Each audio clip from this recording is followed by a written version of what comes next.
collapsed, you would effectively destroy the thing, right? Multiple doors. Oh. So they gotta, yeah.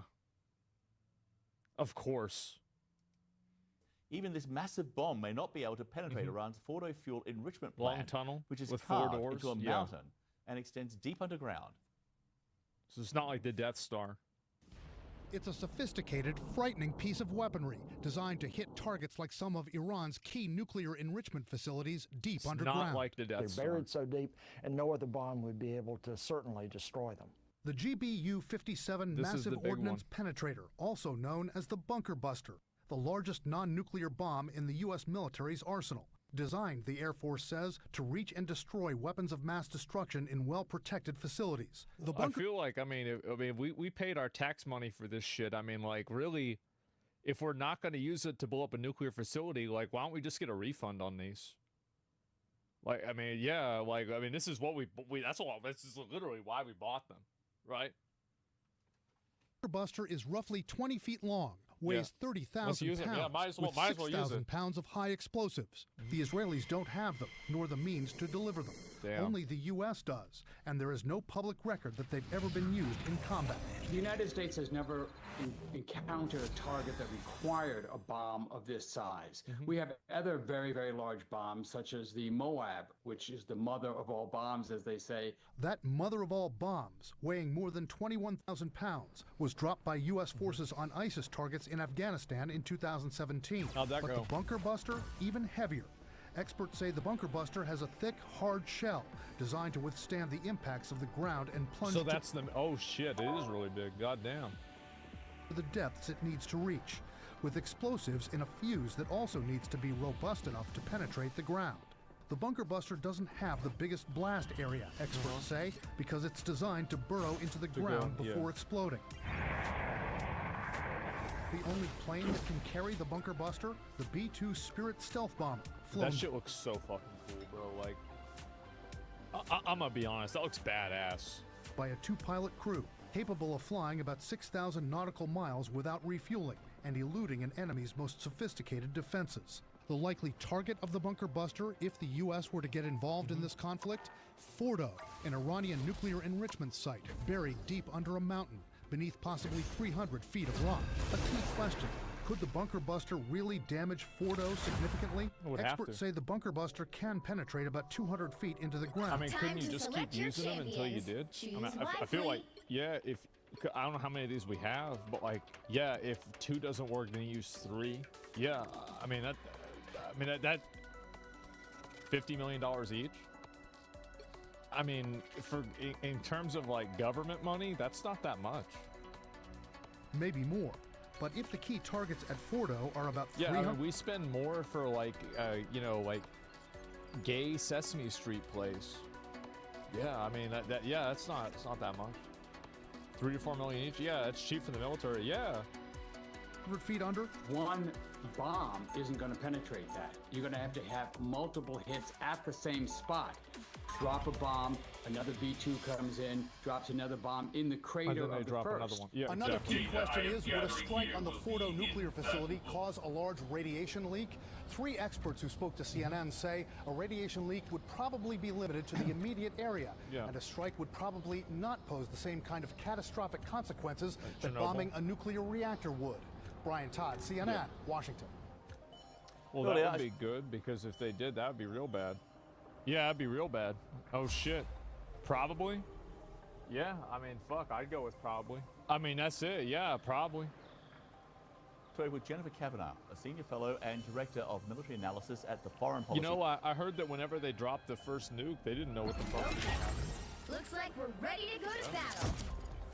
All right, well, let's see what this does.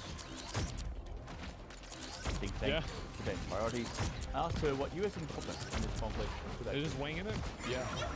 So I think it's probable that Netanyahu was hoping that if he started this war and was successful initially, tactically against regime targets and other nuclear facilities, that the United States would see this as an opportunity to join in and to... Which is, yeah, that thing's big. I mean, that makes sense, too. It definitely makes sense. accomplish what has been a long-time U.S. goal of ending the Iranian nuclear program. Yeah. I think it's important to note, however, that there's no guarantee that even if the United States does use these bunker buster bombs, it would finally eliminate Iran's enrichment capabilities or forever end its pathway to a nuclear bomb. How could you stop anything forever? That could only be forever? accomplished by political means, not military means. It's interesting you say that because Joe Cirincione, who is an expert on nuclear non-proliferation and all things Iran and all things nuclear program in Iran, he explained how these bunker busters actually work in any kind of attack on the Fordo nuclear site there in Iran. Here we go. The first aircraft, the B-2 rather, is the only aircraft that can carry this munition, has to drop one in a precise location, followed by another B-2 who would drop another in the crater. And that might not be enough, so you might have to do it a third or fourth time. Just keep doing it. So, you know, in the words of, the U.S. intelligence CIA boss from much of the Iraq days, it's not a slam dunk that U.S. involvement here would actually destroy the Fordo nuclear site completely. Certainly not with airstrikes. There would have to be a ground component, some kind of ground raid, to ensure that that facility was fully eliminated and that Iran's stockpiles of highly enriched uranium were either rendered unusable or inaccessible. And right now, no one is talking seriously about sending ground forces. No, so nobody we're relying only on air power. No, absolutely not. Not going to happen. Yeah, because if we send troops over to Iran, we are going to be there for 10 years.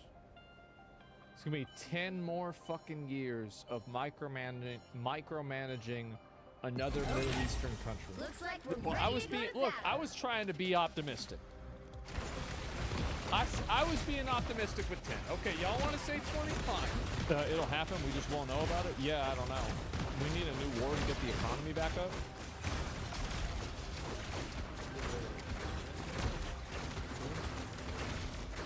I mean, yeah.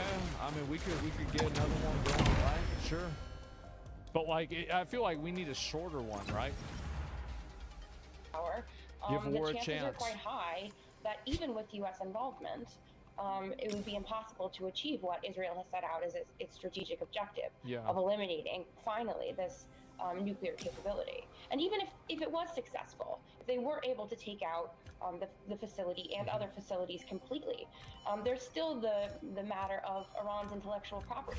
They figured this out once. They can figure it out again. The program might... Yeah, that's why you blow it up again.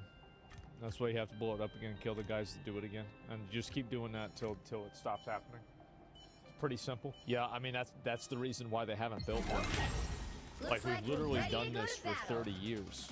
Like in my opinion, I think that if Iran was completely uninterrupted, they probably would have built a nuclear bomb a long time ago. And it's only because you've been intentionally blowing up their shit, killing their scientists, and setting them back with like cyber attacks, bombs, etc. They would have already built this. I mean, we've already been doing this for a while. Brock said nukes in 20% of no intervention. Maybe, but here's the thing: without foot on the ground, these bombings wouldn't stop them. They just rebuild with better defended underground facility. Well, then you bomb that one too. I mean, like that, but that at least sets them back. be delayed several years, even a decade. I mean, they're limping along anyway, right? Because the thing is, like the what do you call it? The government over there, nobody likes them. Like nobody likes them, and so like they're on a timer. And like as soon as that timer's over, they're done. But it's only through political means and diplomacy that the challenge of Iran's nuclear weapons can be dealt with in a final and modern way. Looks like we're ready to go to says battle. its jets attacked the nuclear facility at Iraq, which it says Iran could have used to try to develop nuclear weapons. The Iranian State News Agency says no major damage was done. I want to bring in our international school yet, but Nick Patemore joining me now. Nick, this attack was during a series of raids overnight. We've seen the evidence that... Somebody likes Putin, he's been there forever. I think that a lot of people in Russia like Putin, actually. Like, I don't know. Like, I mean, what is? I mean, I think a lot of them like it. I'm pretty sure they do. Yeah, I think a lot of people do. Do they have a choice? Well, I mean, in the same way that Iranians have a choice, yeah. At least the ballistic weapons capability still exists in Iran. We've seen the evidence of that where Nick is in Beersheba, in Israel. So there are still military and nuclear targets, one assumes, for the IDF.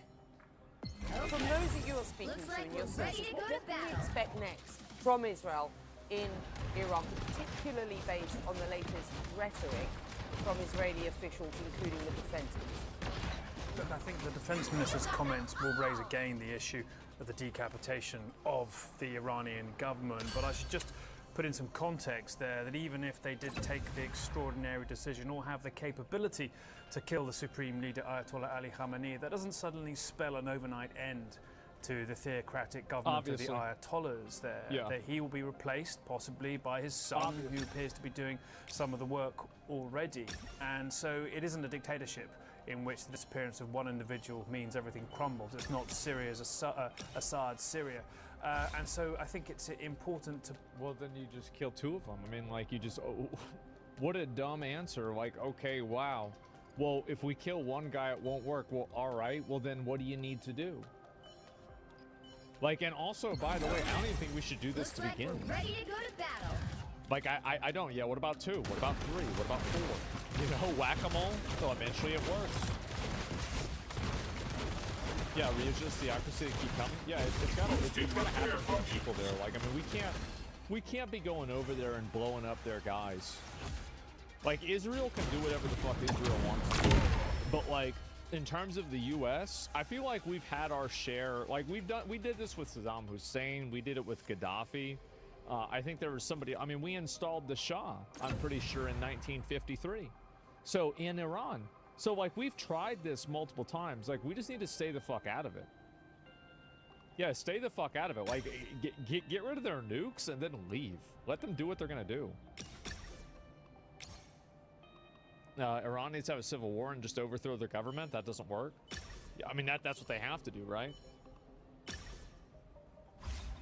Iran has massive arsenal of ballistic missiles and drones stockpiled. They barely touched, all spread out in underground facilities.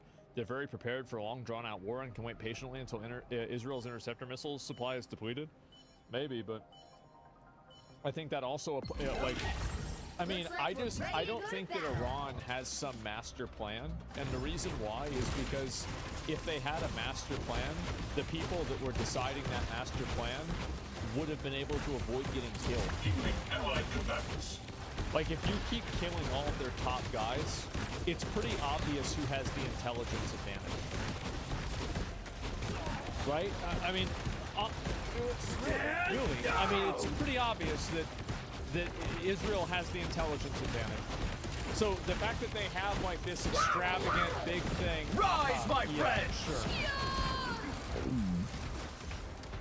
Bring on the chaos! In that kind of context, it may well indeed exacerbate or... You actually believe that Second chance is over.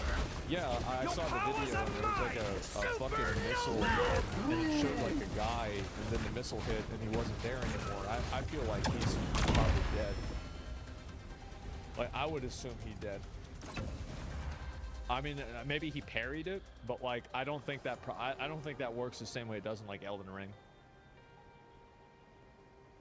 Why is Israel allowed to have nukes, but Iran can't? Because Israel's on our side and Iran's not. I mean, that's really the answer. Like, Israel denies IAEA inspections and refuses to sign the United Nations Non-Proliferation Treaty. Iran has. I also think, by the way, I don't think we should let them do that. I think we should force them to either come to an agreement or at least come to some form of capitulation, right? Like, I agree with that too. Looks like we're ready to go to battle. Yeah, Iran's a terrorist state? Yeah, sure. Also, Israel doesn't threaten anybody with nukes. Well, I don't think anybody... the best case scenario is that Israel and Iran don't have nukes. That's the best case scenario.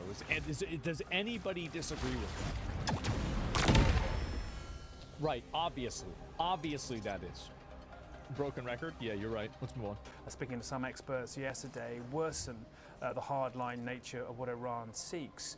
But it's the nature of the targets that Israel is openly talking about striking now that gives you some idea how far down a target list they necessarily are. Hitting the Arak heavy water facility, look, that's something which many experts believe was no longer involved in any potential chase of a nuclear weapon. Yes, it could have been involved in the creation of plutonium, giving another path toward the bomb, but ultimately... Israel needs the nuke. They're the only democracy over there. If Israel needs a nuke, then Saudi Arabia needs a nuke. And if Saudi Arabia needs a nuke, then Iran needs a nuke. And if Iran needs a nuke, then maybe Qatar needs a nuke. And then now everybody needs a nuke. Like, no, fucking no. Strongly disagree with you? Well, I mean, that doesn't... Who cares? Yeah, no more fucking nukes. Like, Looks like we're ready to go to battle. I don't think. How do people not understand this? It's insane. It seems to have been inactive. So the Israelis working through potentially parts of nuclear infrastructure that people accept are not actually a potential imminent threat right now. Potentially removing things. How many people understand the gravity of a nuclear weapon? Yeah, people that they don't get. I think that again.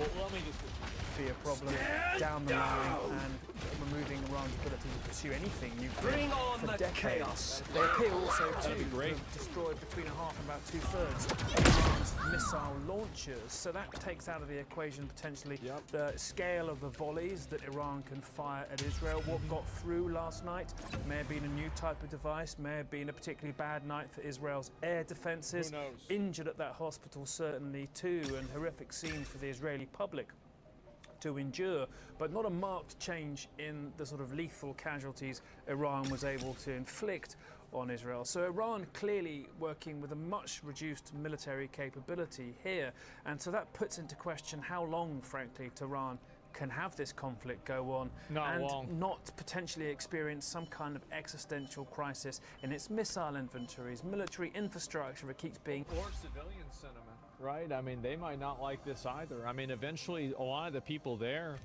that don't even like the government, I mean, there's a chance they could have an uprising. I mean, what is the probability of that? I would say it's probably a low probability because it's extreme, but it's possible. Like and we have another, I will just pull this up real quick. You're especially a future world dictated by Islam. Why would you even say that? It's not even what we're talking about at all. Like, you're bringing up something that's totally different. Like, why I don't know why people go and do something like that. It's weird. He's right though. Not really. I mean, I think I've made it pretty clear I'm not a religion enjoyer, right? Like, I've made it super fucking clear. Hit like this and its political command. Becky, I should point out, in a week since this began, they're now on their third commander of the IRGC's ground forces, the Revolutionary Guard Corps. That's the pace in which new leaders are being taken out. Unimaginable, frankly, just a month ago. And so I think many eyes now look towards tomorrow and Geneva, where the European Union's E3, as they're known, UK, France and Germany, along with the EU Foreign Policy Chief, are meeting with Iran's Foreign Minister Abbas Araghchi. Now that may well be something which is an entire separate sideline. I was speaking to one Western diplomat who knows what's going on in those talks, and said that they'd be happening in consultation with the United States. Indeed, David Lammy, the UK Foreign Secretary, I think is meeting with Marco Rubio, the US Secretary of State, just today, but described the talks as something which would be used to kind of feel the room and work out indeed what is possible. But I think it's possibly diplomacy here, the bad deal Iran has to accede to is to give them possibly a chance of slowing the Israeli onslaught, but ultimately with Israel having control of the skies over Iran and the ability to hit what it wants to do, why would they necessarily stop now? The weakness of Iran's in the dynamic. It's a breaking news. Oh, this is, yeah, I guess I was Just a short time ago, Israel's defense minister... So, the Jewish guys, I want to see inside the base. Yeah, and so anyway, if I go in and I think about this, I mean, Well, let me China's finish in is what's going to the dynamic that's going to dictate the duration of this. Nick Walsh is Yeah, up. I mean, they're stalling out with negotiations again. Yeah, I think so. I mean, that's a possibility. Iran could hit anything at will. They keep saying that. It's just not true. Do other Middle Eastern countries complain about not having nukes? Well, like one guy, I think like the guy in Saudi Arabia, MBS, the Crown Prince said that like, well, if Iran is going to make a nuke, then we have to make a nuke. And like, honestly, I understand that. Yeah, right? I mean, yeah, I totally see where he's coming from because Iran and Saudi Arabia don't get along. He did say it, yeah, and I get it. And so, like, is it a good thing? Because this is the problem, right? Is like as soon as you have one country that's doing it, now see, you got a domino effect. This is how it all goes down. This is the reason why you can't let that shit happen. That is the reason. Yeah, nuke stuff. I don't know if they do or not. Yeah, I have no idea if they do or not. I mean, if I had to guess if Israel had nukes or not, I would say they probably do. I think that they do. Now, I don't know that, my friends! but I would assume that. He didn't say if Israel has a nuke, they do. From a security perspective, Israel is surrounded by hostile states. Nuclear weapon can be a deterrent. If they do have nukes at all, there's pros and cons. Yeah, but at the end of the day, like, we'll think about this, like, reasonably. If Israel used a nuclear bomb, Israel, like, everybody would be wanting the U.S. and whoever decided to do that to go up on, like, fucking war charges. I think that there is a global consensus, at least maybe from everything that I've seen, that nobody should use a nuclear bomb no matter what. And so, what do you think would happen if every country had nukes? I don't know, honestly. I have no idea. Why does the word buddy make a statement sound so aggressive? I don't know. Yeah, why fuck would Americans care if Israel has a deterrent or not? Yeah, sure. Israel would not use a nuclear bomb unless they were going to be destroyed. Your logic doesn't hold. Yeah, but if Israel, like, am I crazy for saying I would rather have Israel be destroyed than have them fire off a bunch of nukes that could potentially destroy a huge area, contaminate the majority of the Middle East, kill millions more people, and also probably still get destroyed in the process? Like, I don't want to have I don't want that to happen at all. That's insane. You're reasonable. Yeah, I feel like so many people are idealistic with these types of things. Idealism, I think, is a huge weakness. It's a weakness that holds people back from being able to come from a solution at all. Iran's motive is not deterrent; it's offensive. Right? I mean, obviously.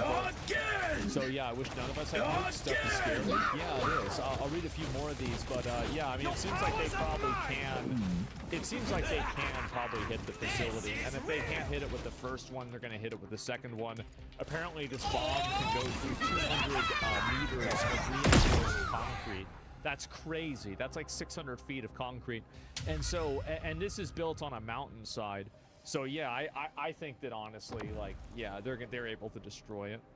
So yeah, no offense, it's publicly known that Israel has nukes, estimated 90 nuclear warheads. Why do you give a fuck about the Middle East if it's none of our business then? If it's none of our business, let them nuke each other to hell? Well, I mean, let them nuke each other to hell. So the problem is that that's not what's going to happen.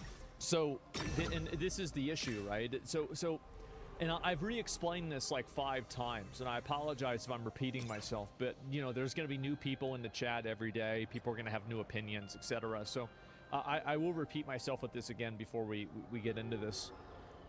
So think about the issue that we have in the current conflict in Ukraine against Russia, and think about the fact that we can't use certain things and we can't be aggressive towards Russia in certain ways because of the fact that Russia has access to nuclear weapons. And because Russia has access to nuclear weapons, the amount of ways that we can negotiate with them and effectively, deal with them are limited. And so because they have these things that effectively control our negotiating power, it is basically allowing them to attack Ukraine. I think that if Russia didn't have nuclear weapons, we probably would have seen the end of the Russia-Ukraine war years ago. But because they have such advanced technology and nuclear weapons and other types of capabilities, this creates a deterrent that allows them to do what they want. I think that the same thing will happen with Iran. I think that if Iran builds a nuclear weapon, Iran will use it in the exact same way. They probably will not use the nuclear weapon immediately, because then that would probably result in their own death warrant. But what I think they would do is they would become more aggressive in the area. They would do more funding towards terrorist organizations. They would try to intercept more. They would fund more types of things that destabilize the entire region, which our entire economy is based around, right? Like the Houthis intercepting these ships costs millions and millions of dollars. And so the problem is that if Iran has a deterrent, that's a big problem if we want to deter Iran. We want to deter Iran. So if they have a deterrent, that's bad for us. Do you see kind of like what the issue here is? Billions of dollars. Yes, exactly. And so, and also this is going to affect other countries in the area also. You're a warmonger? No, I'm the only one who's not a warmonger. I'm the only person who's not, because I see a war happening with this as a result. And I think that if Iran makes a nuclear weapon and we let them make a nuclear weapon, then you're going to see Saudi Arabia pursuing a nuclear weapon. And are we going to tell Saudi Arabia you can't do this after Iran, one of their enemies, because they're a different Muslim, like Iran is Shia and I think Saudi Arabia is Sunni Muslim in general. And so like they don't see eye to eye with everything in general. And so what happens is that you have this massive distinction. And of course they're going to make a weapon so they can be on an even playing field against their opponents, which makes sense. But is that a good thing? And then also, what about all the other countries? So now you have all of these Middle Eastern countries that are all building up and making more nuclear bombs. This makes any sort of conflict in that area infinitely more risky. It's infinitely more risky. And then in the process of building those weapons, you're going to have the countries that have access to them potentially use them. We don't know if they're going to use them. Iran has said multiple times that if they had a bomb or if they could, they would destroy Israel. They said they would do that.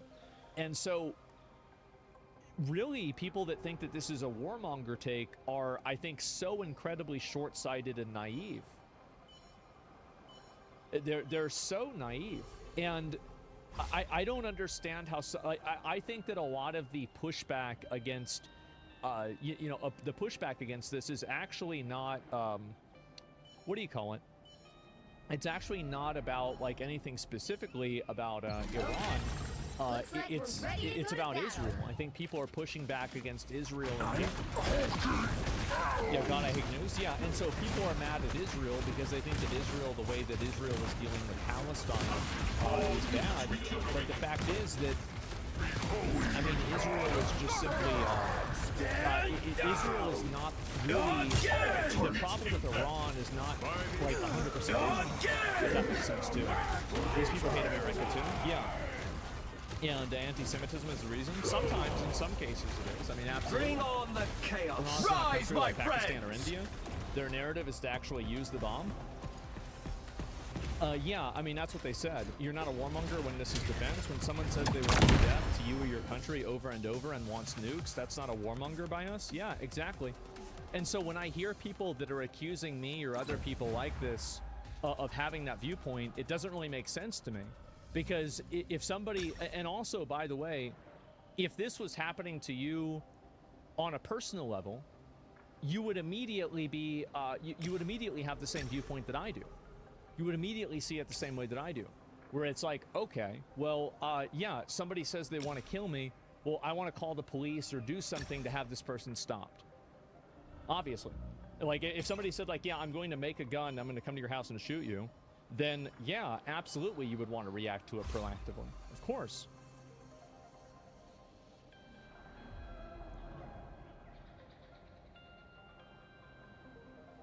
They do want to get rid of the supreme leader, which is a little bit worrying. The breaking news this morning, just a short time ago, Israel's defense minister said that Iran's supreme leader, the Ayatollah Ali Khamenei, will not be allowed to continue to exist. This after Iran took a hospital inside Israel. The defense minister said, quote, a dictator like Khamenei who's running a state like Iran he can no longer continue to exist. With us now, the former Assistant Secretary of State, General. Great to see you. This is the Ayatollah right here. This is the most explicit So they're thinking about trying to actually bomb heard this guy. from a senior Israeli official, calling really for the ouster, calling for essentially regime change here. What significance do you read into that statement, and how would that change the type of military operation we're seeing? Well, it's an extraordinarily significant statement. That means that the Israelis are subscribing to the policy of regime change. And how would that change the mission? Well, it would just add on to the mission. That is classic. Yeah, it's just going to add in more shit. You can't force another country to change its government. I mean, like, you can, but like the success ratio we've had with that, and I think that exists with that, is very low. I think it's too risky to do that. Mission creep. And while I appreciate everything that Israel has done up to this point about taking out the nuclear facilities, my question to Israel would be, okay, if there's going to be regime change, are you taking over the day after operations yourself? Talk to me more. That's a really good question, by the way, that this guy's bringing up. Because it's like, okay, so, and obviously Israel would say no to that. So it's like, okay, so it's just going to be chaos and like nobody's in control. That sounds like a great idea. Yeah. Or, why are we listening to retired warhawks? I don't think that he's a warhawk. I think that this is the exact opposite. I feel like this, I feel like that question really damages the credibility of the idea of killing the main guy. I think that's the opposite.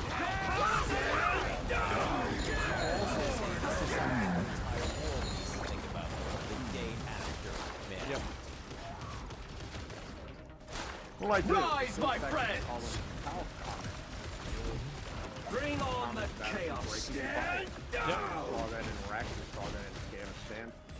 I'm not saying that it should be necessarily completely taken off the table, but there ought to be some considerations and a lot of planning, because it's easy to do the regime change, but putting it back together is much like Humpty Dumpty. Yeah, exactly. Yeah, and we've already tried this multiple times, and it's pretty much not worked every single time. I mean, I'm sure there are some cases where it kind of worked or it wasn't as bad, but like in general, it's too risky.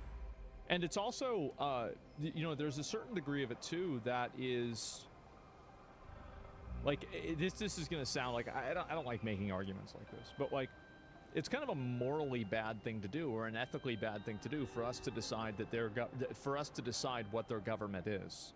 I think that it's understandable for us to try to, you know, like protect ourselves. But for us to try to decide how a sovereign country leads itself, I think that's a little bit weird. In the type of conflict this is, and we can see all the strikes that have taken place, and this is, I think, just now a fraction of them. It's not very democratic. All the strikes that have taken place in Iran. The nature of this operation, Israel's over here. I mean, it's not like there are troops at the border of Iran, Israeli or otherwise, waiting to go in to occupy. So if there were to be regime change, if the regime were to fall here, I'm not even sure I understand what would happen, how there would be an organization to run it. Yeah, exactly. No, I agree.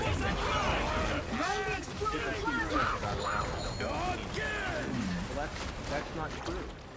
Persians only make up about 65% of the population. You have Kurdish areas, you have Armenian areas, you have the areas out by Afghanistan, and we could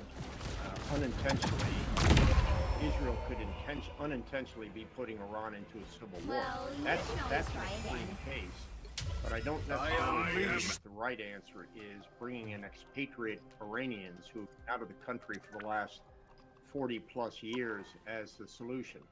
We saw that in Iraq, and the expats didn't make things better. Well, I mean, it's got to be a decision made by the people there. I mean, you can't put somebody else in. It's reasonable to even to get rid of somebody, but you can't install a new government. You did have some experience with that, to be sure. One of the other things that people talked about for years in the run-up to a conflict like this between Israel and Iran, it could spiral into a regional conflict. But what they meant when they were talking about that was the presence of Hezbollah in Lebanon, all of Syria, you know, the allies of Iran, even Hamas in Yemen. But now so many of those Iranian proxies are weakened. So when you talk about a possibility of a regional conflict, does that still exist in the same way? Are we seeing someone different? Is the U.S. stepping down as a superpower by stepping to a side? Will that have consequences too? I think that being a superpower and being a global superpower, meaning that you have to micromanage countries across the world. I think if somebody else wants to take on that burden, let them go ahead and do it. I don't think that, you know, really us doing that, did the war in the fucking Middle East for the last 20 years, did that help the United States? I feel like it didn't. Well, I put it in a different way of looking at this. Yeah, obviously didn't. October 7th and its aftermaths created this once-in-a-generation opportunity for the Israelis to attack into Iran. The great fear before that was if they attacked into Iran, you would have all of these proxies with hundreds of thousands of missiles, Hezbollah, Hamas, the Houthis, raining down missiles along with Iran into Israel. That wouldn't work. That was, in fact, a deterrence to Israel from attacking into Iran. After October 7th, the way that Israel has methodically taken out the missile capabilities of all those countries, then they understood all they had to worry about was Iran's capabilities. They could handle it, and that's why they've attacked. Yeah. General Mark Kimmett, always great to have you on. Thanks so much for being with us. Radicalizes the country? No, I think it does. And that's the thing. Is when you have something like this happen, it is going to radicalize the entire country. Because at the end of the day, he might be a psycho, but he's their psycho. He's their crazy guy. And if we kill their crazy guy, it's an attack on them. That's it. They have to do it themselves. I don't want to see Israel kill the main guy. I think that the government there has to fall on its own. Trump is our psycho. Asmon is pro-China. Am I pro-China? I don't know if I'm pro-China. Joining me now, CNN Global Affairs commentator and former Deputy Pentagon Press Secretary. There's something happening kind of crazy shit. Yeah, it looks like there's nothing. I mean, it feels like... All units regenerating. Anyway, let me go back. I'll pull this up. Yeah, no, I got baited a little bit, right? Singh and Dana Stoll, research director at the Washington Institute for Near East Policy and the former Deputy Assistant Secretary of Defense. Thank you both so much for being here. Dana, I'm going to start with you. We have just heard from Israel's defense minister after an Iranian missile struck an Israeli hospital. He said Iran's supreme leader, Ayatollah Ali Khamenei, cannot be allowed to continue to exist. We know that Donald Trump had vetoed a plan that Israel had before all of this to take out the supreme leader. Does this change the calculation as Trump weighs whether to get the U.S. militarily involved in this conflict? It absolutely should. So, first of all, whether or not the Israeli Minister of Defense, Minister Katz, actually speaks for the Israeli government and Prime Minister Netanyahu is something that needs to be rigorously questioned at this moment in time. Sure. But this is an expansion of the Israeli objective from taking out and dismantling Iran's nuclear program to regime collapse or regime change. Very different, not what President Trump is talking about when he talks to the American people. And so his National Security Council... Yeah, that's the thing, is that this is the reason why I think a lot of, right-wing people are against this, is that, us micromanaging Iran's government doesn't really seem like America first. Now, you could make an abstract argument that it is, and I think that argument works in terms of, a nuclear weapon, sure. But, whenever you get into, more of the nuances, that's when I think it falls apart. To the extent that they're actually running a regular process, should be discussing exactly what the implications are for the United States joining, giving this very big change in the Israeli mission. Yeah, going from saying this was about taking out Iran's nuclear capabilities Yeah. to talking about regime change, and it is not the first time. Sabrina, how should the president be going about determining if the U.S. should get involved? Well, I think what's being presented to the president is a number of different options, most likely by the Central Command commander. Looks like who we're is ready going to to go to present battle. different options of what U.S. involvement could look like. Ultimately, I think, as you've been discussing, today and throughout the week, this is also a political question for the president. Does he want to draw the United States further into a larger, wide-scale war?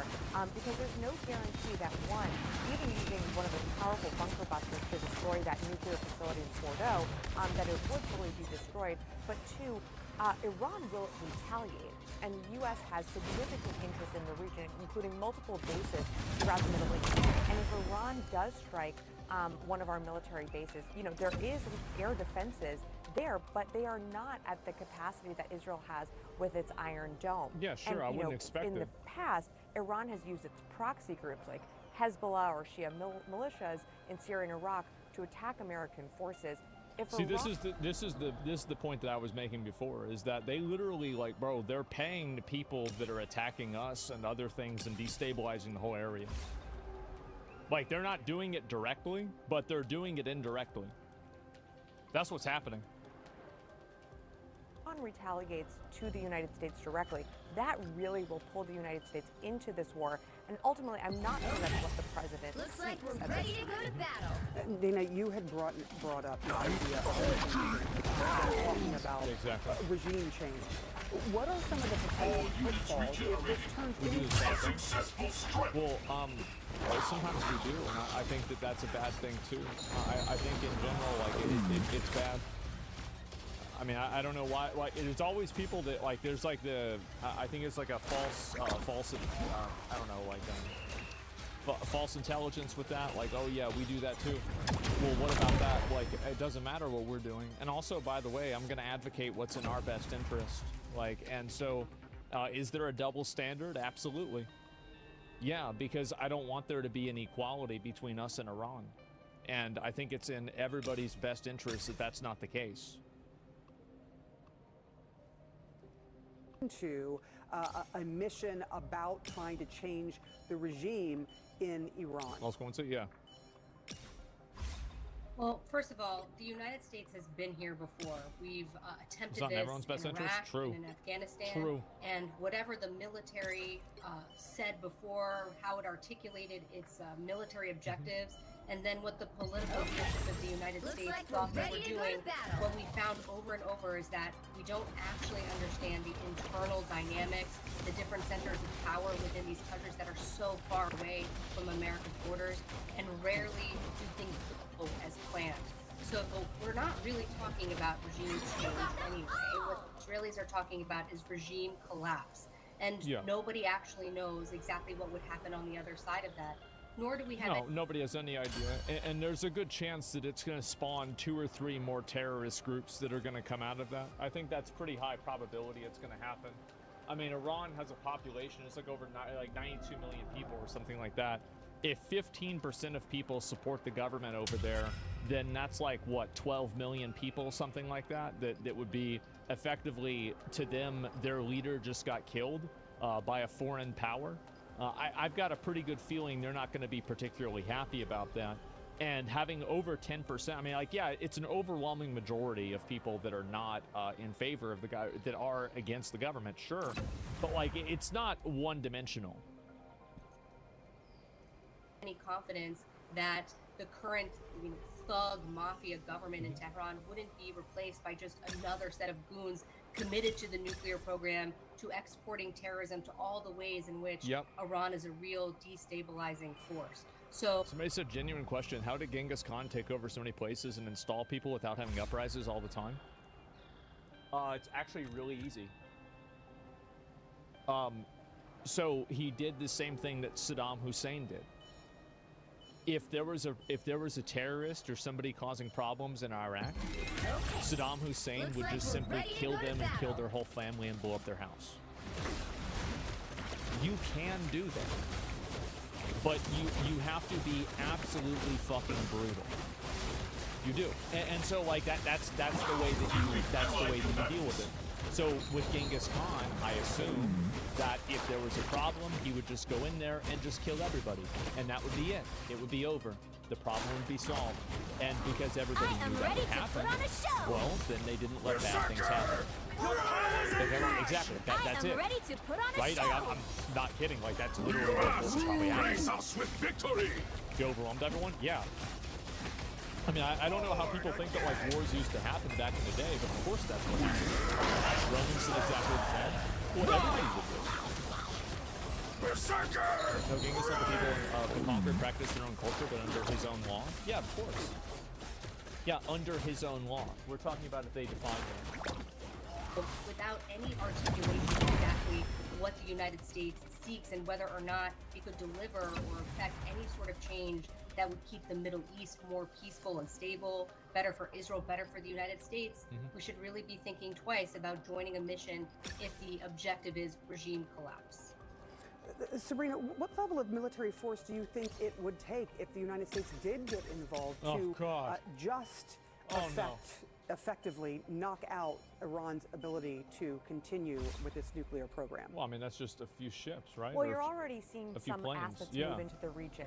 The Department of Defense announced another carrier strike group moving into the region.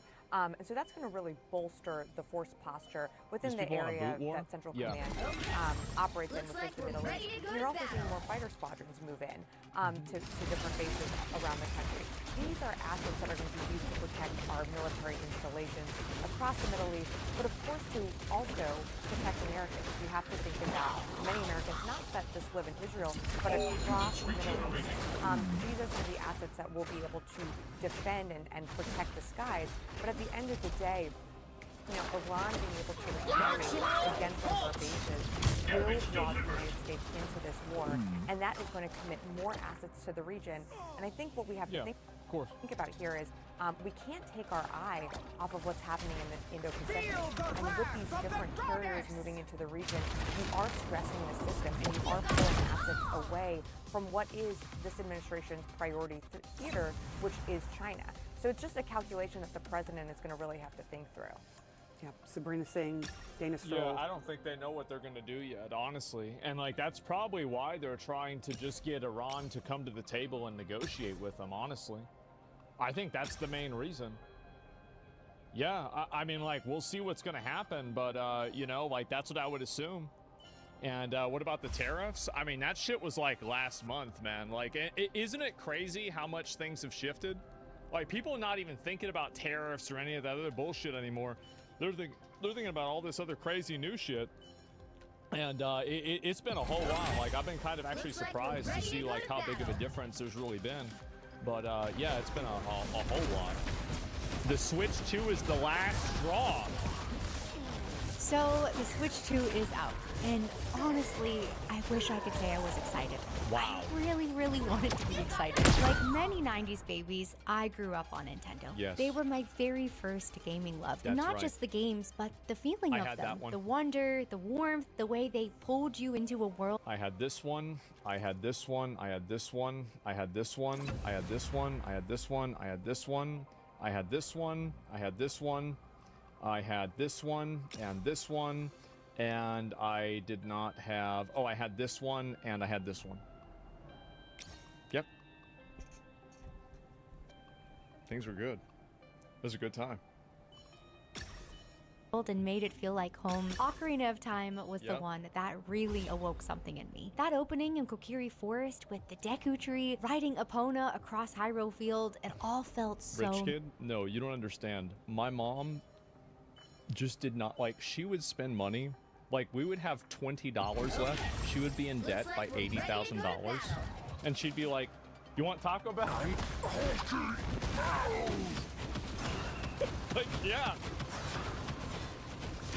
She just did not give a fuck. Judge massive, like a real world was tucked inside a little cartridge.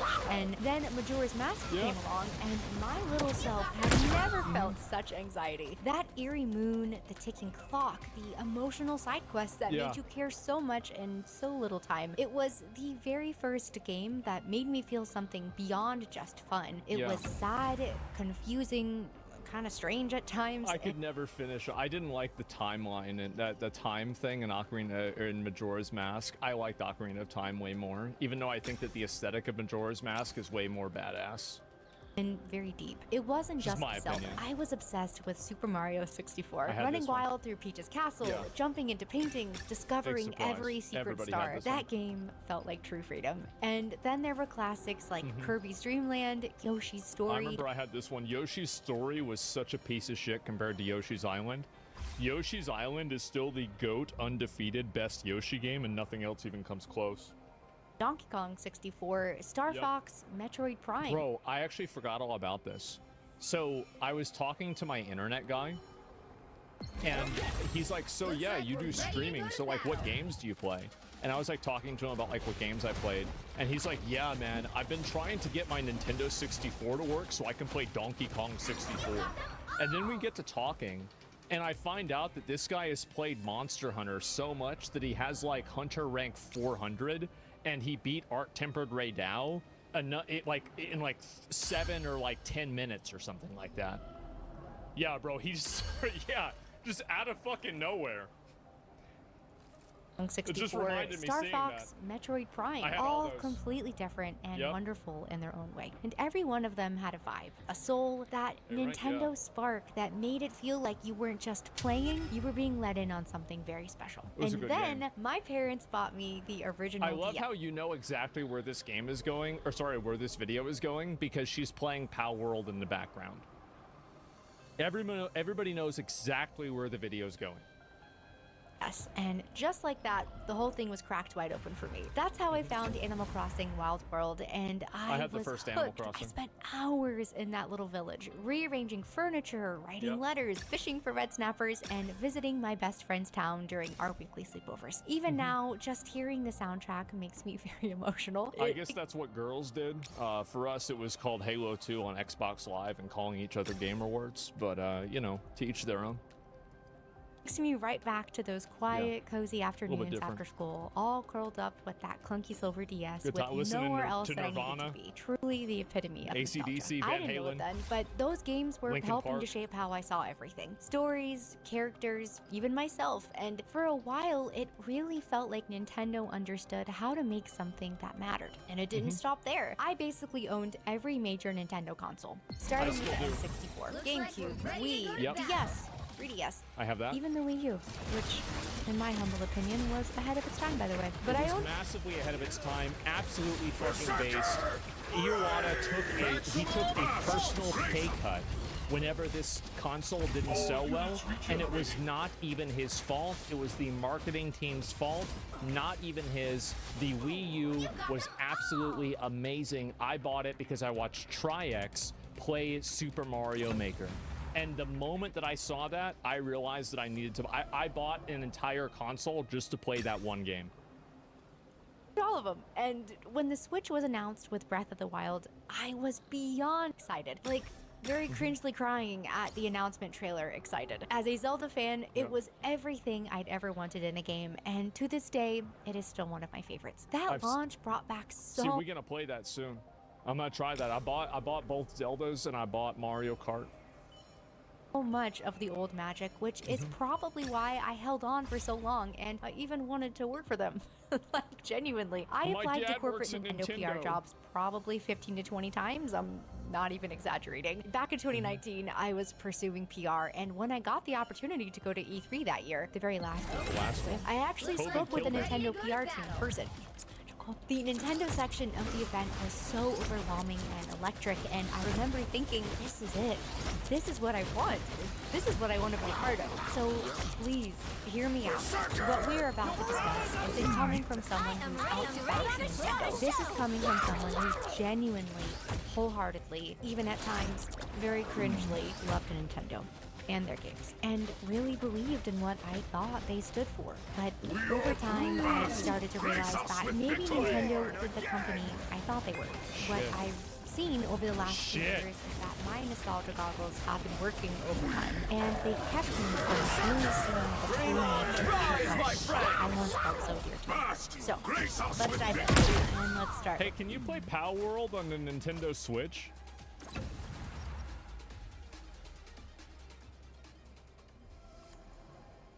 No?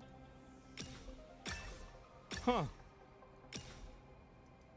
The release of the Switch 2. It's officially out now, and sales are booming. Records are being broken, and over 3 million units were sold worldwide on release day. People are also loving Mario Kart World, and I'm genuinely very happy for them. Yes, the game looks like a lot of fun. I just wish I felt something, because more than anything, I just feel tired. At $450 or $500 if you get it bundled with Mario Kart World, this doesn't feel like a celebration of the next chapter. It feels like Nintendo seeing how far they can stretch our loyalty, how much they can charge us for something that isn't even new, just a little bit newer. And listen, I'm not here to crap on Mario Kart. I actually really like Mario Kart. I do. It's one of those comfort games that's always been there, and it's... I don't. Mario Kart cannibalized F-Zero, and F-Zero was better in every single way. Mario Kart's for kids. Attached to so many fond memories of playing with friends and family, but even though it looks fun, when that's the flagship title for a brand new console launch, I don't know, I personally just couldn't get behind the hype. It feels kind of boring, safe, predictable. Nintendo isn't asking, hey, what's possible here? They're asking, what can we get away with? Because $80 for Mario Kart World is not just a new number. It's a shift in how this industry treats its players. And what surprises me, even though it shouldn't at this point, is that it's Nintendo, of all companies, ushering in this new pricing standard. This wasn't them reluctantly following. Nintendo had $60 games in Super Nintendo. Nintendo's been, the thing is, Nintendo is like it's like your grandma that bakes you cookies, and she's really nice to you, and she cares about everything that you care about, but she's also racist. Like, that's it. That's Nintendo. Is that they have a lot of really good things, but there's a few of them that are not so great. A trend that I know was inevitable, but this was them leading the charge. She has a black cat, and it's named...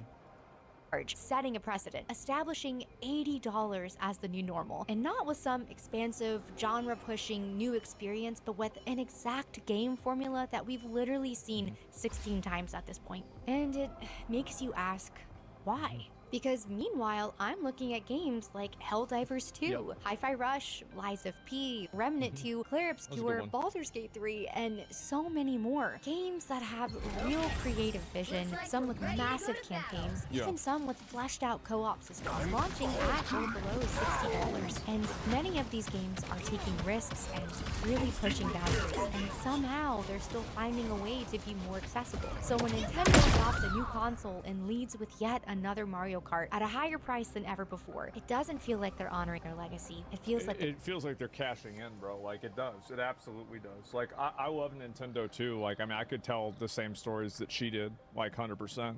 But the reality is that it's weird. It's very weird. $80 for Mario Kart. They're monetizing it, like they're using it against us. Actually, kind of feels like a slap in the face. That stinks. I think it's easy to say it's a non-issue if, like, it's easy to say it's a non-issue if, like, money isn't an issue for you, or if you feel like the games are good. But the fact is that, like, if you compare a lot of, like, the Switch 2, its release titles with the Switch 1's release titles, so, like, I go back to, you know, like the GameCube, its release titles, or, like, you know, Pikmin and Luigi's Mansion. Like, the fact is that it's just, it's a pretty weak release, all things considered. Literal remakes being $60, $80, yeah, that's crazy. Pretty badly. And yes, to be fair, the Switch 2 is a technical upgrade. 4K visuals, better battery, smoother performance, more storage. It's all technically better on paper, but it doesn't feel like a new era. It seems like a slightly fancier version of something that we already had. And for me personally, this like realization of who Nintendo is not like a sudden moment of awakening. I've quietly been stepping back from them for a while now. And not because I think that the Nintendo Switch 2 is probably their least innovative console they've ever made. The Super Nintendo was at the time the cutting edge for graphics. The Nintendo 64, in its name, was the fact that it was a 64-bit system, the only one on the market. Then you had the GameCube, which was more experimental, but they did take a few risks, and the games were cheaper than the Xbox and PlayStation alternatives in a lot of cases. And they tried those smaller discs. I would say the GameCube was not great. But then you had the Wii, which was, in my opinion, the most generationally successful console of all time. Maybe, I mean, you could say, like, for outside of gamers, it was the most successful console. Inside of gamers, it was the second most successful console, with the first one being PlayStation 2, in my opinion. And then you go and you look at the Wii U, which was a completely portable console. Insane fucking innovation. The Switch, which was the taking the Wii U and then perfecting it to be a perfect version of itself. And the Switch 2 is just simply the same thing. It's basically a copy-paste. Do you see what I'm saying? Like OG Game Boy trendsetter? Yeah, I don't really feel like the Switch 2 really brings a lot to the table that wasn't already there. Stopped loving their games. Blazing Nintendo? Well, no, it's the opposite. I'm contextualizing Nintendo's previous W's over the past 30 years and comparing it to their current, you know, maybe lowercase l. I mean, the Switch 2 isn't awful, right? It's not a bad console, but it's just not something that's innovative in a way that's unique. And also, when you have places like Steam, or you have places like, Xbox now, that are making their own portable consoles, the portable console selling point no longer exists. Because I started seeing the patterns, the choices, and the shifts. And at this point, it's pretty clear that this Switch 2 release is not just about a new price tag or a genuine attempt at launching something new. It's just another step in the same pattern that's been repeating for years. Back in the day, this used to be the company that took risks, that made that was my fucking game right there. Oh my god. Magic that redefined entire genres and invited us into something truly special. But now, kind of just seems like they're relying on the. I have this one. Berserker! I think I might have this one too, actually. But I know I have this one. Berserker! That will show up no matter what. Even though they are so often very anti-secret, it's because they know our nostalgia runs incredibly deep. And the more I've seen it, the harder it has been to unsee. I think it's not even nostalgia. I think Nintendo is so, like... I think the big problem is that Nintendo is a Japanese company, and a lot of Japanese cultural norms, like, for example, like, not giving away games at all, are, like, I mean, because this is something, like, for example, like, you know, like, the Wii, I think it was like a Switch, like, Wii Fit or something like that came for free with the Wii, or, like, maybe the Switch. Reggie was the one that apparently had convinced them of doing that. And so the big problem is that now Wii Sports, yeah, exactly. And they were like, well, why should we give this away for free? Well, there's an investment to that. And Reggie pushed that, he did. And so, like, again, I think this is there's a big cultural clash, too, between the way that Western players see Nintendo and see the way that Nintendo does business and Japanese players do. And that lack of localization or local communication is a huge issue. Sony has overcome that, but Nintendo, I think, hasn't, which is a good and a bad thing. But this is the bad part of it. I can only describe as weaponized nostalgia. They've turned our childhood memories into a soulless business model, and the part that really hurts, they worked on me for so long. I've been a Nintendo fangirl who's bought the remakes, re-releases, and updated ports, even though I found that what they were offering was not anything new. And look, that's fine. You can be a shit eater. You just have to know that what you're eating is my friends! That's fine. Just never convince yourself. Looking back on it, I don't know. I guess it was because I didn't feel like I was buying a game. It felt like I was buying a memory. And Nintendo knows that. They know that we remember how it felt to blast through Alien Worlds and Metroid Prime, or how it felt to spend hours raising your perfect Nintendog like it was your actual actual childhood pet. They know we feel these titles in a way that goes beyond gameplay. And they have perfected the art of re-releasing titles, sometimes only mildly updated, at full price, locking legacy content behind paywalls and subscriptions, and offering nostalgia not as a gift, but as a heartless transaction. And just a quick side note that I found out while I was writing out the video. Do you want to talk about heartless? Because I just found out that Nintendo actually replaced the voice actress for Princess Peach after 18 years. And they didn't even tell her. She found out with the rest of the world when the new Mario Kart game came out. That's actually insane. But anyway. Jesus. Why? What the fuck happened?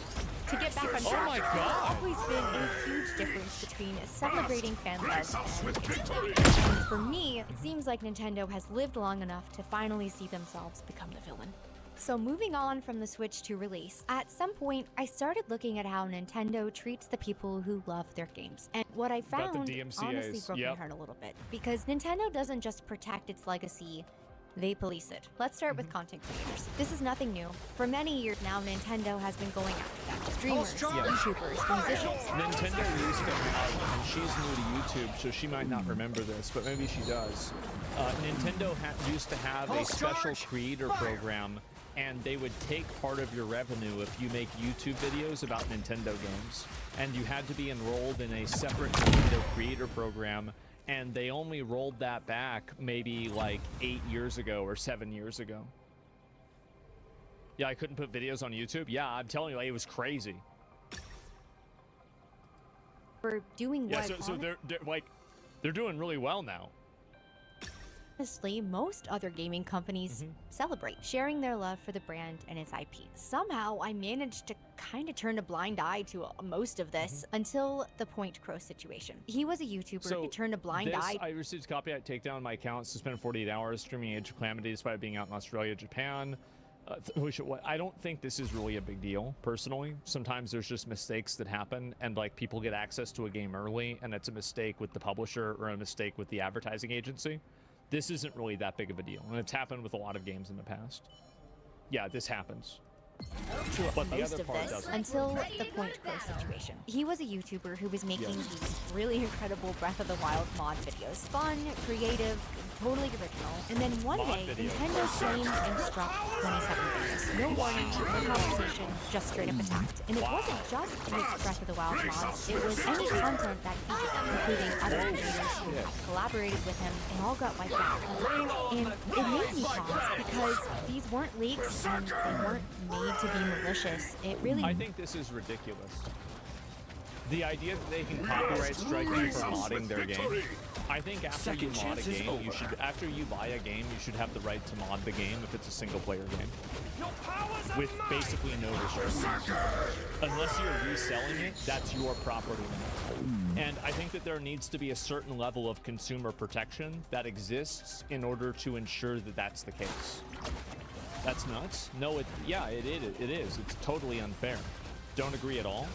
No, I think that whenever you spend money, if you are spending money for something, you should get something out of the money that you're spending. The reality is that when you take that away from somebody and you say that it doesn't matter whether you're spending money, you're still going to have to follow all of these arbitrary rules that don't make any sense, even after you bought this, there's no reason that we as the public have to put up with this. A lot of consumer protection laws exist right now for unfriendly business practices that companies like this do that serve no purpose other than to inconvenience the consumer and to control the experience beyond what was paid for. The fact is that I think we as consumers get to decide if enough people in America, keep this in mind, if enough people in America and enough people in Europe decide that it's against the law to be able to do this, then it's against the law to be able to do it. There is no reason why we should tolerate this type of behavior. It's outrageous. When you purchase something and you spend your money on it, you're entitled to be able to use that product and that tool for what you decided to take, what you decided to do it with. That's it. So if you're buying a car, somebody else offers you a chip, so it only uses 1% gas, 3 speed. Oh, I don't know about that. I mean, it's a car. It's different. It's right to repair. Yeah. Asia, though, different ballgame. I don't care what Asia does. Asia can have whatever rules they want. Just because it's an Asian company doesn't mean that they get to enforce Asian laws here in America. That's not how it works. The fact is that this is America, and I think that there should be consumer protections for mods. And if you buy a video game and it's not a multiplayer online video game, you should be able to mod it and do whatever you want with that game, and the publisher and the developer shouldn't be able to do a fucking thing to you, because you bought that game and that's your right to do with what you paid your money for. It's outrageous. It's an outrageous overstepping of boundaries, and I don't know why anybody tolerates it at all. Does Nintendo sell a game or a license? They sell a license. They all sell a license. But just because you sell a license doesn't mean you just get to rewrite all the rules based on that. There are plenty of consumer protections that exist, and also the nature of what a license is defined by the government. So if I ask the government to redefine what a license is, I think that's totally fair, because government are the ones that decided what it was to begin with. There's too many rules. Exactly.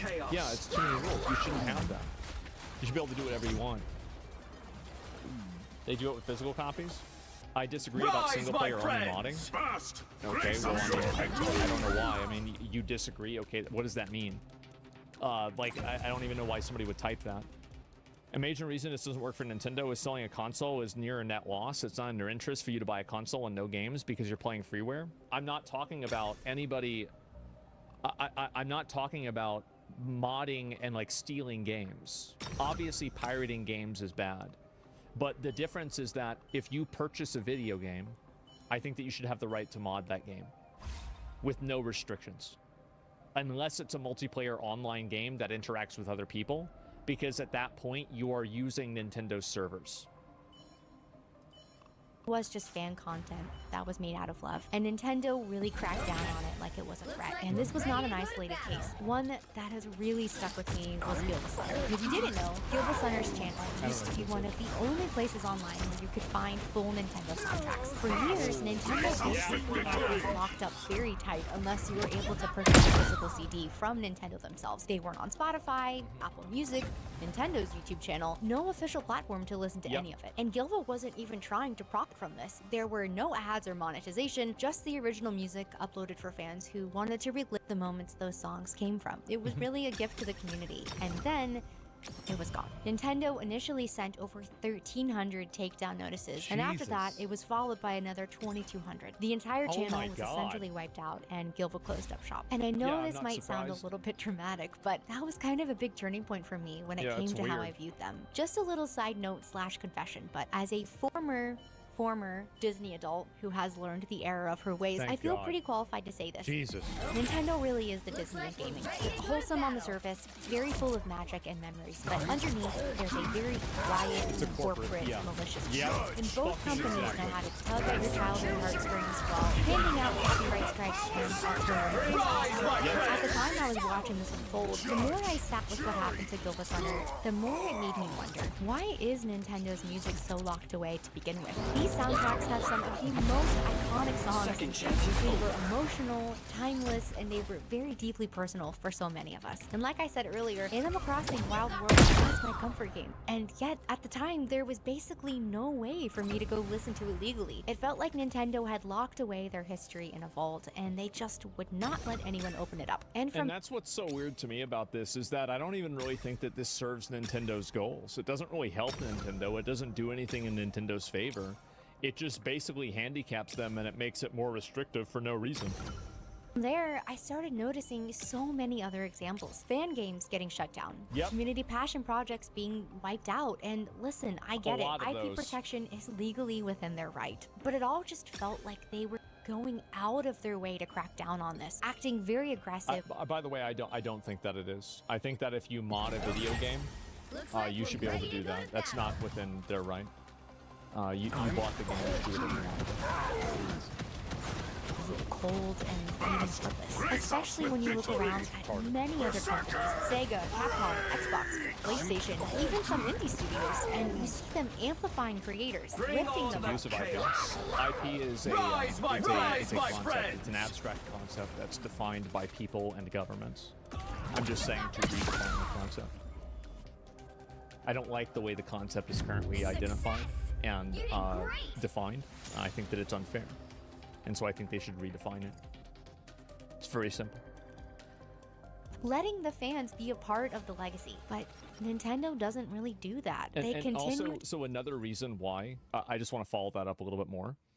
The reason why I'm okay with that is because people are doing this without malicious intent. These are not people that are doing this in order to hurt the game. They're not trying to subvert spending money on the game. They're not trying to steal a product. They're just simply trying to enjoy the game in a different way. And so when I look at should something be allowed or not, I think about, is the person that's asking for it to be allowed acting in good faith? And I think in terms of Nintendo, most of the people that are trying to ask for a little bit more, control here are acting in good faith. To pull the And they're plug not bad again and actors. again, and over time I started wondering if maybe I had just been giving them the benefit of the doubt simply because I grew up loving them. So at this point, after the Gilfa-Sunner takedown, I had already started to feel uneasy. The creator takedowns, the fan projects, the legacy content, it was all feeling a lot more controlling than caring. But the moment that truly stopped me in my tracks was when I heard the story of Gary Bowser. And I'll be honest with you, I didn't even know about any of this until— How is it that there's two people with the last name Bowser? I've never heard anybody else with the last name of Bowser. And there's, I think, Gary Bowser and Doug Bowser that are both involved with Nintendo.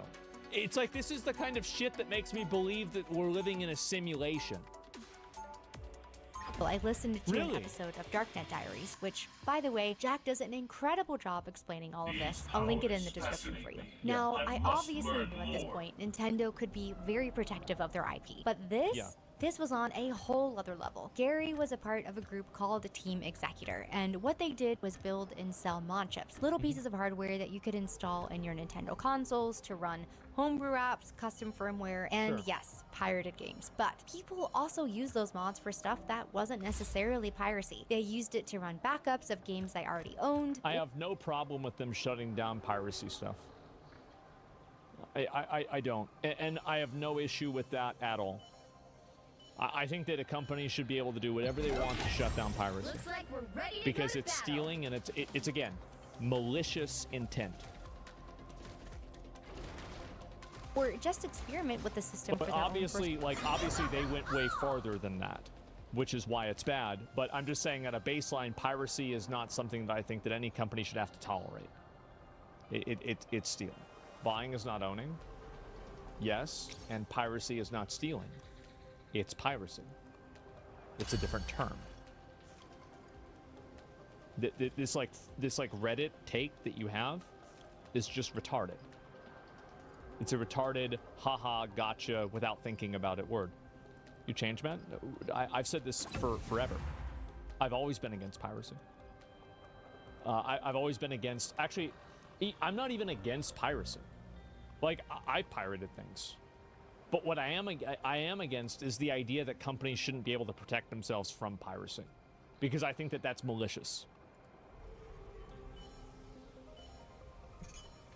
use, things that were really never going to be available through Nintendo directly. Gary essentially became the fall guy for the entire organization, and Nintendo came down on him in a way that was very extreme. In 2020, Gary was arrested at gunpoint in the Dominican Republic and extradited to the US. By 2022, didn't Nintendo literally use the Pinkertons? Let me see if I can figure this out.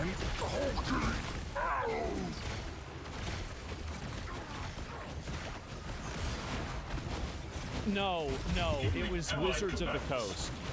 Okay, never mind. All right, yeah, okay.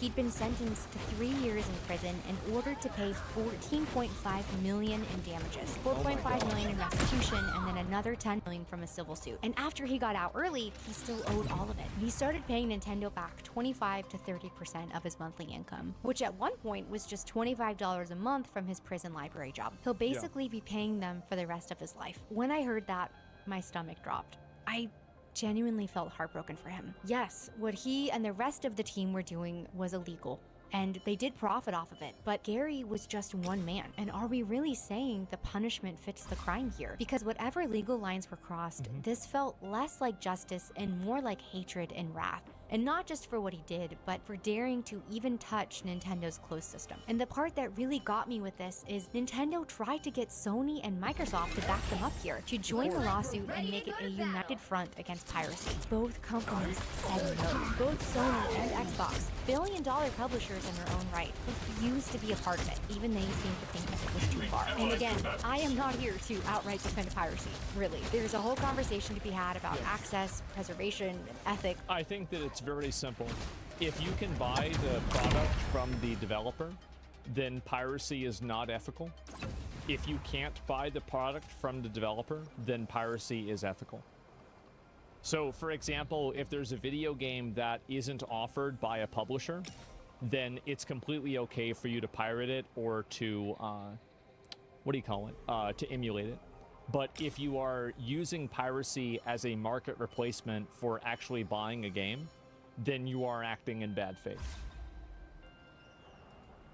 But this felt incredibly cruel and predatory. Yes, Nintendo did not just want to stop Gary from what he was doing, they wanted to make him an example. And for me, this was the defining moment when I knew Nintendo was no longer the company that I had loved for decades. And if you thought Gary Bowser's case was just a one-off or a legal overreach in a rare situation, it wasn't. Because not long after that, Nintendo set its sights on something much bigger and arguably much more common. You might have already guessed it, but I'm talking about Power World. You probably remember when it blew up. A very weird... Bro, this is so embarrassing.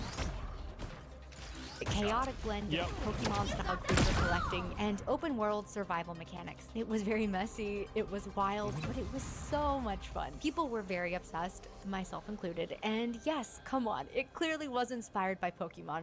That's not a secret. Everybody knows that. If you think Power World wasn't inspired by Pokemon and copy-pasted from Pokemon, look at Anubis and Lucario. Bro, like, look at Lugia and Jet Dragon. Like, come on, what are we talking about? You could throw a spear, you could collect little pals, you ride them, you battle them. It was Pokemon adjacent, yes, one-to-one. But here's the thing. Blatant. It wasn't a copy. The characters were different. Some the of art them direction, That's tone, many mechanics were different. It took a very familiar genre and gave it a bold, slightly unhinged twist. And for the first time in years, fans were saying, why doesn't Nintendo try stuff like this? Instead of... And it's also, keep in mind that there is no, there's no unique creativity that Nintendo put into Pokemon either. If you look at Dragon Quest, that predates Pokemon, a lot of things in Pokemon were also in Dragon Quest. So it's not like, oh wow, they came up with all these unique, amazing things and like nobody ever thought of this. But obviously, like, you know, Pokemon copied Dragon Quest, Power World copied Pokemon. Both of these things are true. Taking that feedback in stride. Instead of rising to the challenge, listening, learning, evolving, Nintendo did what they've been doing for a while now. Yes. They sued. Together with the Pokemon Company, they filed a patent infringement lawsuit against the Power World dev team. Not over character design, surprisingly, not even over branding, but over mechanics. Things like throwing a pal spear to catch creatures, using them in combat, riding them across the world. And because of all of this, the Power World team had to actually go in and change all of those features. They stripped out mechanics that players love. You now can no longer throw your... Remember how in Power World you would throw your ball at what you wanted the pal to attack? And then it would automatically start on aggressive? They got rid of that feature. You can't do that anymore. Not because they were unethical, but because they simply couldn't defend themselves against a legal juggernaut. And just like with the Gary Bowser case, Nintendo tried to bring... Nintendo has never lost a legal case that they have initiated.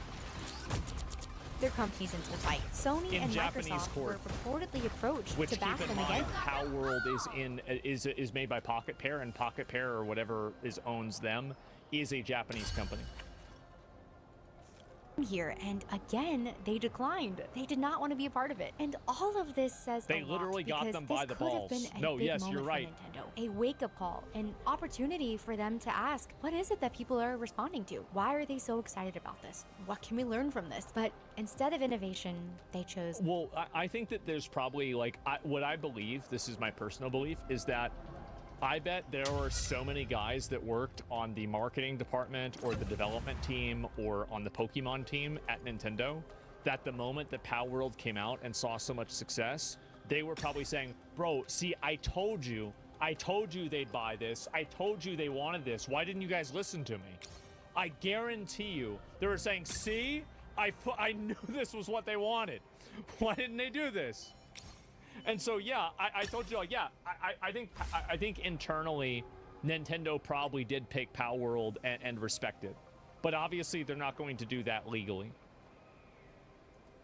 Litigation. And to me, it was not a stand for creativity or IP protection. The Pokemon formula has been around for literally 30 years. We all know what it is and where it comes from. And Power World was not going to change that. No. This was Nintendo being a bully and swinging at anything that threatened the comfort of their complacency. They had an opportunity to grow, to evolve, to take advantage of someone already laying the groundwork for them, but instead, they chose violence. And after everything, the creator takedowns, the lawsuits, the silencing of innovation, you think maybe Nintendo would at least try to get one thing right. Their legacy. I remember when Nintendo Online was first announced. It sounded like such a win, a way to legally revisit classic titles, play old favorites, dive back into the library that built up this brand. And at first, I was so hopeful, but the reality has been frustrating at best. Games get added randomly. Some months it's not much. Other months it's one obscure NES title no one There's just too many subscription services nowadays. It's just, people are getting eaten alive. Like most people, I bet, probably have half a dozen subscriptions to things that are non-essential. Like besides like your phone payment, there's so many of these now. It's nuts. Boiling Frog, yeah, it's like they're just taking little bites out of you, little things. Looks like we're ready to go to battle. Nintendo loses legal battle against a supermarket named Super Mario. Fuck them.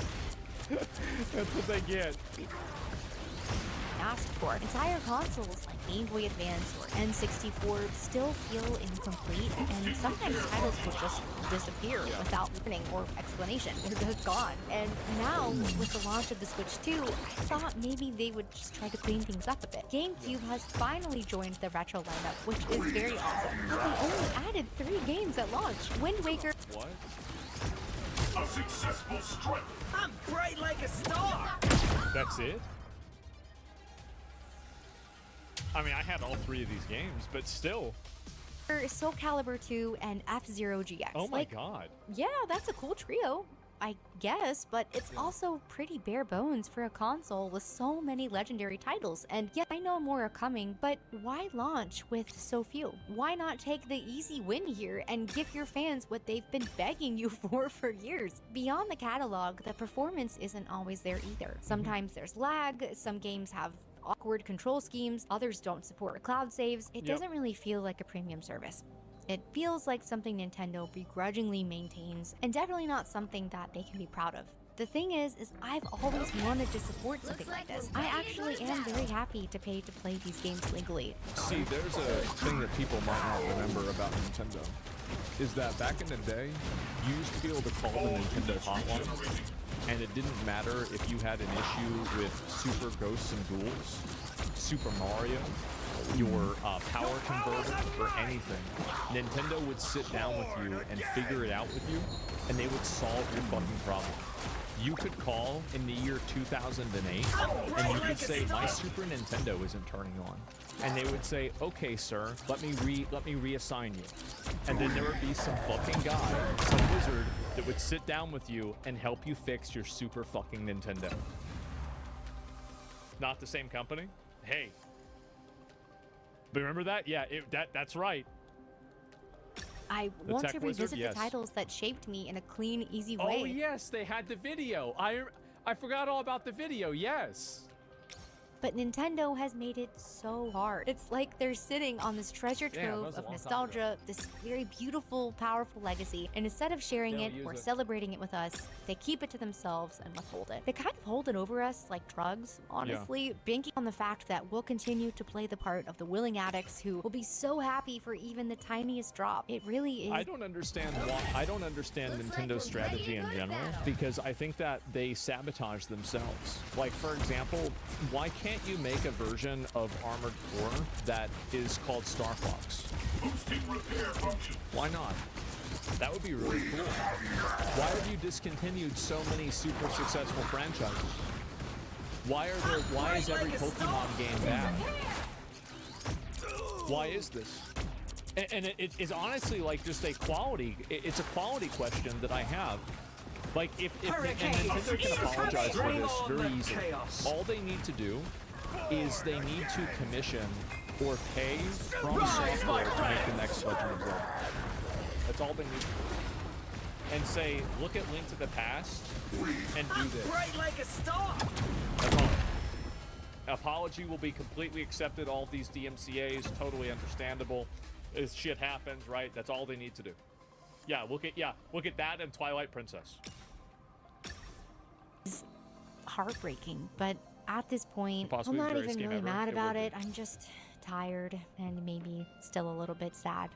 Now, again, to be clear, this video is not meant to shame anybody. If you bought the Switch 2 or you're I a did. part of Nintendo Online and you're loving it, I think that's great. Truly, I am not here to steal joy away from bought anyone. 3 games This on it, video too. really is just to talk about how I can't ignore how much my own relationship with Nintendo has changed over the years. And I don't love them anymore. Not the company, not like I used to. And that's difficult to say out loud because I grew up on these games. I spent summers chasing stars in Mario 64, winters decorating my Animal Crossing home, racing my siblings in Mario Kart, riding Epona across Hyrule Field like it was the most magical thing in the world. And for me, these were not just games. They were a part of my childhood. And that's why all of this hurts so much. Because the company that once led with a full heart and love for gaming feels like it's running on autopilot, giving us the They just suck.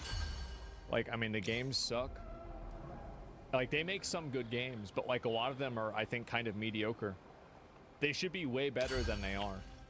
absolute bare minimum. Comfortable, safe, lazy, greedy. We're getting Mediocre. less and paying more. And look, the industry as a whole is a bit of a mess right now, but it's still fair for us to ask for better, to feel valued Absolutely. as customers, Yes, to want true. these companies to care. And for a long time, I really believed that Nintendo did, that they were different, that they stood for something. But now I'm not it's like those other hard to see companies. how that could still be true. I always joke that my relationship with Nintendo is super toxic because even after all of this, even after how I've seen how they treat their consumers and fans, part of me still hopes that they'll change. Because To me, I believe that I have totally transcended this toxic relationship that I have with video games and with video game companies.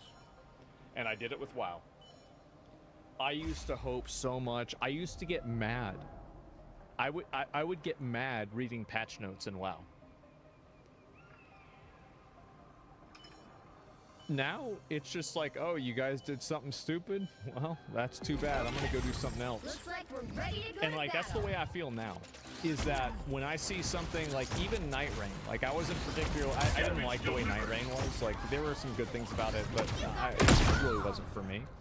And I didn't get mad at From Software. I'm like, oh, okay, this one's not really for me. I'll hopefully play the next one and it'll be good. And I've totally disconnected from any degree, and I've tried to, any degree of brand loyalty. Like, if the last game was good, then I hope this game's going to be good. If it's not, well, then that's too bad, right? And then maybe I'll play something else or whatever. And like I did that with Zenless Zone Zero, too. Like, I went and you'd be the last person playing. You've come a long way. Everybody's saying that I'd be the last person playing WoW. Well, I still love WoW. I mean, I do. I just haven't really played it recently because I just haven't really felt like it. And like it's the same with Nintendo. Like if they bring out a good Legend of Zelda game, you guys have to understand that this is the level of my resolve. When I had Breath of the Wild come out and they said it was 30 FPS, I said, okay, I'm gonna wait for it to come out in 60 FPS. I just bought Breath of the Wild for 60 FPS on the Switch 2, and I'll be playing it for the first time soon.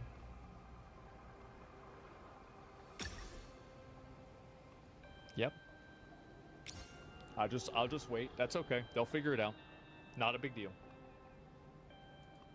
they could. It really would be so easy. If they wanted to, they could be the company that supports creators instead of silencing them, shares their legacy instead of locking it away, prioritizes joy over control, and evolves instead of punishing innovation. I really would love nothing more than to fall back in love with them. But right now, it just seems like Nintendo is going to keep being Nintendo. Just very Well, sure. stuck, Yeah, I'll stream the and beginning. too happy sure. to stay that way. The love that I once had for them was so real, and the magic really mattered. But the company behind that magic, it feels further away. It's not there If anymore. you made It's a it to the end different of this video, seriously, It's a different thank you so company. much. And I would love to hear your story. What made you fall in love with Nintendo? Are you still in love with them? Or have you also had a bit of a breakup with them like me? Let me know in the comments. And thank you so much for watching. I'll see you in the next one. I just feel like, especially like if you go back and you look at like the Super Nintendo and the like N64, those games were like generationally insanely good. This is a great video, and I think that she represents. There's a video. Give it a like. I definitely feel that way. And I link the video. Yeah, there you go.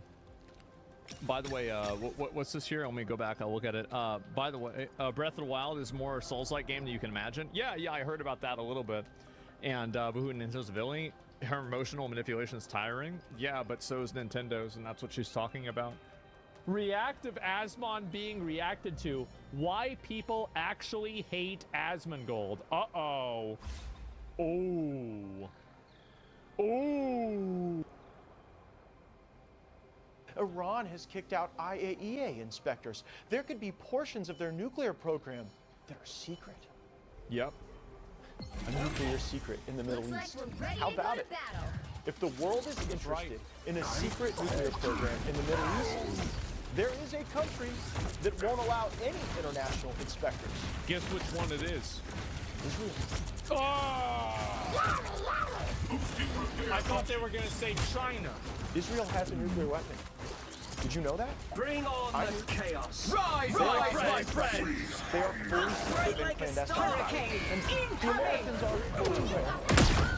You know what? I don't even blame Israel for this. If they want to develop a nuclear weapon, if they had the blessing to do so secretly, I'm not in judgment of that. But to drag the world into a regime change war over secret nuclear weapons, when you have secret nuclear weapons, is a bit hypocritical. Well, it's self-preservation. It's just that simple.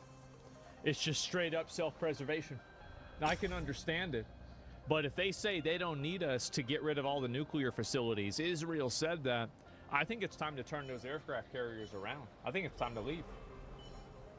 Yeah, I mean, if we're not going to bomb them and Israel says they can take care of it, time to go. Hypocrites live longer? Yeah. Always act in self-interest. Talk about morals and politics? Yeah. It's not a moral argument, it's a survival argument. Invoking fairness, which is irrelevant. Yeah. You never want to have a fair fight. You always want to have an asymmetrical, overwhelming advantage against your opponent. So here's the deal. How about Iran and Israel both give up their secret nuclear weapon program? Your powers are mine! Completely agree. If Trump got that deal, he wouldn't only get the Nobel Peace Prize, they'd probably name it the Trump Peace Prize. That's crazy to think about Israel denuclearizing. Incoming! Look at the model in South Africa. South Africa denuclearized right before they stopped being an apartheid state. Second chances. Forces of Israel and America have called for Trump to recognize Israel's sovereignty over Judea and Samaria, which some people call the West Bank. If that happens, Israel will have to let the 5 to 6 million people who live there vote. And they don't want to do that. I'm not calling Israel an apartheid state. Right now, I don't think they are. But if they are ruling the West Bank, as the neocons would suggest, then the South Africa model for denuclearization is not totally off base. There's a certain bravado at the beginning of a middle. I don't see how it's even that complicated about like what the country does, bro. Like, it's better if people don't have nukes. Like, it's just that simple. Like, and people, you know, it's like people might get mad, like, oh, you're making a complicated topic simple, because it is. It really is. Like, absolutely. Like, says USA, exactly. Like, well, of course we're gonna add, like, the USA. Like, think about it like this: is it good for Russia that Ukraine doesn't have nukes? Simple question. Is it good that Ukraine doesn't have nukes from Russia's perspective? It is. Okay. Is it good for China that Taiwan doesn't have nukes? As far as I don't think Taiwan has nukes, right? Is it good for China? Yes, again. It's also good. Is it good for us that Japan didn't have nukes in World War II? I would say that it is. So the fact is that having these weapons give you a distinct and obvious advantage in combat. Of course, they're going to want to make them, but we can't let other people make these weapons because, again, like, we don't want to deal with this shit. It's bad. Yeah, it's power leverage, exactly. And you want to keep the leverage on your side of the table. That's survival. So it's good for the aggressor? Well, it's good also for it's good for the country no matter whether they're the aggressor or the defender. Like, nukes are also a deterrent for attacking a country too. They're both. Middle East regime change war, there's enthusiasm, bold predictions of swift victory, and usually a total misunderstanding of what happens next. Yeah. Oh, Iraq wasn't prepared. Daisy cutter? This is how easily the so-called foreign policy experts believed we would carve our way through Iraq. I saw how many of our bravest patriots were pushing up daisies as a consequence of that war. Yeah. I went to their funerals, I visited their grave sites. I saw the true cost of a flawed regime change war in the Middle East. Another we had flawed no plan regime. to get out. Iraq cost Yeah. America $3 trillion, and this distraction and disaster aided in both the rise of China and ISIS. Yep. Whoever was telling you that we had the ability to topple a regime in Iraq and then come out with something better was either one, lying, or two, so ignorant about the country they were invading that their lack of knowledge or curiosity or Rise, my friends! The reason why we got involved with that is because the people Second that wanted chance us is to get over. involved had a vested financial interest in our Rise, my involvement. friends! That's the reason. What was Dick Cheney the CEO of? understanding led to blood and terrorism and chaos. So as we approach the 2025 vintage of regime change wars in Iran, I wonder if those now cheerleading attacks on Iran know anything about the country they want to topple. Yeah, exactly, bro. We can't try to change their regime. We can't do that at all. I do think that this is going to damage the reputation, like, especially of a lot of the pro-Israel people. A lot of the pro-Israel people will have their reputation damaged, I think, like, seriously, by how much they are defending Israel. And I think that the veil has been lifted for, like, a lot of average Americans, and they've seen that, you know, America is doing a little bit too much to help Israel out. And I think that that's created, honestly, I think it's created anti-Semitism.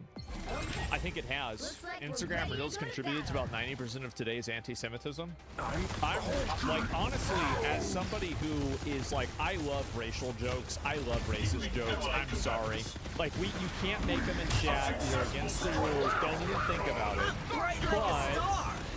But, I do love them. Okay.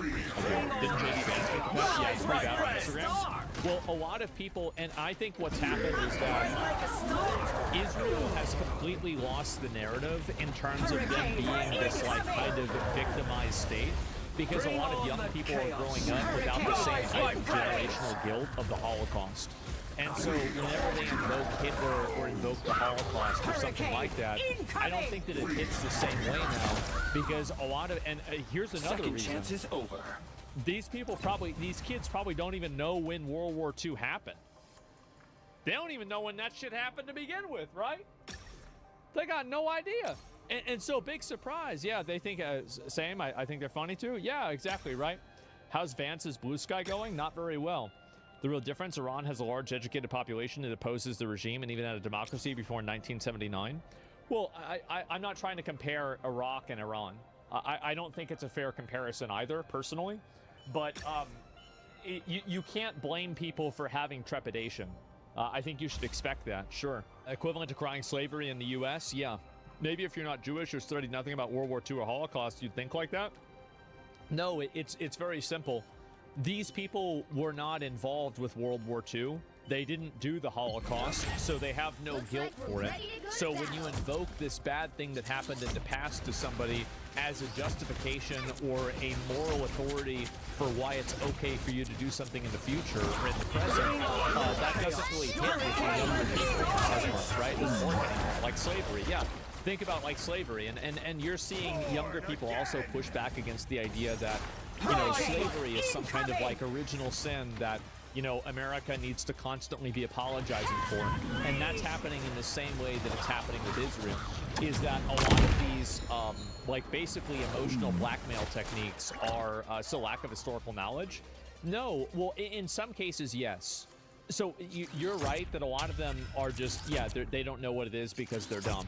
But there's also a huge contingency of them that don't know, that don't care. And that's the big point that I'm making about this. It's that they don't care. It doesn't matter to them whether, oh yeah, the Holocaust happened 100 years ago or slavery happened 150 years ago. This isn't something that they want to live their life according to today. Because effectively what that means to people is that they don't want to live their life in the context of someone else's problems that they didn't even cause. And what I've learned and what I've observed just throughout history is that one way to radicalize a group of people is to hold them generationally accountable for something that they didn't do. And I think that you can look at this with, you know, obviously I think this led to the rise of like Nazis. I think it led after World War I. I think it led to the rise of a lot of anti-Semitism here. I think that it's led to the rise of, let's see, like a lot of, I think that the hatred that people have for Israel. I think Germany, yeah, exactly, right? It's happening out in America, it is. And I don't know a single instance where that's not the case. And so white Americans understand slavery, they just don't want their rights being lowered because they're white. Yeah, no, I think that's true, obviously. But wars when young, naive, or tricked by old and bitter are killing each other? Sure, right? Guilt tripping is so bad it triggers emotion and do you think that we'll live to see a nuke drop? No. I don't think it'll happen. Hurricane incoming! Yeah, if you ask me a question, I don't think so. How's the rise of anti-Semitism in Rise, World War my friends! Well, it's what happened after World War I. And even during the World War I, like, Treaty of Versailles, was that it? I forgot. They even said that this was like, you know, a 20-year armistice until World War II. And so, like, I mean, this was predicted even when it was happening. So, yeah, I could be a little bit wrong with some of these, like, data points. I think it was Kaiser Wilhelm that said that. So it was well defined when it happened. And I think that, again, you're seeing this happen with men too nowadays, where like men are being held generationally accountable because there were certain, you know, generational advantages that men had maybe 50 years ago. And in some cases, only 20 years ago or 30 years ago, men had advantages that women didn't have. But when you're a guy who's 20 years old and you grew up without any of those advantages, and then they still want to handicap you because of them, that's going to create a lot of resentment. And I think that's something that's happening, and it's radicalizing more and more people. And that's where I think a lot of the anti-Israel sentiment is coming from. I think anti-Israel sentiment comes out of that. I think anti-woke sentiment comes out of that. I think that like minority sentiment comes out of that. And yeah, I mean, I would say all of these come out of the exact same thing. You're on point 100%. That's where I would say, yeah, speak of truth. I mean, I hope that people can realize that. I'll read a few more of these in your millennial fathers, pussy. Well, I don't know if they have like dads at this point that are millennial, but yeah, if people are still around who had parents in concentration camps, it's still relevant to talk about today, though, right? Well, you don't get to decide what's relevant for another person. And also, they don't get to decide what's relevant to you. But you can't make a person care about what you care about, and to the extent that you try to emotionally blackmail them into doing so, you're going to alienate them against you. So I think that's what's clearly happened. It was because, like, again, this is what happened a long time ago, and so, like, why would somebody be thinking and making decisions about it now? What's the difference between emotional blackmail and learning from history? The difference is that it's about guilt, and it's about guilt and obligation. And so whenever you look at a historical context of something and you say, because of this historical context, we now need to be treated differently or better because of that, I think that that's whenever you really run into problems. It's assignment of guilt and assignment of blame. That's where white Americans fought to free slaves, yet for guilt. Well, the amount of white Americans that owned slaves in America was like 1 to 3% or something like that. It was a very small minority of Americans that actually even owned slaves to begin with. Slavery was really expensive. What? Yeah, I'll pull it up and show you. A lot of people might not know this. What percentage of Americans owned slaves before slavery was abolished. So I think it's 1.68, right? And so yeah. In the South, where slavery was more concentrated, the percentage was higher. So on average, it was 1.4%, and even in the South, it was less than 10% at 8%. Right? So there you go. And so very, very low amount of people, around 1860, around 1.4% of the U.S. population owned slaves. So the entire concept of this being like a generational thing that white people are responsible for is ridiculous. The first slave owner in America was black. Well, guess who was probably selling the slaves?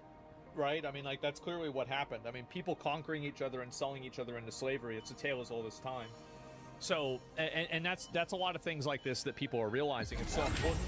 And like all of these things, keep in mind too, is that none of these things invalidate people's, like, they don't invalidate civil rights. They don't invalidate people's struggles. They don't invalidate people's personal experiences. But I think it's really important for, at the same time, everyone to realize that there is a big difference. Rise, my friends! And for people, and I think that when people realize these facts, a lot of the seemingly generational guilt kind of disappears. Slavery was chattel to people? Well, yeah, chattel slavery. Yeah, I think everybody knows that. Slavery was very bad. You're being ignorant. Well, let me go back and actually, you know what? That's not even an argument. I'm just gonna ban you. I don't want to argue with somebody who's not even verbalizing what they think. So yeah. And my family ancestors were Irish slaves. We have that too. Yeah, definitely. And you think the biggest reason why people hate Israel is the horrible war crimes they committed are well documented, like March 23rd, where they clearly unloaded ammunition on ambulance workers? No, yeah, I think that's definitely it. But the problem is that I think that the bad actions that Israel has taken, they probably go back for years. But why are people putting more of an emphasis on it now? Well, I think it's because people are growing up in a culture that doesn't view them, and I think also, like, obviously as the country becomes kind of less religious, and or at least like less you know, traditionally religious, you're seeing a big change with that too. That's what you do, though. You just say things with no proof. Not always, sometimes. Like what? What have I said without proof? Israel is hated because their baby killers in apartheid state?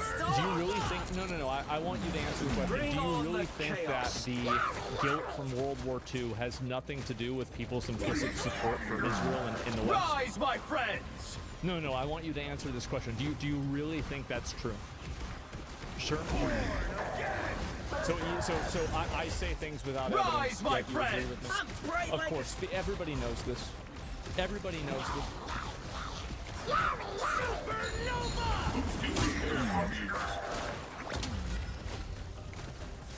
Straight to a Fox News. At least 85 people were hurt in the latest Iranian ballistic missile attack. This in Tel Aviv and beyond, including a direct hit on a hospital. How's nobody dead?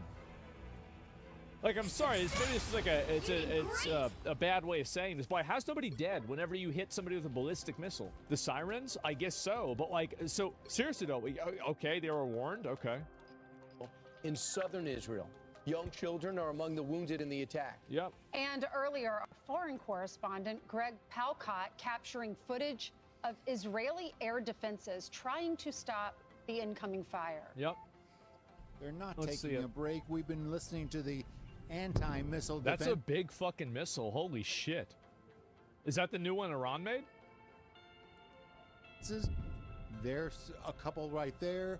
It's a wake-up call for this country, for the city, that this war between... That's the sun? Oh, wow. That is really big. Jesus. Between Iran and Israel is still on. And Israel's Prime Minister Benjamin Netanyahu is promising to, quote, exact the full price from the tyrants in Tehran. Mike Tobin is live in Israel at the scene of one of those attacks. Good morning, Mike. Yeah.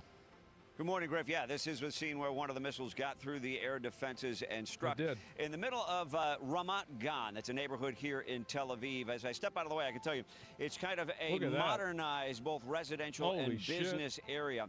And what you're looking at now is pretty much the center of the impact. I'm told by Magen David Adom EMT that one of the missiles did make a direct hit on a building here. And what you're looking at is a lot of Isn't that kind of an L missile, though? I mean, like, if you make a direct hit and most of the windows aren't even broken, like, what is it filled with? Popcorn? Damage from the shrapnel shockwave, and yeah. the force of the blast as it went Still. through this modernized neighborhood. Remarkably, you talk about 35 people who were injured. Those injuries are mostly minor. Yeah, it seems like, by the way, my understanding of this is that the civilian buildings that were damaged as a result of the shockwave. It seemed, and Iran claims, that it was not targeting a civilian building, and instead it was targeting a nearby military building. They claim that. That's what they said.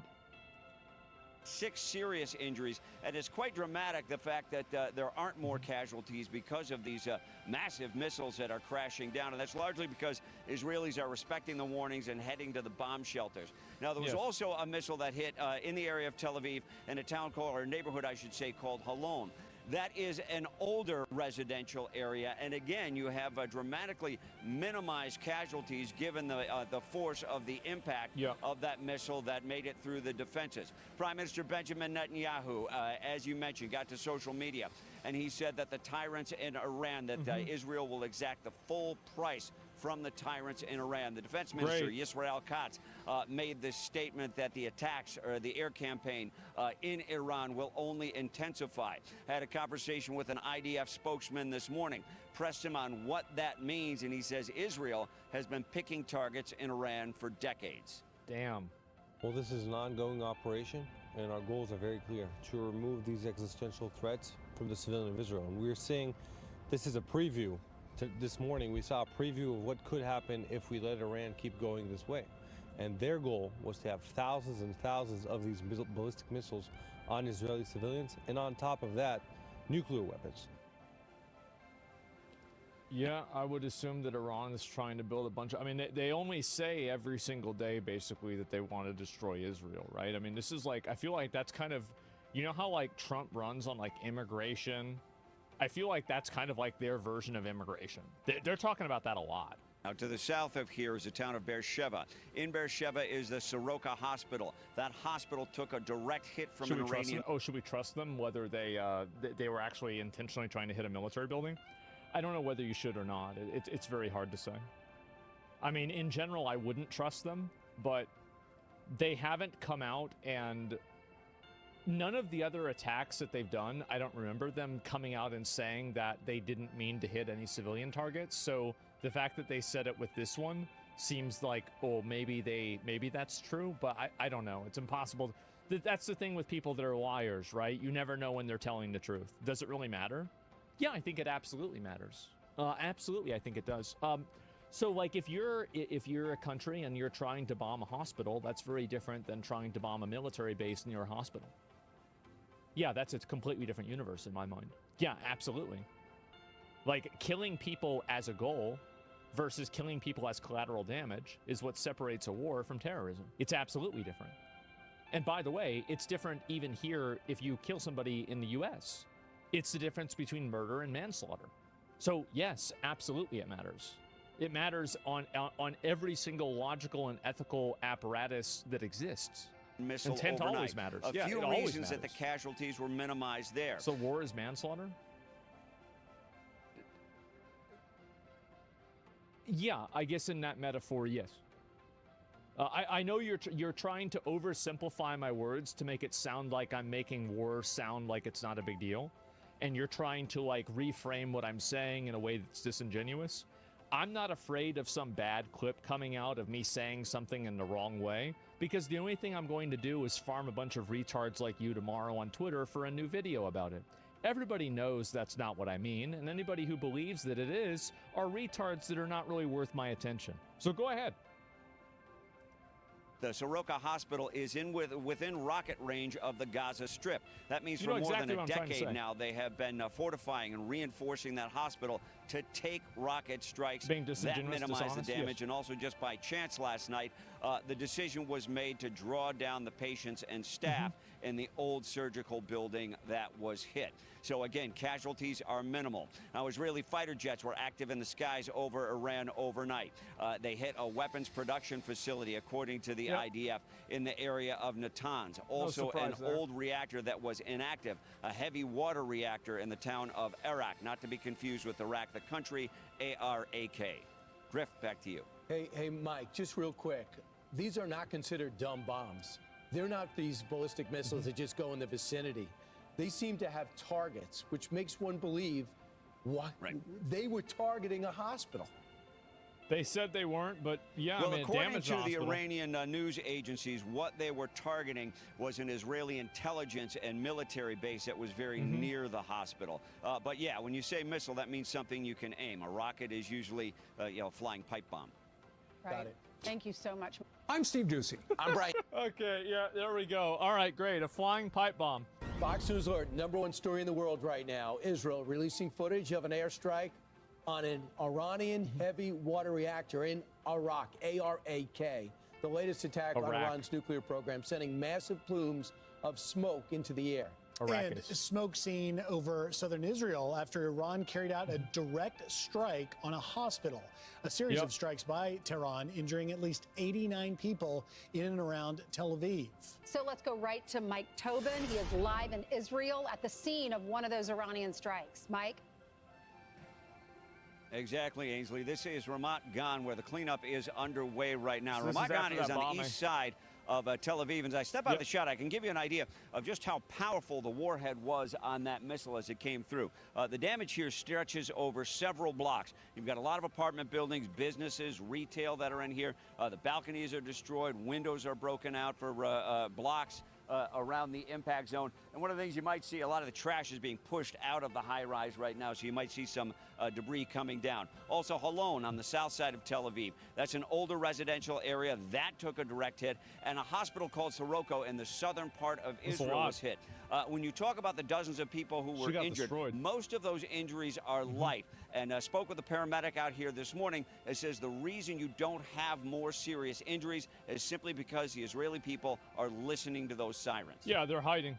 The population is highly committed to the security and safety here, and we can see that even from rockets like this one, very little or few casualties because people are turning to the shelters and staying safe when the alarm sounds.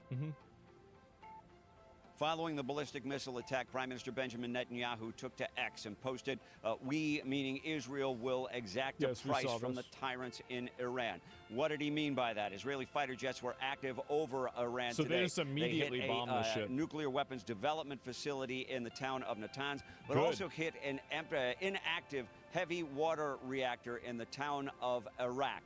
So still very active scene over Iran, and the Israelis say they have air superiority, so the Israeli fighter jets can pretty much that's true, by the way.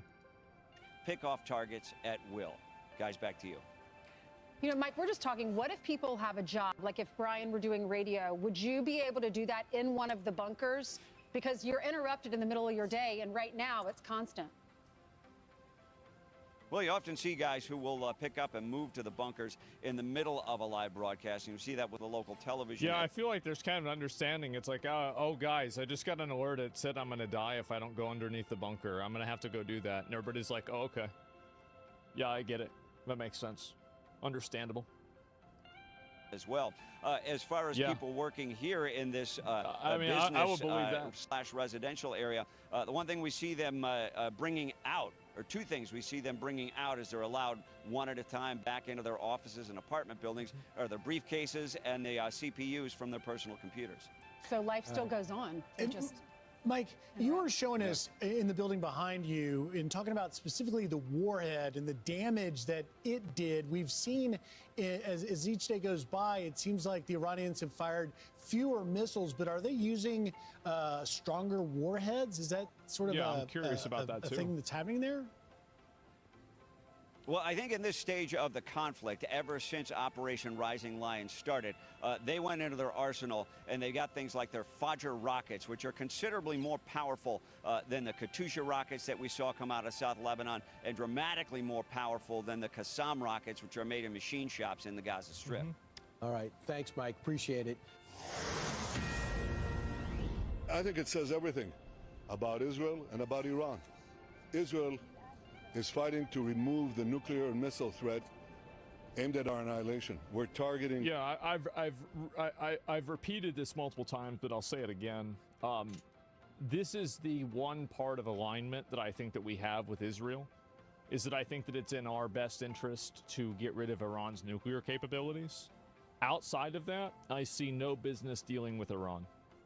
Like, I don't want to start a war with them. I don't want to bomb them.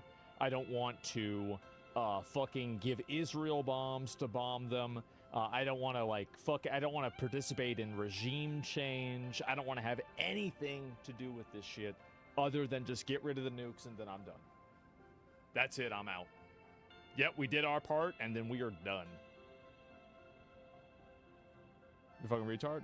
Again, guys, there are people, there are going to be disagreeers.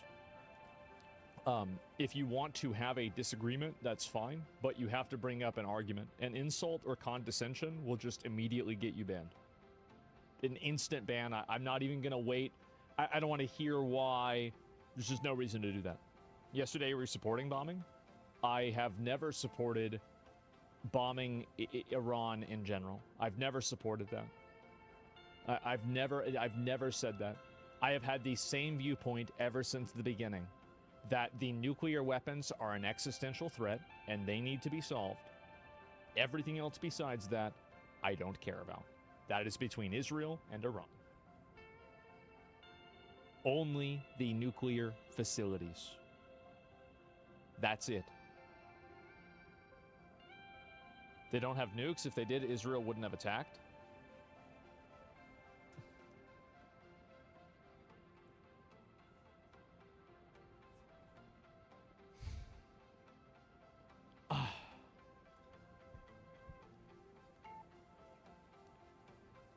This conflict is very scary to me. It's very scary because the types of arguments and the things that people say are so stupid that it really makes me worry. It does. I'm really worried. I didn't realize people were I thought people were stupid. But this is a whole different level. Oh my God. Half the people here are stupider than the average person. No, everybody in my chat is smart, and the people that are disagreeing are random chatters from other places. None of my viewers are stupid. All my viewers are smart. Everybody else's viewers are stupid, except for mine. Military sites. And also viewers of friends of mine, too. They're also smart. We're targeting nuclear sites. We're targeting missile sites. They're targeting a hospital. In this hospital, there are patients who are immobile. They can't even move. I mean, Hamas said the same thing about Israel whenever Israel was bombing Palestine. And then, you know, Israel was like, yeah, but they have stuff in the hospital or near the hospital. And so it just happened. Like, I don't think there's really... I don't really think that they have, like, the moral high ground with this. I think the number of hospitals that Israel has bombed, correct me if I'm wrong, is 36. That's the number, right? 36? Right next to it is a children's ward, a baby's ward, infants. They target it. It's a lot. Fox News alert now. There you saw it moments ago. The Prime Minister Netanyahu visiting the site of a bombed-out hospital, warning Iran's supreme leader, you cannot continue to exist. Wow. After overnight missile strikes killed innocent civilians and those wounded, or over 80. Our next guest knows all about the Mideast war on terror. Retired U.S. Army Lieutenant Colonel Ken Tobo joins us. He led 6 combat tours in Iraq and Afghanistan and joins us now.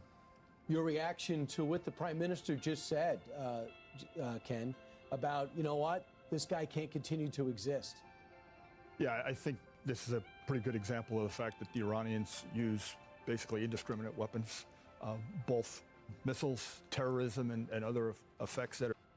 Yeah, Iranians are fucking terrorists. I mean, the government is fucking, they're funding terrorists. I mean, like, it's a terrorist government. I mean, like, what the fuck do you say?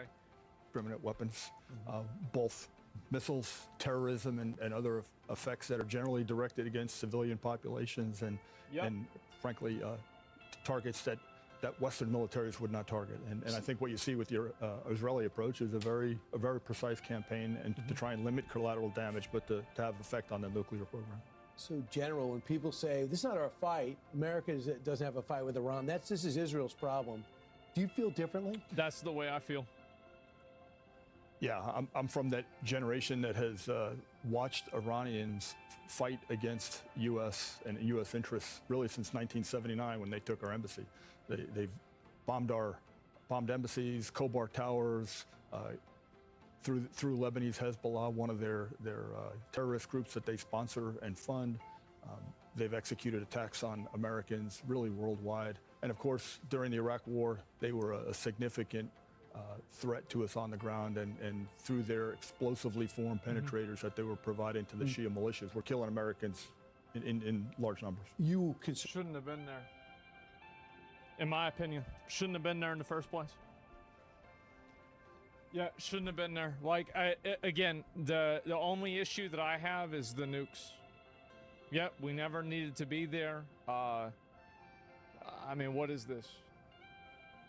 I mean, basically, like, and by the way, Iran government is bad. Like, they're bad. Like, if I could push a button and it would replace them with a better government, I think everybody would push that button, right? And they're crazy. They do support terrorists. That's true. But, like, does this warrant us going over there and, you know, like, spending lives and trillions of dollars? I don't think so. I just don't think so. You said, you know, we dropped the bunker busters, they'll do the job in Fordo. The reaction. Let the people revolt if instead. you were on the ground in Iraq, in Syria, in Bahrain, our base in Bahrain, or Qatar, where do you think we'd be most vulnerable if they wanted to react? Should it be clear? Don't you think you'd say that to families of fallen soldiers, though? Whether or not we should have been there doesn't really matter if U.S. citizens get murdered? Okay, so then why would you? Absolutely, you have to. Like, you're making an emotional appeal. Wow, well, you wouldn't say that to somebody who had a dead kid. There's a reason why people who are victims of crimes don't get to sit on the jury. It's because they're not making an active decision. Or they're not making an unbiased decision. Yes, obviously. They're going to feel differently because they were personally affected by it. That doesn't mean that you shouldn't make a decision that way. That's not on Zach. That's on the government. Yeah, exactly. Like, you can't let emotions make decisions for you. If you do, you're going to make bad decisions. The second we start bombing Iran, they're going to attack our bases. There's no we'll only go this far option in the conflict. We've already evacuated the bases. We already evacuated a tremendous amount of the bases and the embassies and all that. That we dropped the bunker busters on Fordo. I am quite sure that our military commanders globally are on alert and preparing the capability to defend our troops. I think when you look at the Middle East, the Iranian capability is largely ballistic missiles, short, medium, and long range. And so I am sure that all those bases are worried about their air defenses and paying close attention to the news. It's amazing. Their axis of resistance has been very quiet because they know the people that have been supplying them are getting their head kicked in. This is a big day. The 73rd anniversary, the birthday of the Green Beret. What is the Green Beret? People like you, how have you contributed to our armed forces? I thought they had that for way longer. The Green Berets, the U.S. Army Special Forces, are really a unique portion of our military capability, really the only organization in the U.S. military that's solely focused on working with indigenous partners such as resistance elements and other partners, primarily to overthrow occupying powers or enemy adversary regimes. So kind of think Rambo? World War II, think folks parachuting into France to help the French resistance overthrow the Nazi regime. And that is the prime focus of Green Berets. Obviously, we do other things in when called to, like help governments fight their own internal stability problems. But that was the reason for the creation of the Green Berets in 1952. Now needed more than ever. Yeah, absolutely. When you look at the world situation, we're in a competition with adversaries, China, Russia, North Korea, Iran, and a lot of that competition is what we call the gray zone. It's below the threshold of conventional war.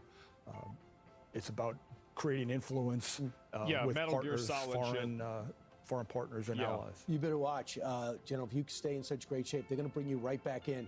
Lieutenant General Ken Tovo, happy birthday to you, Green Beret. Thanks for all you do, and thanks for your expertise here. And I just close if I could. If Green Berets are an important part of national capability, and Green Beret Foundation exists to support our Green Berets. And so go to the foundation to support GreenBeretFoundation.org. So, especially on the birthday. General, thanks so much. Thanks. I'm Steve Doocy. He does look kind of like Tony Hawk. You're right about that. Genuine question, there might be a chance that Iran doesn't actually have the nukes and this is similar to Iraq. Do I think that they don't have the nukes? I think that Iran is trying to develop nuclear weapons. I do. I think that they are trying to develop them. Now, there is a possibility that maybe they haven't developed them yet. But if you ask me the question, do I think they are trying to develop them and they are actively trying to develop them, the answer to that in my mind is absolutely they are. And so you're kind of asking two different things. Do they have a nuke at this exact second? Maybe, maybe not. Probably not. I wouldn't bet on them having it. But there's also a high probability that they're trying to make one. And so that's at least where that's where I'm coming from. That's what I think. And so, yeah, of course they are. They lie about everything. Yeah, of course. Hassan said they should. I mean, if you were Iran and you were a psycho, fucking religious zealot, people don't die, they become martyrs, like totalitarian government, wouldn't you want to build a nuclear weapon? Because if I was them, I would too. Sure. I can easily see why they'd do it. And absolutely, it doesn't mean that's like, I mean, just because I say that doesn't mean I think it's a good idea. But of course I can understand why it's happening. Duh, of course. Absolutely. So yeah, and nukes have protected North Korea for 70 years. Being a martyr means you died, though. Yeah, exactly. Well, that's the problem. And so it's that simple.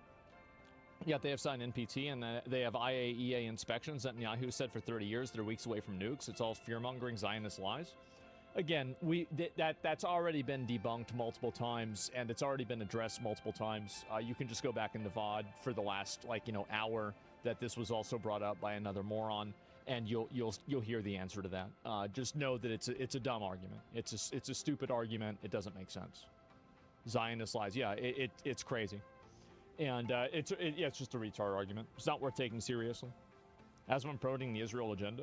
No, it's not the Israel agenda. It's the American agenda. I know this might sound crazy, but just because in one circumstance, because your interests align with Israel, that does not mean that you are a puppet for Israel.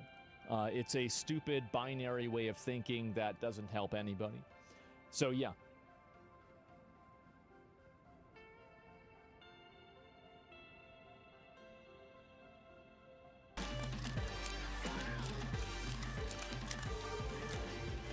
Good evening and welcome to a program devoted entirely to lefties losing it.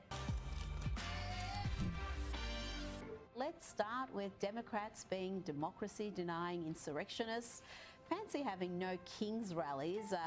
You don't have a king. You have a duly elected president who won the election in a landslide against the candidate you undemocratically installed. Remember Kamala and that sham process? We certainly do. And there were plenty of celebrity idiots at these rallies, including the dangerously stupid Mark Ruffalo. The likes of Putin and Netanyahu and Kim Jong-un of the world. Also at the rally were the likes of Susan Sarandon, Julia Louis-Dreyfus, Glenn Close, and the unfunniest man on the planet, Jimmy Kimmel. Sadly, Eva Longoria couldn't be there, but she recorded this message earlier. Every time I try to record a message, I just start crying, and then I don't want it to be about me and my emotions about it, but it's just so inhumane, hard to watch. It's hard to witness from afar. I can't imagine what it's like to be in Los Angeles right now. I can't believe It's happening in Austin, Texas. I can't believe it's happening all over the country. The comments and people's reactions to it is really so surprising to me because it is un-American. She's shocked by people's reactions. These people really do exist in a parallel universe. The deportation program, as we discussed at length last week, is enormously popular. Trump campaigned on it, he won on it, he has a mandate, and the group who have swung most strongly in support of his tough immigration policies are immigrants themselves, legal ones. But the question has to be asked, what is it with Democrats and violence? They cannot even hold a dumb democracy-denying rally without turning on each other. Let's check what happened in Salt Lake City, Utah.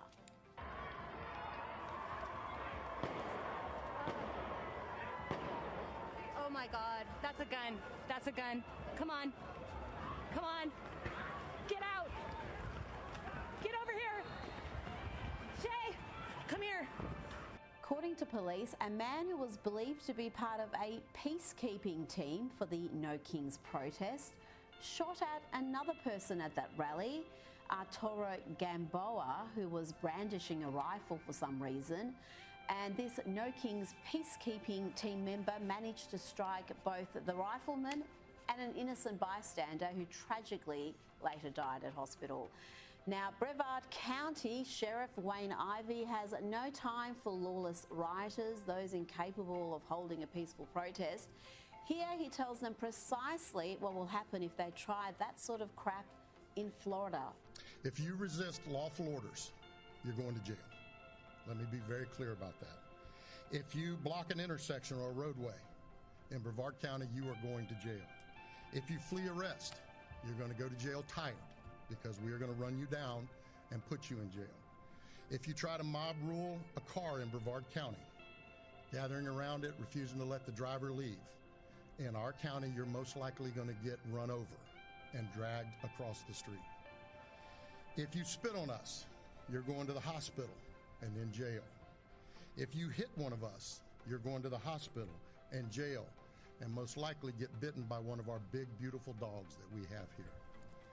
If you throw a brick, a firebomb, or point a gun at one of our deputies, we will be notifying your family where to collect your remains at, because we will kill you graveyard dead. We're not going to play. This has got to stop.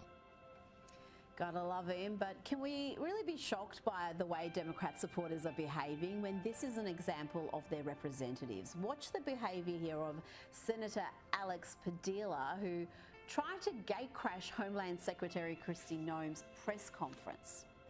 Hands up, hands up. I'm Senator Alex Padilla. I have questions for the Secretary, because the fact of the matter is a half a dozen violent criminals that you're rotating on your hands off. Many of our ICE agents have been doxxed for doing their duty. Yes, that's a senator. Unhinged antics. The senator messed around and he found out. Hands behind your back. Hands behind your back. If you don't get on my hands, go ahead, put them behind my back. All right. Cool. Hand with one hand. Lay flat. Lay flat. Other hand, sir. Other hand. And the Democrats and their media lapdogs acted like he was the victim. This was a sign of a dictatorship that a senator would be crash-tackled. They gave this clown a platform to spew this nonsense. Here he is on MSNBC. Democrats say that Secretary Noem should resign. Is that where you are? Look, that's maybe not my focus right now, but I do think there's some serious questions. How does the cabinet secretary not know the senator from California when she steps foot into Los Angeles?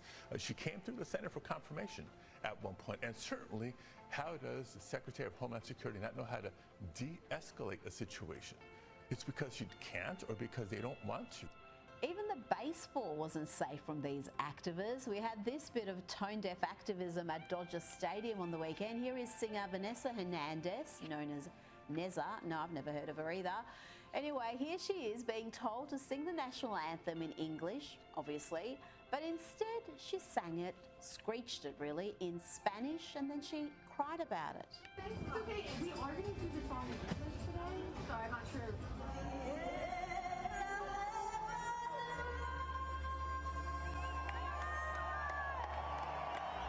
today out of all days. I could not. I'm sorry. Yeah, I just could not believe when she walked in and told me no. But I just felt like I needed to do it. Para mi gente. Hero. I wonder if she's worked out why Mexicans speak Spanish. Could it be because they were conquered, Neza, colonized by Spain? She's singing the language of the colonizers, but she wants you to know she's very proud. I'm proud of myself for doing that today. Because my parents are immigrants. And they've been citizens like my whole life at this point. They got documented really early, but I just can't imagine them being ripped away from me. Even at this age, like, let alone like a little kid. Like, what are we doing? So your parents are legal migrants and no parent is ripped away from their kid. The kids go back with them to the parents' home country. What we're doing, you asked, we're enforcing the law. That's what's happening in America, you know, like Obama did when he deported a record number of illegal immigrants, more than 2.5 million, earning himself the nickname the Deporter-in-Chief. Have we forgotten about that? And though the protesters claim this is about no kings, it's about due process, what they really want to do is overturn the entire system, democracy, capitalism. They want to burn it all down. Here is Army Horowitz undercover in a keffiyeh, and he gets the protesters to say the quiet bit out loud. But is it more about due process or more about overturning the system? Overturning the system. For sure. Yeah, I think we have to overturn the system. Overturn this whole American system. The whole system needs to collapse. Do we want to replace it with what? Do we need? That's the thing. This might turn into something else. Those 13, how many countries are being banned from traveling? They might have something as well beyond this too. I mean, maybe we go the Haiti system, or it might spark Yemen or Afghanistan. That might work better. Exactly. Do you condemn the violence? Never. Do I condemn violence? Yeah. I don't condemn people for fighting what they believe is right. In order to get your point across, sometimes there has to be violence. Do you really condemn the violence, or do you understand it? I understand it. Stand up against the bully. Somebody's going to need violence. So we need violence. Because we're going to continue to bite the hand that you think the fuck feeds us. This is just the beginning. This is just the beginning of what's yet to come. Can you condemn the violence, or do you understand it? I understand it. We need to break shit down before we can rebuild. Burn it down. Burn it down. Okay, folks, get ready to lose some brain cells. Listen to this chat between Bill Maher and Marxist moron Sean Penn. You know, the dude who cozies up to socialist dictators, real dictators. Listen here as he accuses Donald Trump of negligent homicide, mass negligent homicide, for ending the waste and fraud of USAID. He's already been the end of hundreds of thousands of worlds. People, I'm talking about USAID. That's negligent homicide. In a sober world, that's negligent homicide. Oh dear, this man is dumber than a box of rocks, slightly less useful. Even lefty Bill Maher had to call him out. Really? You'll meet with I don't think Castro and Hugo Chavez, but not the President of the United States? Yeah, I saw good results come out of some of those things in terms of agendas that I had. I don't think that there's anything that I would...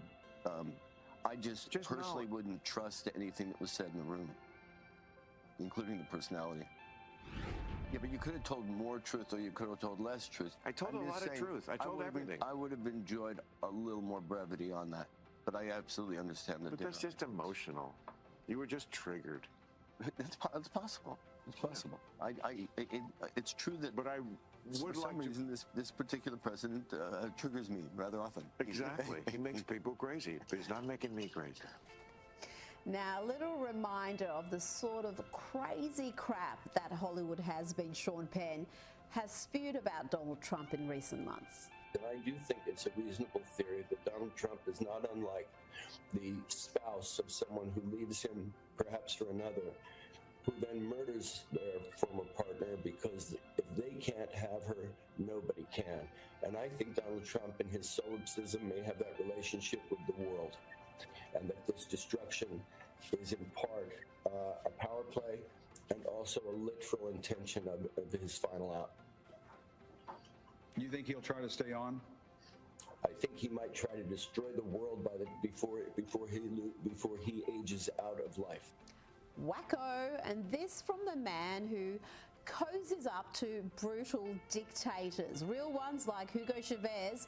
This is what Sean Penn had to say about meeting Hugo Chavez. I will wish him nothing but that great strength he has shown over and over again. It is only possible to be so inspiring as he is.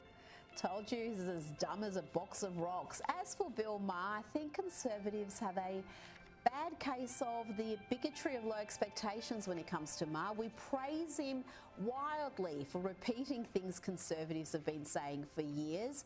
But never forget, he was part of the Trump deranged media that did everything in its power to push catastrophist conspiracy theories to try to get Kamala over the line. But Bill Maher is at least occasionally clever and funny, more than you can say about the dim-witted, painfully unfunny Stephen Colbert. Then in August, you're going to be playing Jesus. That's right. In Jesus Christ Superstar at the Hollywood Bowl. That's right, yeah. At the Hollywood Bowl. Yeah. First woman to play Jesus in a major production, long overdue. I've said for years I'd love to see a woman in that part. What an odd thing for a practicing Catholic to say. Now, if you want to see what makes anti-Trumpers so worked up, so perpetually outraged, well, don't ask these guys. Trump's a Yeah, why is that? I don't know. We don't like him. That's the word around here. Any particular reason why you don't like him? No clue at all. I'm just going with everybody else saying. Would you say any immigration law is an unjust law? I'm for open borders, man. No people are illegal anywhere.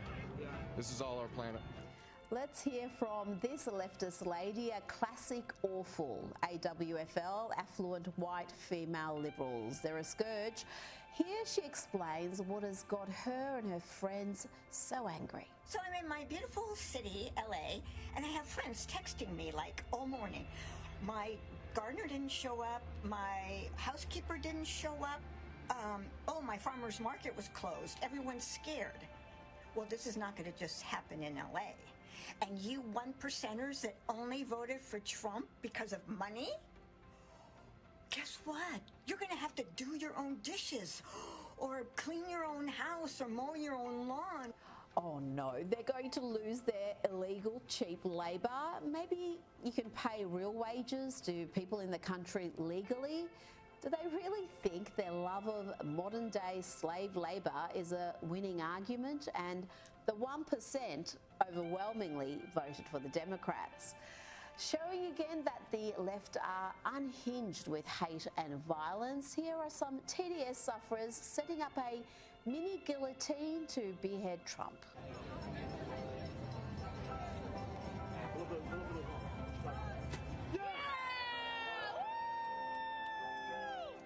And here are parents encouraging their kids to behave like hate-filled TDS sufferers.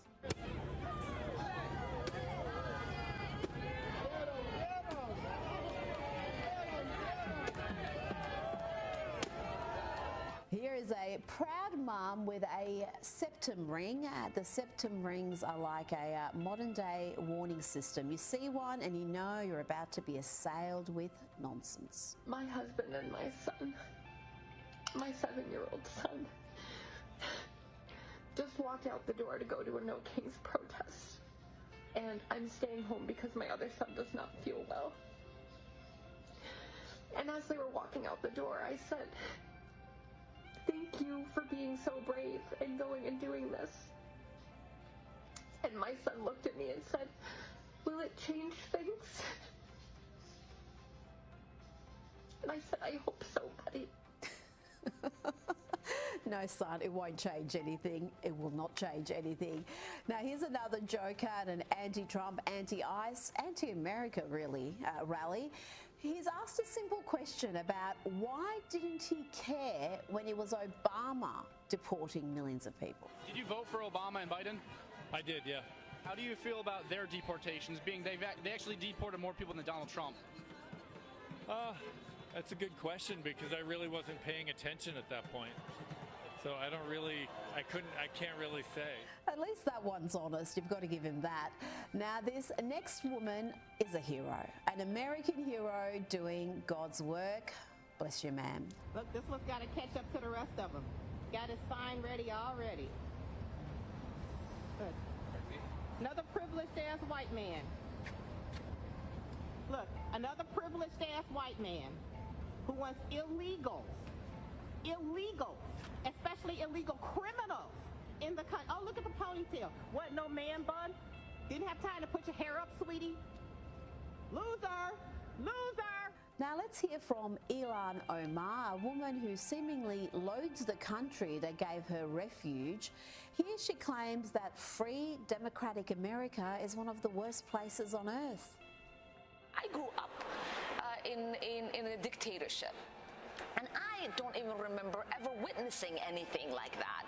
To have a democracy, a beacon of hope for the world to now be turned into one of the worst countries where the military are in our streets.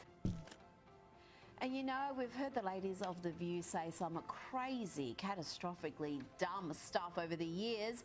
They're a rich source of material for this segment, but this week they've really hit a new low. Listen to this derangement. Here, Whoopi Goldberg claims that Americans can't be critical of Iran's gross human rights abuses because life is just as bad for Americans in America if they're different, if they're gay or black. And it's slow. But let's just remember, too, the Iranians literally throw gay people off of buildings. They don't adhere to basic human rights. Listen, here's the thing. Let's not do that, because if we start with that, we have been known in this country to tie gay folks to the car. Where the Iranian regime is today in 2025 is nothing compared to the United States. Hanging black people. So it is not even the same. I couldn't step foot during this. Wait. That's not what you mean to say. It is the same. No, it's not. The year 2025 in the United States is nothing like if I step foot wearing this outfit in Toronto. I'm sorry. No, I can't have my hair showing. I can't wear a skirt. I can't have my arms out. I'm telling you. I literally said it was up to the Iranian people. Yes, it is up to them. And that's why I am saying that it is the same. Time to select your someone champions. For their Choose difference wisely. is not good. Whoever does, it's not good. So that's why I said you weren't saying what I heard was not what you meant. I think it's very different to live in the United States in 2025 than it is to live in Iran. Not if you're black. Not for everybody. Not if you're black. I mean, where do you even start? Is she really likening crime happening in America to the Iranian regime, the government killing gay people, killing infidels, beating and locking up women for showing their hair? Can she possibly be that stupid, or is she just a massive liar? Because right now, there are no other options. Nobody wants to diminish the very real problems we have in this country. That is no one's intent. But I think it's important we remember there are places much darker than this country, and people who deserve rights. Not everybody feels that way. Not everybody feels that way. Listen, I'm sorry. You know, when you think about the fact that we got the vote in 1965, okay, they don't have free and fair elections in Iran. It's not even the same universe. They can't go out of their house. The women. You know what? There's no way I can make you understand. No, words are not your friends, Whoopi. Neither is logic and facts. Perhaps white saviour, the awful, affluent white female lefty Joy Behar can explain it for you. Reverse roles with a black person in this country, let's say, because I think that's what you're talking about. Yes. Just try to understand from their point of view. From that point of view, this country does not do them well. Does not go well. Completely acknowledge if you're talking about Iran, of course, is doing worse things, but relatively speaking, it feels bad. Relatively speaking, are these women insane? You heard Sunny there say we shouldn't compare atrocities. What, like someone not respecting your pronouns compared to being hung in the public square for crimes like adultery, homosexuality and blasphemy? really? And the viewers had a terrible week because they had Hollywood star and former California Governor Arnold Schwarzenegger on, and he being a bit of a TDS sufferer, they expected him to rail against Trump's deportation program. He didn't, and they weren't happy. You are an immigrant. You're an immigrant in this country. Yeah. Did you have a visceral reaction to what they're doing, what ICE is doing, when you see the videos of it? Well, I tell you, you said that the immigrant, I'm so proud and happy that I was embraced by the American people like that. I mean, imagine I came over here with the age of 21. Looks like we're ready to go to battle. And then to create a career Mike. like that. He's not answering as they expect. Maybe he'll eventually bag the country, bag the deportation program. But no, Arnie wants immigrants to behave legally. But the key thing also is at the same time that we got to do things legal. That is the important thing, you know. So you got to do things legal, and those people that are doing illegal things in America and that are foreigners, they are not smart. Because when you come to America, you're a guest, and you have to behave like a guest, and to make my bed and to do everything that is the right thing to do, rather than committing a crime or being abusive or something like that. So that doesn't really work in this country. Did you see Sonny's hand just reach out and touch his arm there, trying to curb his stream of consciousness? No, Arnie, you were supposed to say nobody is illegal. There's nothing wrong with breaking the law to enter the country or breaking the law while in the country. Now, let's check in with an Ivy League graduate. Here is one from Colombia, decked out in a keffiyeh, naturally. Today I'm graduating with a degree in comparative literature and society. The comparative literature department at Columbia is cool because it asks you to choose a couple languages and build this sort of hodgepodge degree of your interest. What kind of jobs can you get in this field? People go to med school, people go to law school, a lot of people go to any amount of graduate school, and then I feel like a lot of people also end up in corporate spaces as well. And sadly, that's the problem. These brainwashed activists end up in the corporate world and do great damage while they're often in HR or corporate affairs departments. Now, good news, some new pronouns have just dropped. You know, they, them, ZZ. So 2024. Now the crazy narcissistic kids are identifying with neopronouns like pup and puppy. Pup, puppy. But why might someone want to use pup, puppy as pronouns? Well, this person can have a strong connection to puppies and identify with some of their qualities, like loyalty, energy, or softness. It could also be a way to express a non-human identity. Some people feel that being human doesn't fully describe who they are, so they identify as non-human. So using pronouns like pup, puppy, Mike. It remember that this is a person's experience, and just because you don't know or you can't relate to this person's experience doesn't mean that it's wrong, doesn't mean that it's bad, and it does not mean that you have the right to bully them. But you can mock them because it's fun, and frankly, it's a little bit necessary. You see, affirming madness, affirming delusion isn't being kind, it's being weak and part of the problem. But for those of you who want to respect neopronouns like pup and puppy, this is how you do it. No one's trying to hurt you by using these pronouns. No one's trying to harm you by using these pronouns. Someone's just trying to live their own life. So you live your own life and you let them live their own life, okay? Pup doesn't owe anyone an explanation. Pup gets to define puppy self or not. People keep asking, but Pup made it clear. What Pup isn't up for debate. I've said it before and I'll say it again. Donald Trump is the funniest president we've ever had and will ever have. No other leader could turn a flag-raising ceremony into a comedy skit.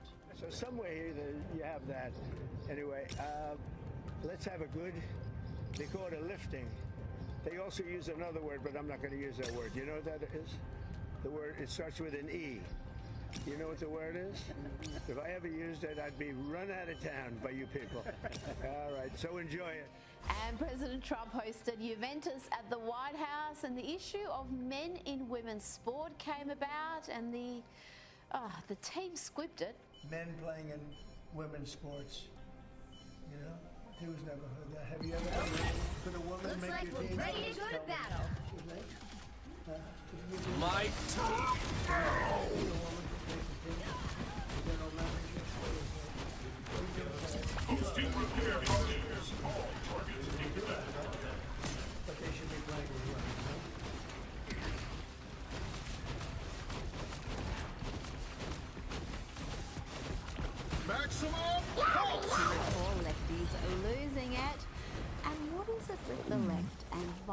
violence. They cannot help themselves. Time and time again, they resort to violence, whether it's mass violence, like we saw with the BLM and Antifa riots, or one-on-one violence, like this next clip. Watch here as this lefty loses it during a discussion about abortion, attacking a pro-life activist, Savannah Craven-Antano. I think that you just don't understand the magnitude of having a child. Yeah, well, I'm not the one who admitted they would be okay with killing babies in foster care and killing children that have been abused. That's not the point. What I'm saying. That's really.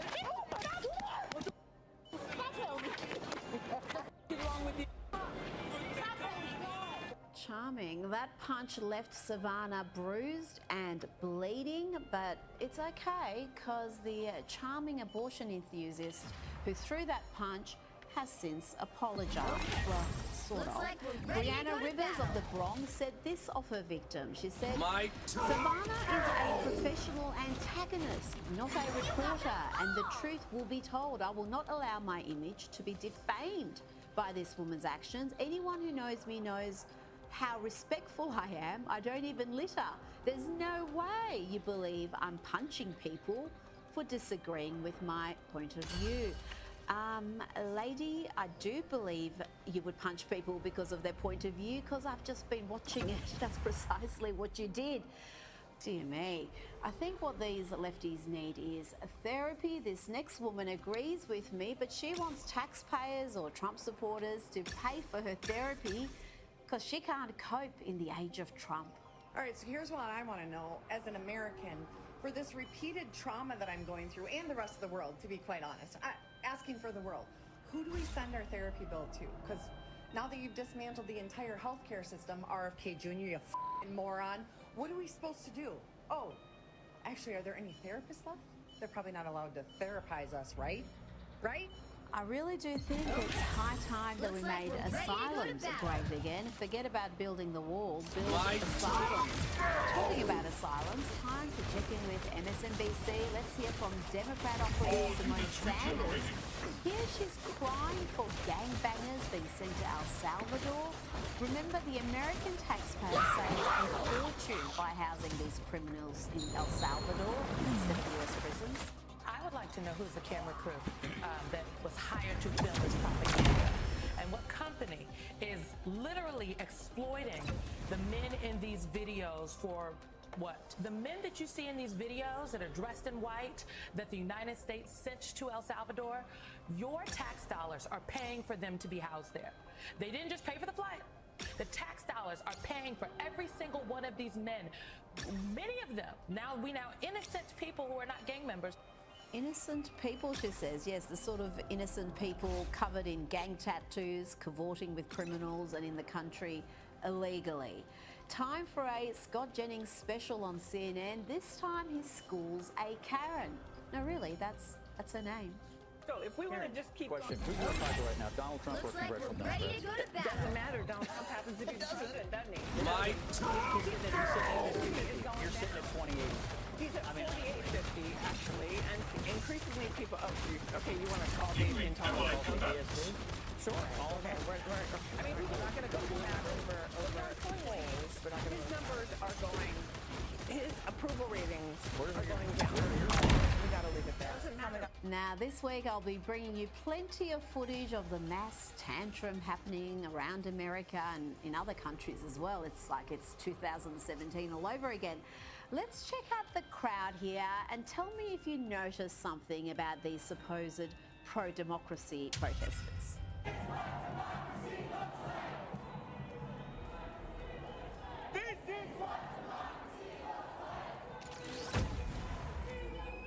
Yes, did you notice the number of boomers there, elderly folk?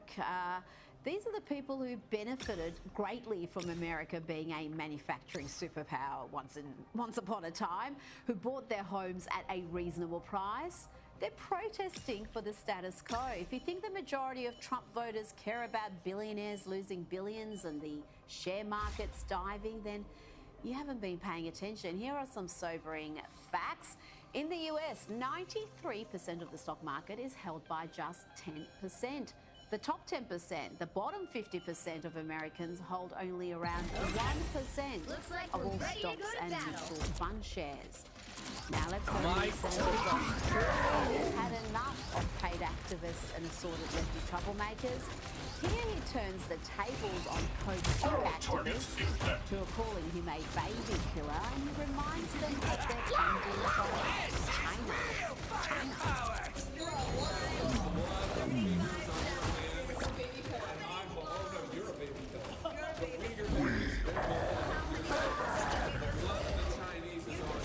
Bring on the chaos. Shields up! Yep, it's high time that these anti-Israeli mobs got a taste of their own medicine. Shields up!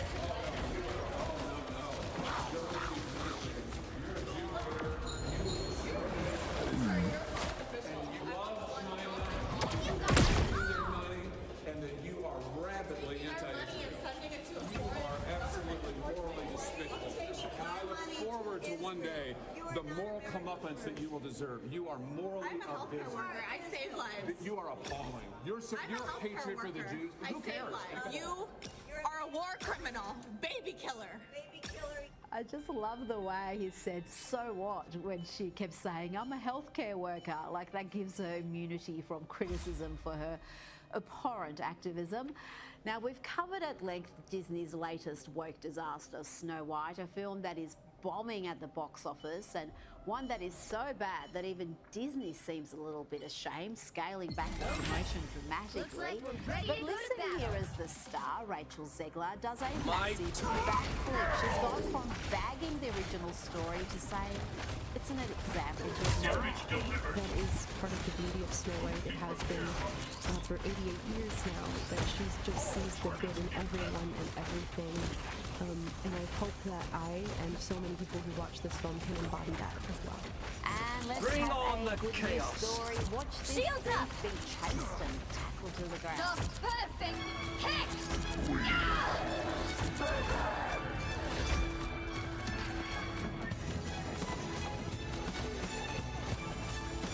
And the humiliation did Shields not up. end there. Watch Granny put the baddie in a headlock.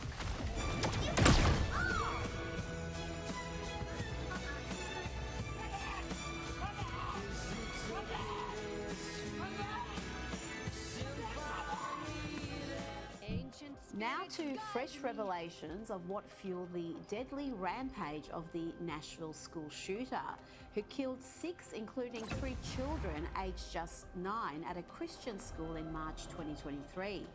So much of her manifesto was deliberately excluded from the official report released last week, but Megyn Kelly got her hands on the FBI report and the full manifesto. The report from the Nashville police barely touched on the full scope and breadth of what was contained. The killer's struggles with her gender, her obsession with gender identity, alarming racial animus toward herself as a white person, and how those factors contributed to the act that she committed that day. Why do you think they excluded all of this? Why are those two things too hot to touch? What the Nashville police represented was that her trans ideology, her gender confusion, had absolutely nothing to do with the horrific act she took. Why? How do you glean that? This stuff is all over her writings. Not only was this mass killer, who was born Audrey but calling herself Adrian, obsessed with radical gender ideology, she also had a deep hatred of America and of white people. The killer writes about how epic it would have been if she had shot up her own high school. Quote, kill all the white kids, kill my own race. F yes, destroy all the white people who are teachers. Let all the black kids go, unless if I don't like you. The killer goes on, quote, being white sucks, but being black is so cool. Black people should rule, white people should fall. Every white person who lived and died, I hate you all. Joining me now is comedian and host of Primetime with Alex Stein on Blaze TV. Alex Stein, this is deeply disturbing, but it paints a very vivid picture indeed of what motivated this mass killer, and for 2 years authorities have deliberately suppressed those key details. Well, Rita, they have to suppress those key details because when you look at this situation, like multiple other situations that are similar it's not a gun problem, it's a mental health problem. And when you see that there's multiple transgender shooters that are, you know, on mentally, you know, they're all diagnosed as mentally ill and they're all on some sort of antidepressant or antipsychotic drug. So there seems to be a pattern when it comes to this, and they try to keep that narrative from actually, you know, reaching the mainstream. Even though conservatives have been screaming about this constantly, so this only reinforces people like Liz with TikTok and people like myself, and people that have actually spoke out about the you know, pattern recognition when it comes to these shootings. Now, Alex, I mentioned in Lefties that the stock market correction or crash, whatever you want to call it, is obviously enraging the usual suspects. It's certainly alarming segments of Trump's supporter base as well, including the few billionaires who support him. They've lost a lot of money. But the majority of his supporter base expected, indeed voted for major economic reform. They knew full well there'd be upheaval, there'd be winners and losers. The goal is to make American manufacturing and American workers the winners in the long run. Tell me how this policy is being received, not just by Americans in general, but particularly by Trump's base. Well, you see people like Elon Musk who's speaking out against it, but of course Elon Musk owns a multinational corporation, multiple multinational corporations, so it makes sense why he wants open trade. So, you know, he has a vested interest in it. But when it comes to the fairness of the trade between America and all these other foreign countries, it's been unfair for a long time. And you said it best. I mean, when in reality, less than 1% of the population owns 99% of the wealth. When stuff like this happens, of course, people get affected. People have put in money in their portfolio, and I see that go down. But I have no doubt in my mind that these stock markets always does and will bounce back. So it's just kind of a tough time in the long term when all of these manufacturing jobs, like Hyundai, producer building a $20 billion factory in the United States, create American jobs, and it's going to make our economy stronger in the long run. Well, the bottom 50% in America only hold 1% of shares. They're far less concerned by stock market fluctuations, no matter how dramatic they may be. And I found this discussion illuminating.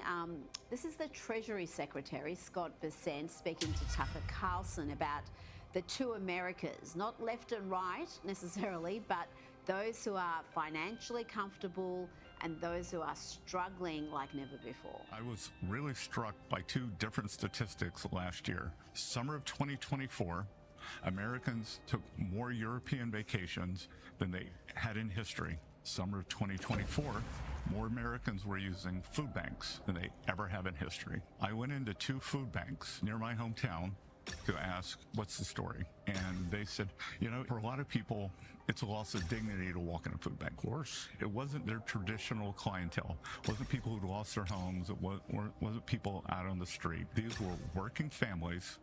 Alex, working people having to go into food banks just to put food on the table. They just cannot afford to feed their families. That is just not something that is sustainable for a first world nation, to have people who are working full time who still can't afford the basics. Yeah, here in America, I mean, it is, they say, the land of milk and honey, but for a lot of people, they're struggling, especially with our college system. These kids get out of college and they're in so much debt, they have to do some sort of gig economy type job, like, you know, Uber Eats, just to kind of make ends meet in between working a 9-to-5 entry-level job. So it's crazy that you have to work two jobs in Fire again! Some jobs are competing with artificial intelligence, so you know, it's tough, and even if you do make a living, I'm going to be honest. Bring on the chaos! Rise, my friend! It's just even me making a decent amount of money is so expensive now. So I'm not surprised when people are going to food banks, and really, I'm happy at least there are food banks in our country that at least we can help some people out. We probably need to do more to help out the children in our country. Well, this is why so many people in the States and elsewhere really do not care too much about stock market fluctuations, that they're not That's not what's keeping them up at night. What's keeping them up at night is how they're going to feed their families. Now, President Trump hosted the LA Dodgers today at the White House. He had the team cracking up after he refused to name a couple of senators that he doesn't like. And others, we have a couple of senators here I just don't particularly like them, so I won't introduce. Over the course of this amazing season, the members of this team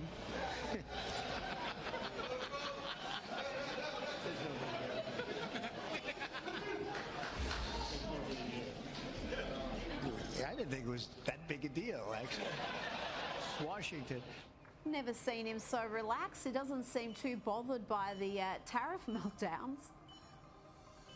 No, and isn't that just so funny to watch Donald Trump just be himself? You know, that was totally off the cuff. I don't recognize these senators. I don't like them. They don't like me.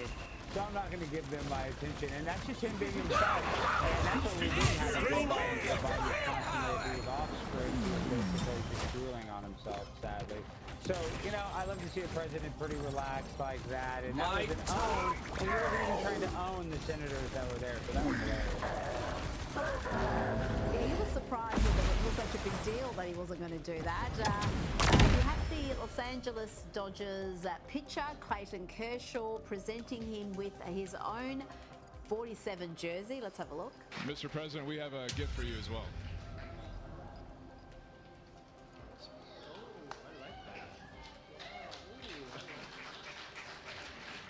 Now, he's quite a superstar, Clayton, and you've got a history with him, Alex. Do tell me what it is. Well, Rita, Clayton Kershaw and I, we went to high school together at Highland Park High School in Dallas, Texas, where Clayton and I, in middle school, we were on the same Little League baseball team, and he is a future Hall of Famer. You see, that's me. I'm the really obese athlete right there, you can tell. And then also Matthew Stafford, who was a quarterback for the Los Angeles Rams, who recently won a Super Bowl. So I used to think I was bad at baseball, but maybe it's because I was playing against two, you know, future Hall of Famers in different sports. So yes, I'd love to see Clayton give that jersey to Donald Trump. And Clayton, you know, he's a pretty politically moderate, but I know that all the liberals in California and Los Angeles especially are crying seeing him hand that jersey to Donald Trump. That was awesome to watch. I can't believe you had two absolute superstars in that one little team. I mean, that is incredible. The Looks like little we're ready to school go in to battle. Texas, and you've got, well, 3 stars now for My that little team. Now, before you go, Alex, Michelle Obama's podcast has been a big fail, despite considerable hype and promotion, and I'm sure a very lucrative contract she's got there. She just isn't getting the numbers on YouTube or elsewhere. I can't imagine why. I think a lot of young people, a lot of people in general, because of their narrow view of what's possible, they find themselves limiting what life could look like. And I always challenge young people now to first think about your why. You know, don't think about the what. Don't worry about numbers and titles. Alex, she's supposed to be wildly popular, but this little chat we're having right now is going to have more views on YouTube by the morning than her podcast. Rita, you're exactly right, and you're not being egotistical at all. This Lefty's Losing It clip will have millions, and I believe her last podcast had 38,000 views, and she has a marketing team that is, you know, the same ones I think that work with the royal family. So the fact that they can't even get people to care about her podcast, and that's with her brother, it's just, it's really, it shows you that she's not as likable as the Democrats think. And what I really think, though, would make the podcast a hit is she talked about her relationship with Barack, and she said that they were having problems. Could you imagine if it was almost like a divorce therapy podcast? Then you would watch that. Then I would watch. I think that's what she had to do. She had to have the public Hollywood divorce, and that sounds insane, but that's the only way to save that podcast, I feel like. Yes, you've got to take one for the team and have a good revelation. Thanks for your time tonight. Well, here's a case of chutzpah. China is accusing the U.S. Bring on the after chaos. America Pulse slapped charge. tariffs on Beijing. And the idea that he would impose additional tariffs on China if they impose retaliatory Rise, my tariffs. friends! Perfect. Hex. ridiculous tariffs Might. And they say that tariff isn't removed. Second chance is over. Fire! 50% above the tariffs that we put on. This comes as countries scramble to make deals with the White House, offering to remove tariffs on US products in return for relief from US tariffs. Joining me now is Sky News contributor Kosha Gator. Kosha, China, which uses economic coercion to bully smaller countries, is seriously claiming to be bullied here. It's rich, and they impose these tariffs on countries around the world. So for them to be upset about this, it's one thing for Australia to be upset, but China has not really embraced free trade as we know it. There's a lot of stagecraft going on in this issue that's rocked the world, obviously, and between the US and China, which is a special part of this whole trade war that's happening, it really is the battle of the century between the two superpowers.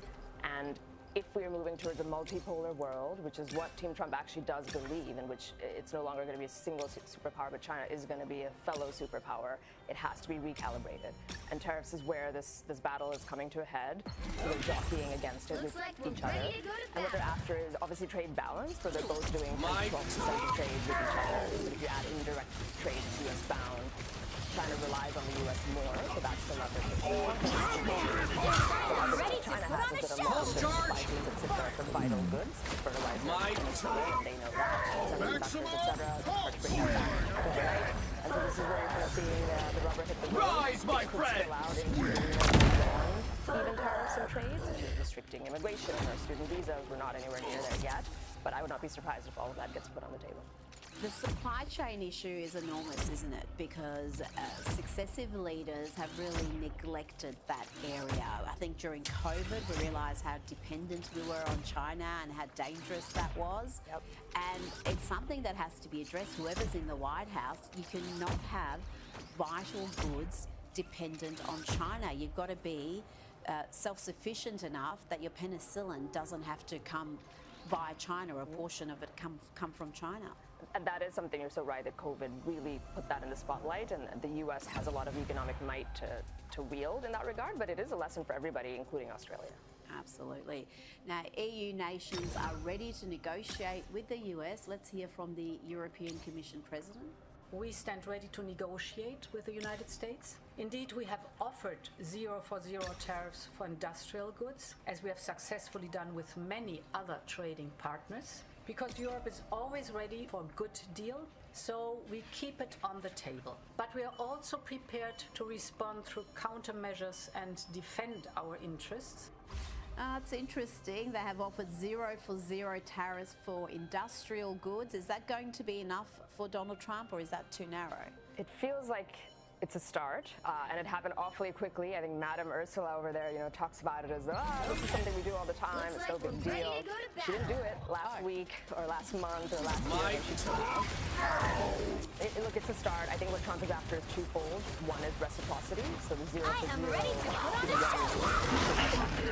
The other is actually trade balance, where the number of things that are present in the market here that come from Europe is somewhat reciprocal in terms of the trade that we do there. So it talks about how US streets are flooded with goods and Japanese cash reverses, for instance. So that will take longer, where the tariffs, even the price. Rise, my friends! Bring on the chaos! Massive win for the Second chance is over. Rise, my friends! Might. Amy Coney Barrett, Donald Trump in his first term, sided with the three leftists in the court. Tell me about this victory, what it means for the deportation plan, and the commentary around Coney Barrett. A lot of people are saying she's Donald Trump's biggest mistake. A lot of people from the Trump base are not happy with her for this decision and other decision. Her and Chief Justice John Roberts can't rely on them as always being conservative. But notwithstanding that, this is a win, 5-4 for Trump. This is that case 3 Saturdays ago when Justice Boasberg, the federal DC District Court judge, said and ordered the planes that were mid-flight outside of U.S. airspace on their way to taking those to El Salvador, taking those gang members out, have to be turned around and brought back. They defied it. This has been running its way up the court. Trump team asked for an emergency hearing with the SCOTUS, and they said that he does have, as commander-in-chief, jurisdiction in invoking that act and saying and declaring who is a predatory invasion or incursions. We're not at war with Venezuela. That's where people were arguing. But it is an invasion as defined by him, and he has full jurisdiction to do that, not this judge from D.C. They did say that there's some due process rights that should be or could be allowed to these folks, but it would have to be in the venue where they were held, which would be Texas and not D.C. So it's definitely a slap back on Judge Boasberg, and it is a win for Trump because they're going to be able to continue declaring these most criminal, violent gang members and the like, and getting them out of the country quickly. And the venue is You'll need a particularly top-notch important. team There's to a big win difference this one. between DC and Texas there. And this development in the Supreme Someone's Court gotta guard the comes galaxy. as more than Might as well 100 be me. illegal immigrants were nabbed as part of a 5-day mass deportation operation in New York. Now, what's interesting about this, Kosha, among those detained were 3 convicted killers. New York Post reports the group of murderers includes a 49-year-old from Trinidad and Tobago, a 32-year-old from El Salvador, and a 70-year-old from the Dominican Republic. When Trump talks about criminals, hardened criminals being amongst these illegal immigrants, this is what he's talking about, because the border was so completely compromised that you literally had killers crossing over and living freely. And the horrible cases that will live on in infamy, like Nathan Riley and others who were killed by people exactly like this, and this profile. This is the thing, right? So there's the legal thing with the SCOTUS ruling and the minutia of which jurisdiction and what the Article 2 powers are versus Article 3. That's all important, but the everyday person isn't in the weeds following that. The everyday person does understand criminals with tattoos all the way up to their faces, coming in, young, able-bodied men who have no business being here. We're openly welcomed in and then committing crimes. So that politically, it's really the win-win for Trump. No matter what he does, he wins. People are behind him, and the Democrats are really in a box, I think, politically, when they keep defending people like this. If the Democrats were smart, they would just ignore this issue. They would just try not to bring any publicity to it and let him do what he wants to do in this arena, because, as you said, anytime there's any sort of media attention, there's any courtroom challenges, it's good for Trump. This is a policy that he wins on with the majority every single time. Now, story of the year for me so far. The New York Post reports Kamala Harris was absolutely blindsided by her landslide loss to Donald Trump. She had bought the hype herself. She thought her campaign was in good shape. They had more money, they had good press. And of course, those dodgy poll numbers that no one would have brain trusted, but she actually thought she was going to win comfortably. This is all in a new book on the 2024 presidential election by the Hill correspondent Amy Harnez. She also says Tim Walz, Kamala's VP candidate, was so stunned by Kamala's terrible performance that he was unable to speak on election night. The author describes the Minnesota governor sitting in his hotel room silently on election night. Staffers tried to explain the crushing loss. I could just picture that. Hilarious in many ways. How could they not see this? Surely they have learnt over the years that the polls always underestimate Trump, that no matter how much good press you get, the media's influence has diminished. And Kamala was a poor candidate, just like Hillary was. It is so hard to believe. I'm so sure Amy Karnez's reporting is well sourced that this does happen, and it is in that way, it is possible to believe, because what Kamala goes to the point that she didn't have a lot of depth, just to be very blunt about it. And a lot of people said that about her. So she sounds like somebody who at the high level, okay, I've got more money than Team Trump, which she did. I've got more press and favorable press, which she did. So everything's good. I've got some polls that are saying I'm going well. And she never was able to go deeper and dig deeper and like check the validity of that, or how much does money matter, how much does mainstream media press matter, to your point. So maybe she was just floating on that surface level and got a shock. We heard similar reports of Hillary Clinton, apparently, was very, very shocked in 2016 in November. That one you could still believe, because she was a worthy contender. This one, to anybody who's not in a little bubble, it just feels so imagine.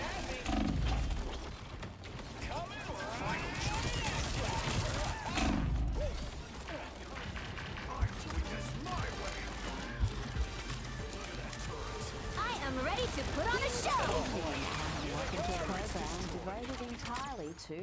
Tremble before fast!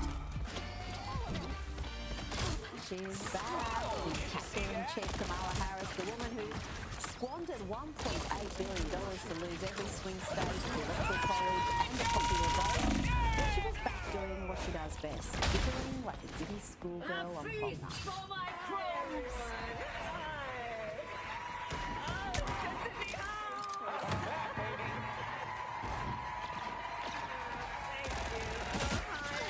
Judge, jury, executioner!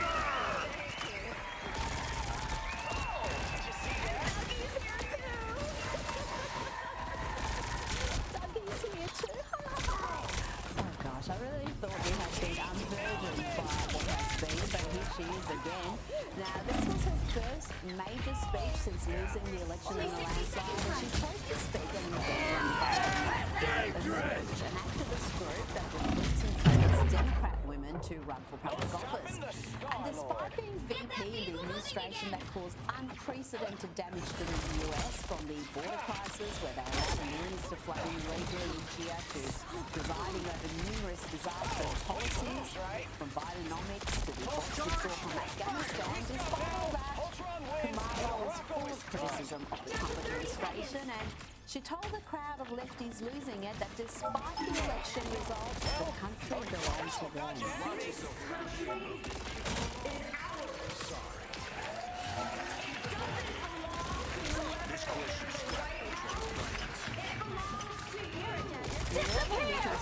Kamala, but really that ain't her. She's the word salad queen, and she delivered another doozy with this elephant tale. Yes, elephants. Maybe they understand the significance of the passage of time. Video from a couple of weeks ago. Maximum pulse! The earthquake.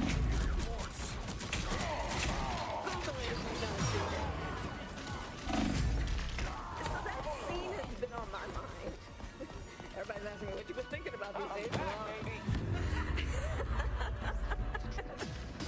Wow, you dodged the bullet, America. Though I can say this about Kamala, the lady can dance. She's got some moves and she's learnt some more. It's part of how she maintains what they say is her black joy. So, how are you in this moment maintaining your black joy? All right. 1, 2, 1, 2, 1, 2, 1, 2, cross. All right.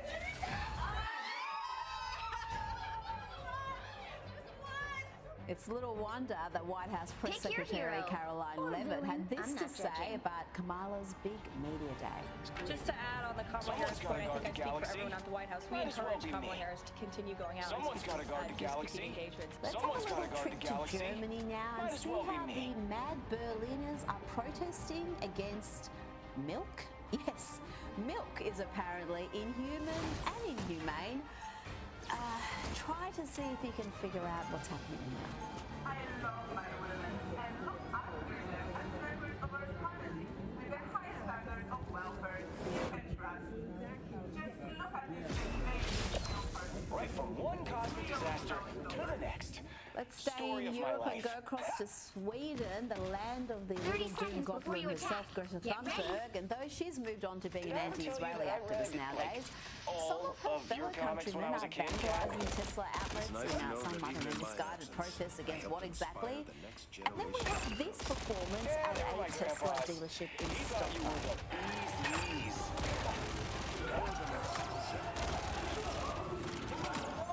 Battle starts in 5, 4, 3, 2. All you need to do is capture the mission area. Got it?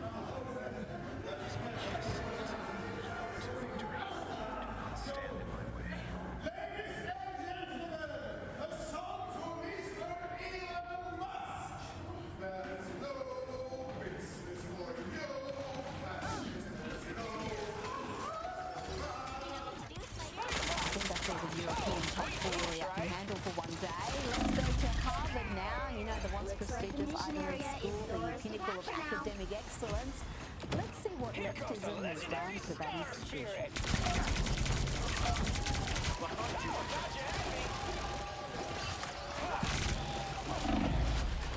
Yep, that's a Harvard graduation ceremony which is producing graduates like this. In this spirit, we call into space all those who are not able to be present with us today. The indigenous people who have been displaced and removed, our people of conscience who are incarcerated and living in exile, our North Stars, Leonard Peltier, Mumia Abu-Jabal, Asada Shakur. This is real firepower! Capture the mission area! Oh, they do not carry. Understand that it is the spirit of resistance and sacrifice for the martyrs of Palestine who led the path forward. Was that my arrow? No stopping the Star Lord. How you shoot. Now we all remember Neil Young humiliating himself. We are undefeatable! Touching Spotify in protest against Joe Rogan. After trying to get the world's most popular podcaster cancelled for so-called misinformation during the COVID era, he wrote, "They can have Rogan or Young, not both." Yes, he wrote that in an open letter. The silly old delusional fool was back at Spotify with his tail between his legs, since money trumped his principles. Now he's launched another protest with a song Judge, jury, executioner! So let's see what he's singing here. He's singing what?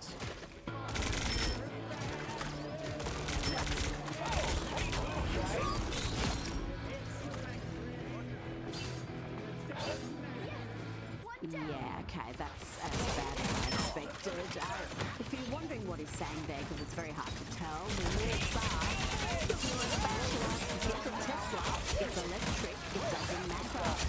I'm going to play you the next 10 seconds. I think that's all we can stomach for one day. Get ready to print some more. Never bring your guns to a space gunfight, Frank. Somehow that next 10 seconds was even worse than the first. And the lyrics there, and I have to tell you the lyrics because it just sounds like incoherent wailing. But what he's saying there is, taste your freedom, get whatever you want, taste your freedom. Put down stuff. Checking on some left-wing violence. I hate it when they turn on each other. Here's very Democrat strategist and Trump-deranged Lou James Carville talking to a junior Democrat strategist and Trump-deranged vice chair of the Democratic National Committee, David Hobbs. Grab the popcorn, folks. This is fun. It's abominable that an official of a political party who is paid and supported by that political party to go out and raise money to defeat members of the same party. I think that's jackassery of the highest level.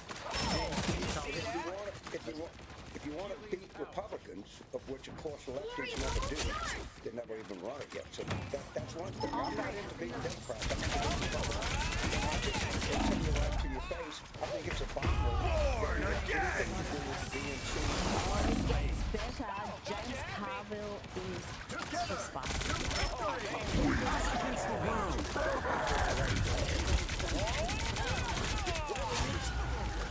waiting until we have a winner.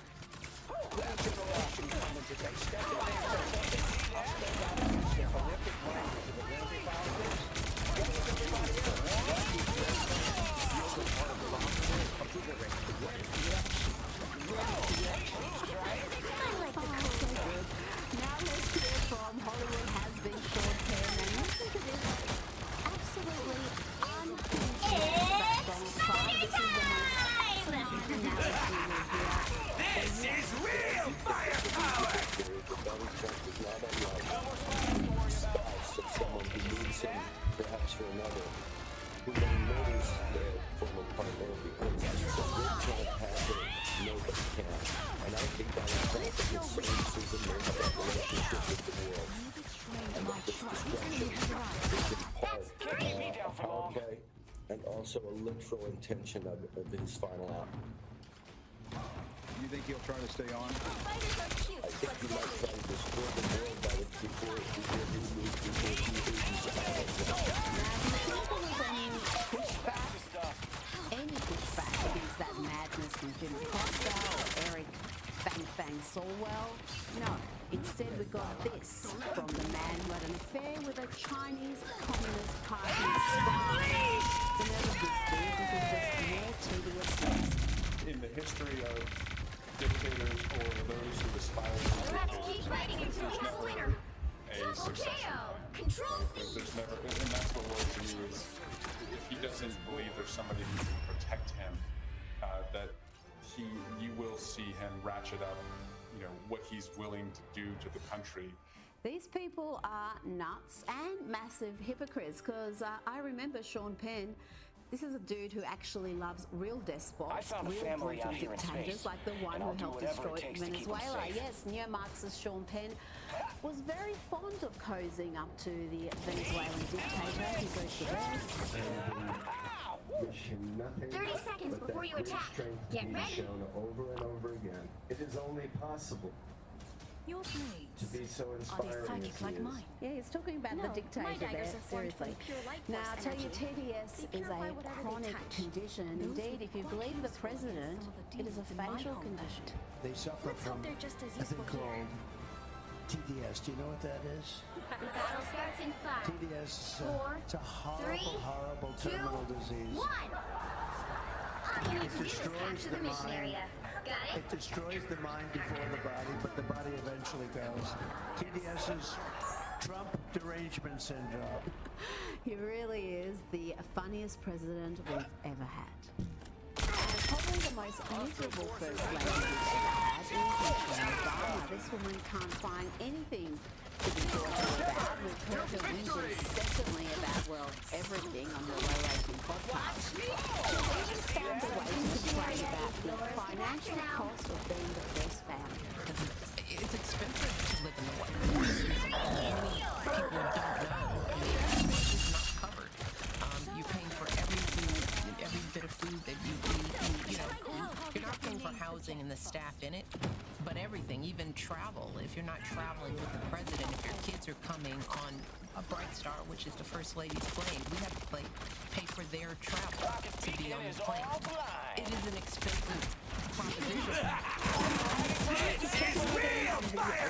Masquerading as a media, and let's listen to this hot take from Joe Scarborough. AOC may be more progressive than a lot of people, but also understand that she's one of the most articulate, exciting people in the Democratic field. She goes out with Bernie Sanders, and yeah, she just draws someone who's very good, very effective in hearings. They need somebody young like AOC, and again, it's not about ideology. She can carry the message forward for the Democratic Party that really needs to reach out to younger Americans. Yes, let's have a look at just how articulate and impressive AOC is, prepared to be battled by Red Jones. Even as a waitress,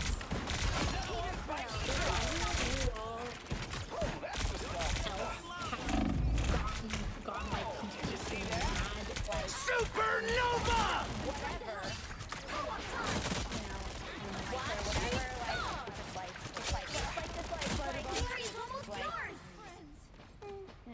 what people are starting to see, at least in the occupation of our side. What do you mean by that? I think that what I meant is the problems that are increasing in some of these areas. You'll have to keep fighting. Spider time!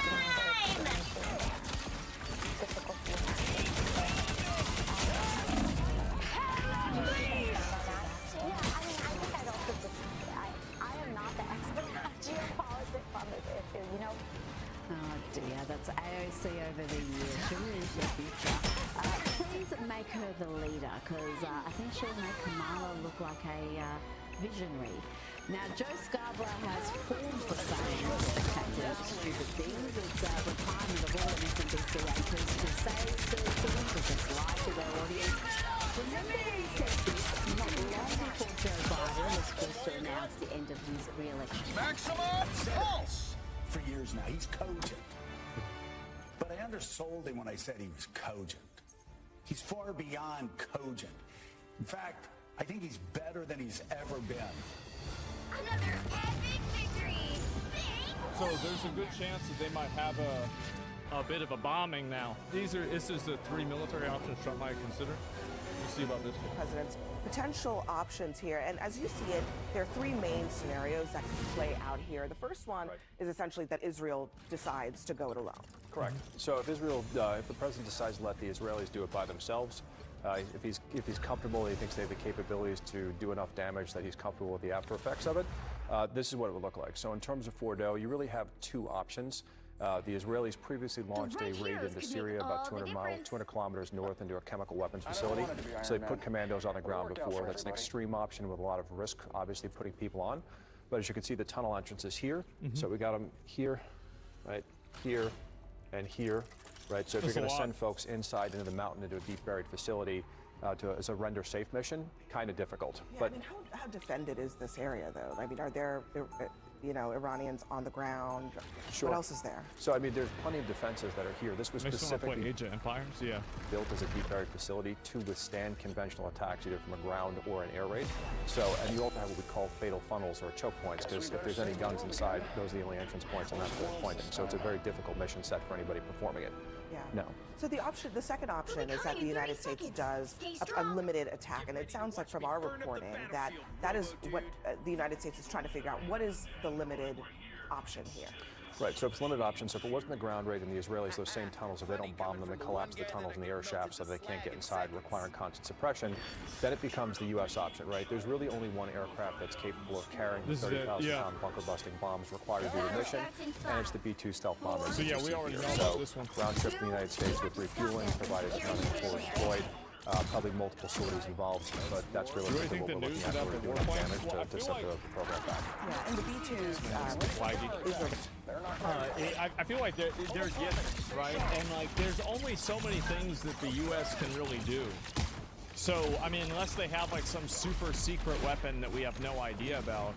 But I feel like if they did, they probably wouldn't use that in this situation.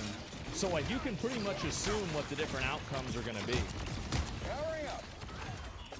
Right, and that's what I would. They don't have them, and that's why it requires the U.S. and they can't deliver as big of a blow from the air. Yeah. So, how does third option 3? This is essentially looking at the region and saying not just this one facility, but let's take it all out. Like, what are we talking about in terms of that? So I think this is the least likely option to start with. The president makes a decision to hit Fordo. His political base doesn't support, a war. He certainly doesn't want to collapse the government there and deal with nation and state building, which is what we saw in Iraq and Afghanistan.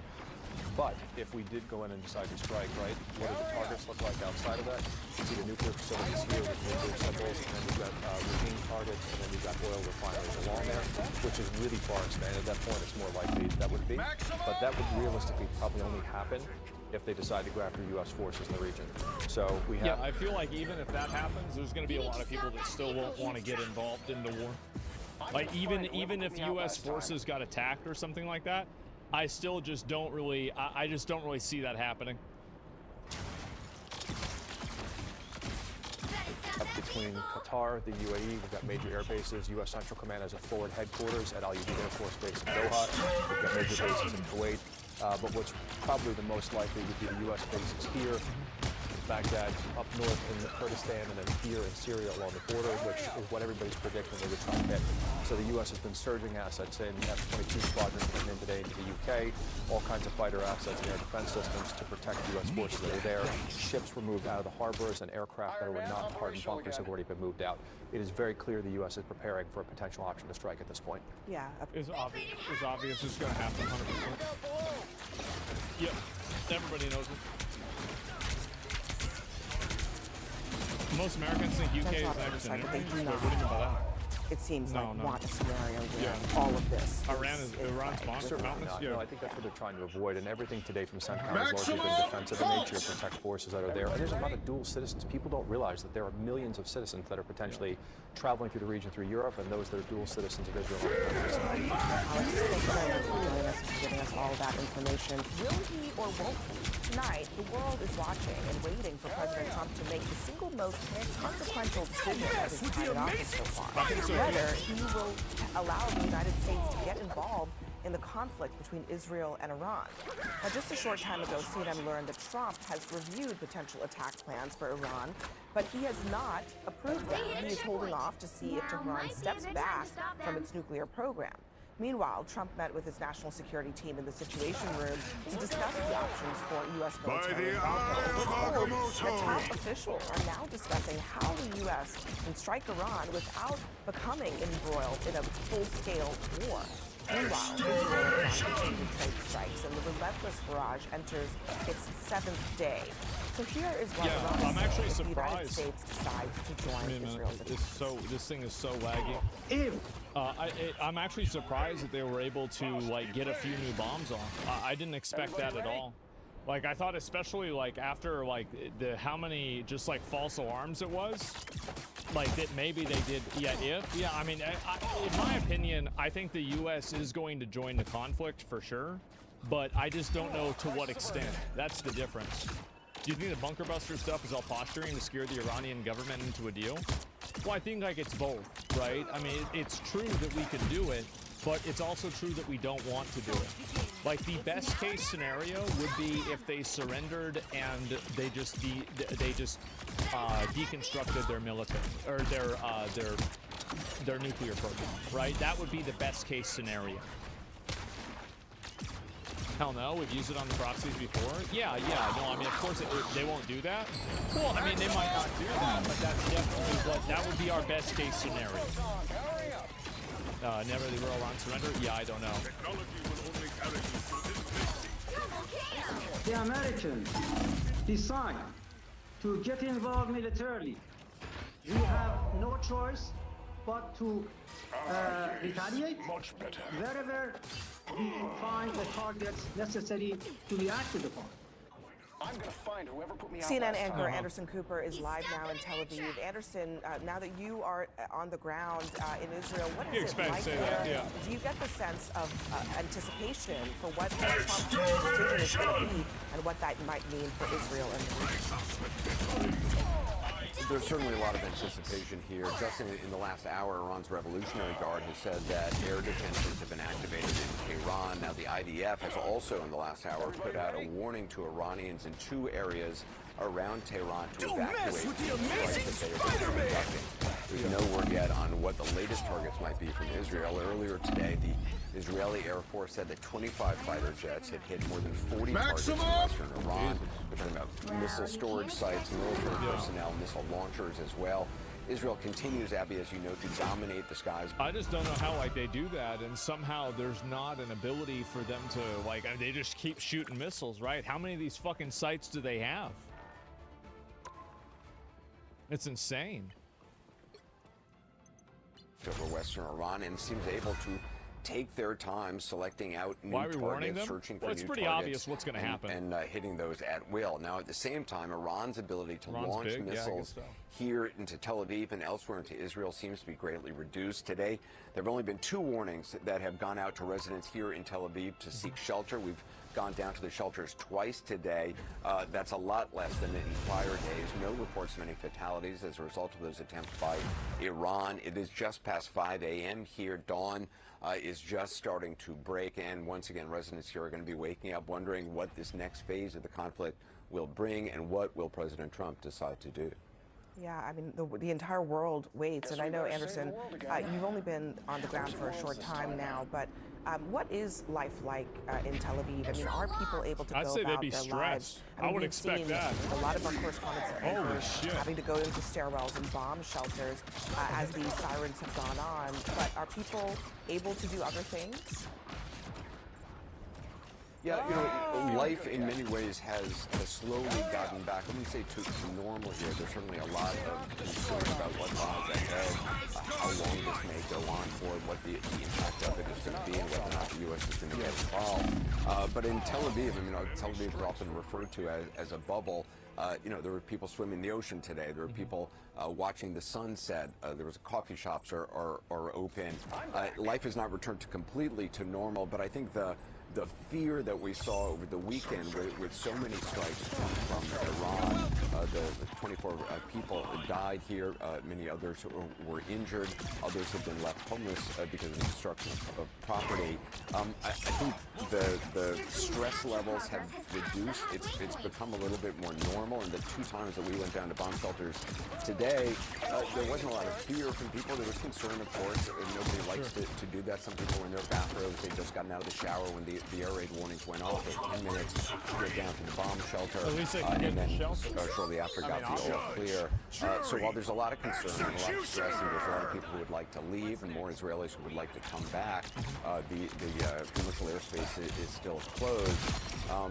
Life is slowly getting back to some semblance of normal. Restaurants aren't fully open. The life of the city is not continuing, but it's certainly better than it has been in the last several days. Anderson, it's always crazy about this, right? Because like whenever you have one of these places like that, and there's a degree of like bombing happening, it's unimaginable, like as a U.S. citizen, that this is what would happen, and you'd even need to worry about that. Because like in the U.S., right? I mean, we never need to worry about that. It just doesn't happen. I mean, like obviously, I guess it happened with Pearl Harbor and 9/11, but like, I mean, other than that, we're really kind of done. And so like, that's really, yeah, that's a totally different world, totally different universe. Yeah, we got to get that golden dome. Yeah, clearly, right? Very much for all of that. Anderson Cooper in Tel Aviv. It's been an interesting day, to say the least, for President Trump as he's weighing this potentially presidency-defining decision. He was actually on the White House lawn this morning overseeing a construction project. Yeah, we saw this But yesterday. Yeah, no, for sure. He was there. The president had this extraordinary warning for Iran. Unconditional surrender. That means I've had it. Okay, I've had it. I give up. I'm no more. Then we go blow up all the, all the nuclear stuff that's all over the place. Yeah, I mean, hopefully that's what happens, right? It would be best case scenario if they surrendered, but it's just really hard to imagine that happening, right? I mean, let's be honest. It is. But surrender or die, basically. I mean, hey, at least you have an option. I mean, I feel like that's pretty decent, you know? Like, fuck, at least he's giving them an option. A lot of times they don't get an option at all.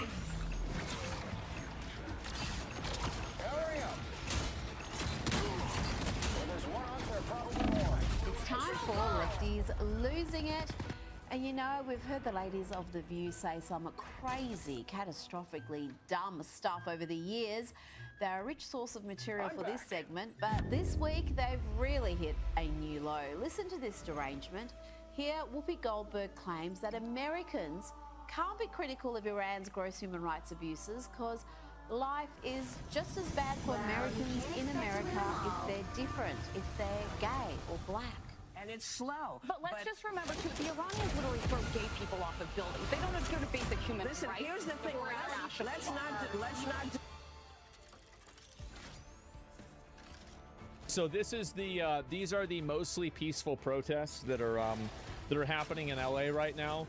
You might think that this is a screenshot from Grand Theft Auto 6. It's actually not. It's LA today. Here we go. Has been going on right outside the Federal Detention Center. Most of those demonstrators were very peaceful. They were chanting, they were shouting.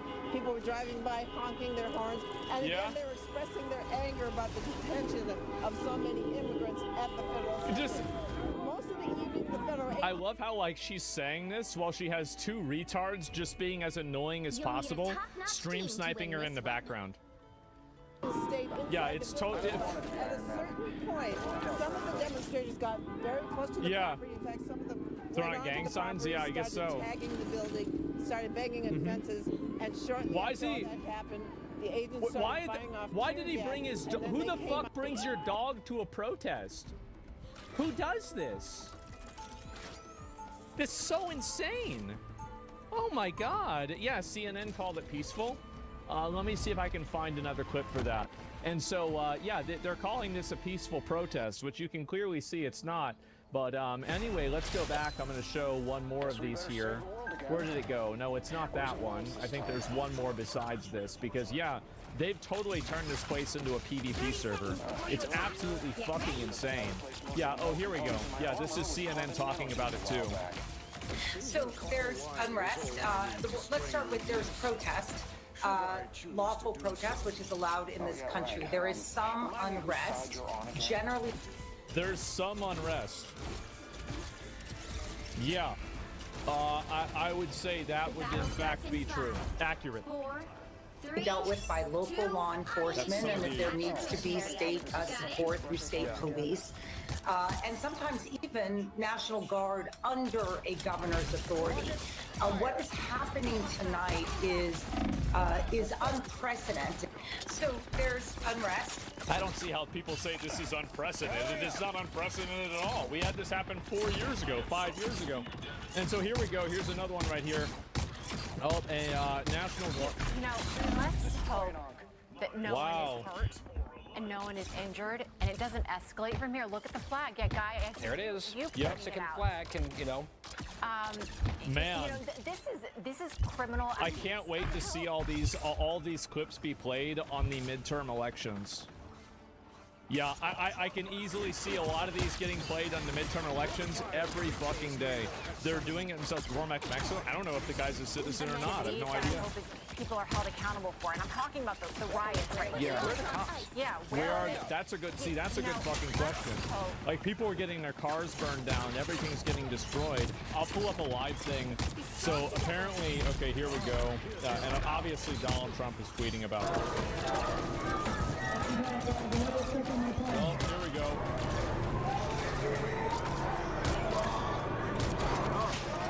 They're coming out. They're coming out.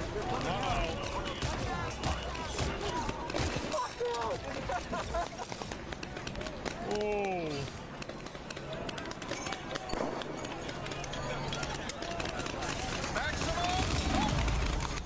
Scatter time? Yeah, exactly. Because people like this do it. I mean, if they...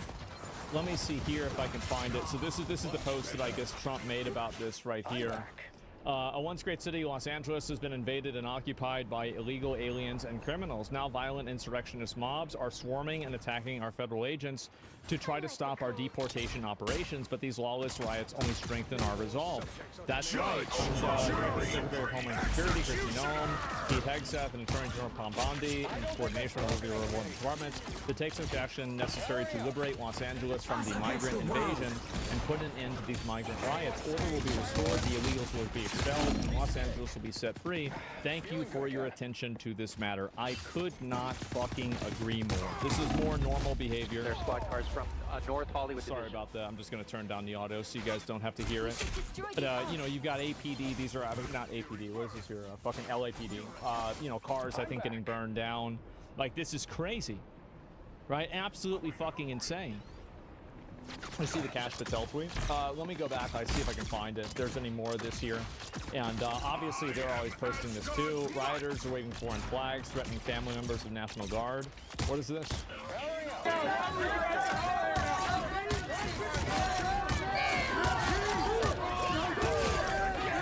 So there's the National Guard right there. Oh, man.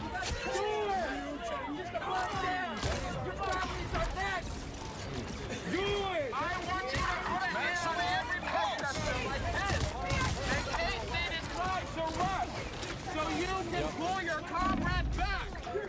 Comrade, oh my god. I feel like there is no way that they come back from this. Like this looks so bad. And then there's also this one too. Let me go back. I'll see if I can find a few more of this too. And is this right now? Well, it was earlier today. And let me go back. I'll see if I can pull up some more of them here. Okay, so everybody is like running off right now. I'm not sure why. I can see just down the street. My photographer can move with me a little bit. There's a huge group of people marching down the street right now, and you can see this might be what we've seen before. Oh, look at that, Andy. If you can just scoot over to the right, look over here to the right. You can see. It's going absolutely you can see there's protesters squaring off with law enforcement right now. Can you see that? So there you have, okay, we're hearing the flashbangs. We're hearing the flashbangs right now. This is what we've been seeing night after night. Riders are blocking emergency vehicles. Some of these violent protesters squaring off with law enforcement. You have that law enforcement and riot gear there. You can see them with their shields. They're forming a line. They're doing what they can to. How do we convince these people that the situation is not dire enough to resort to violent riots? In their mind, the gig is up and they have to fight back. Well, it's simple. You put a few of them in jail, and if that doesn't work, you put a few more in jail, and you repeat that process until there's no more of them to put in jail, either because they stop doing it or they're all in jail. Yeah, it's really simple. Like, I don't understand, like, how to deal with it. Live ammo? I don't want to see the police officers shoot people. Like, if a police officer shoots somebody that throws a brick at them, I really don't give a shit. I don't care, and I think that's totally fine. But if you're talking about, like, just people protesting, I don't want to see the officers shooting people randomly. Protect themselves from these protesters, and you have more of them, more of these protesters coming down the street right now. What are you saying? Somebody says, what am I saying in terms of like throwing a brick? Throwing a brick is a deadly weapon, and a brick could kill somebody. If somebody hits you in the head with a brick, there is a good chance that you'll die, or you will sustain an injury that will change the rest of your life. And I think that police officers, the same as every other citizen, because police officers are citizens, they have the right to defend themselves. And I think that they have the right to proportionally defend themselves. And if people are trying to exact deadly force against a police officer, I think a police officer should be able to defend himself with deadly force. Anybody throwing bricks, I think your life is for. Hurry up. That's what I think. And again, why are you throwing bricks at people in the first place? Who the fuck throws bricks at somebody? It's crazy. Like, if somebody came to your house and they threw a brick at you and you shot them, I would call that self-defense. And you can see how quickly this could get out of hand. I'm watching people put on face masks. We're going to continue to walk this. We're seeing this right now. We can see it. Can we walk a little bit? Can we walk a little bit just to show a little bit more? I get what you're saying, but I respectfully disagree. It's all about intent. The weapon may indeed be deadly, but not all throwers intend to kill. Us against the world. Not all throwers intend to kill. So there are times where somebody is going to point a gun at you. So this is why I just want to explain like how dumb this is. What you're saying. If somebody pulls a gun out at you and they try to shoot you in the shoulder, but they accidentally shoot you in the throat and kill you, do you think that you should have to, oh, wait a minute, maybe they're only trying to hit me in the shoulder, I shouldn't be able to respond with deadly force? It's a ridiculous thing to say.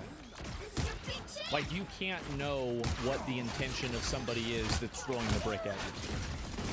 Whoever said that's retarded? Yeah, and like, again, you can shoot people without the intention of killing them. But if somebody shoots you, and even if they don't have the intention of killing you, I think you should have the intention, not just the intention, you should have the ability to shoot them back with the intent to kill them. Because you can't know that. There are no bricks of peace. If a brick hits somebody, it doesn't matter what the intent is. If it hits them in the head the wrong way, it's just going to kill them anyway. If you're shooting at someone, you should never shoot to wound. Well, what I'm saying is that, do you think that you shouldn't be able to respond to somebody shooting you because maybe they're shooting you to wound you and not to kill you? Obviously not. That's the most retarded thing you could ever say. So the brick thing is the exact same situation.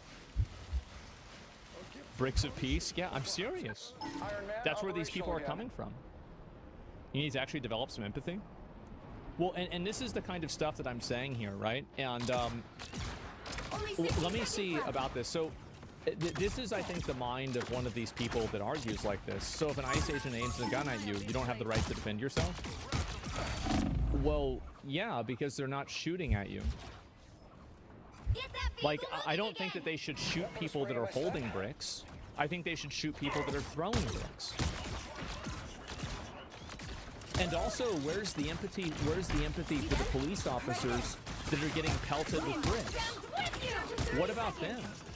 And this is the problem, is that people like this love to advocate for empathy, but they don't actually want to advocate for empathy. They want to advocate for a one-dimensional form of empathy that paints them as the victim and the people that they're attacking as the oppressor. You don't want me to have empathy because I'm having empathy for the police officers and the people who live in the city that are having their city destroyed, burned down, destroyed, and terrorized by a bunch of crazy fucks. So this entire concept of empathy is totally misguided. You are advocating for empathy towards a person who is trying to throw a brick at another person. This is insane. That defies your logic. You're a psychology major now? You don't need to be. I don't have any psychology. You don't need to have a psychology major to understand that throwing a brick at somebody is a bad idea.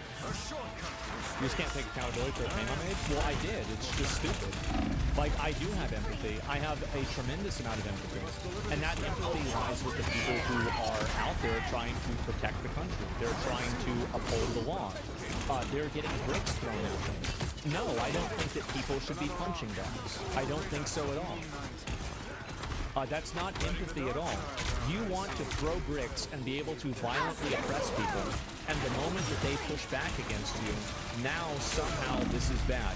Now you're advocating for empathy. No, you had no empathy in the first place, and you weaponize and you terrorize people, and the moment that you get even a sliver of that back, you try to appeal to people's empathy. No, that's not how it works, and that's not how, I don't think anybody believes that. It's outrageous. It's only when there are consequences? Yes, of course. You try going, yeah, bro is hit by a brick, he's not thinking straight? Yeah, I get so. And I agree completely. Also, there's optics and realities. You don't want to create martyrs. I don't really care about that, honestly. I care about creating a lawful area and a lawful place. And if you want to make a martyr out of a person throwing bricks at police officers or somebody trying to violently assault police officers, then be my guest. Go ahead. But I don't think that's the way the world should work. And I don't think that you should capitulate to logic and rhetoric that paints people that are violent, aggressive, abusive, law-breaking, like people that could be theoretical murderers if they throw it and they hit somebody the wrong way. That person shouldn't be your martyr to begin with. So you can't live your life inside of the confines of the most unreasonable people possible. Because if you do that, you then are also unreasonable. We can see Andy. If can, okay, we're gonna go ahead and move. Stay with me. Stay with me. All right, so here we go. Yeah, we're gonna take you up to the line. And that's the problem, is that these appeals to emotion are completely one-sided. They actually don't have any empathy. They don't have any empathy for these officers. Like, why do you think they want to dox these officers? So they can terrorize their families and put their families in danger. What about their empathy? Well, there isn't any. Well, you can say, oh, well, they deserve it. Yes, I'm sure the kid deserves to be terrorized and have the SWAT called to their house or have somebody throw a brick at their window because their dad has a job. It's outrageous. If you were as smart as me, you'd be arrogant too. Never let people use your goodwill against you. Just listening to Khonshu. You can see what's happening here. All right, so you can see right now, yeah, of course. You have officers that created a line to protect themselves, standing here with these protesters who are continuing to shout at them. The disrespect, the level of disrespect has just been insane over these past few days. You have so many people cursing and shouting at law enforcement. You know, these people are out here, they're just trying to protect and serve. They're just trying to keep this community safe. Following instructions, they're here supporting ICE agents as they carry out their operations, and this is what they have to deal with. You see a lot of people, I'm looking at... This is pretty hard. I think the dude's criticism has something with you not showing empathy towards the families being torn apart. Well, of course I have empathy to them, and that's bad, but the reality is that a family is torn apart whenever a person commits a crime. So if you rob a bank, you don't get to not go to jail because you have a family. If you're driving drunk and you kill somebody, you don't get to not go to jail because you have a family. This is, again, an illogical emotional appeal that doesn't apply in any other situation. Having a family does not make you immune from consequences of breaking the law. This is something that's acknowledged, and everybody knows this with every single other crime, but we're supposed to pretend like this is different? sure those are bad guys? Again, like it's just there's no logic to this at all. A lot of people with their face. Okay, they're spraying some more. We're gonna scoot back just a little bit more. Staying with our photographer, trying to stay at a safe distance. I got you, Andy. I got you. Stay with me. I got you. All right, so you can see they're pulling out the shields. The California National Guard, you see there. We're hearing more flashbang grenades. Again, you have.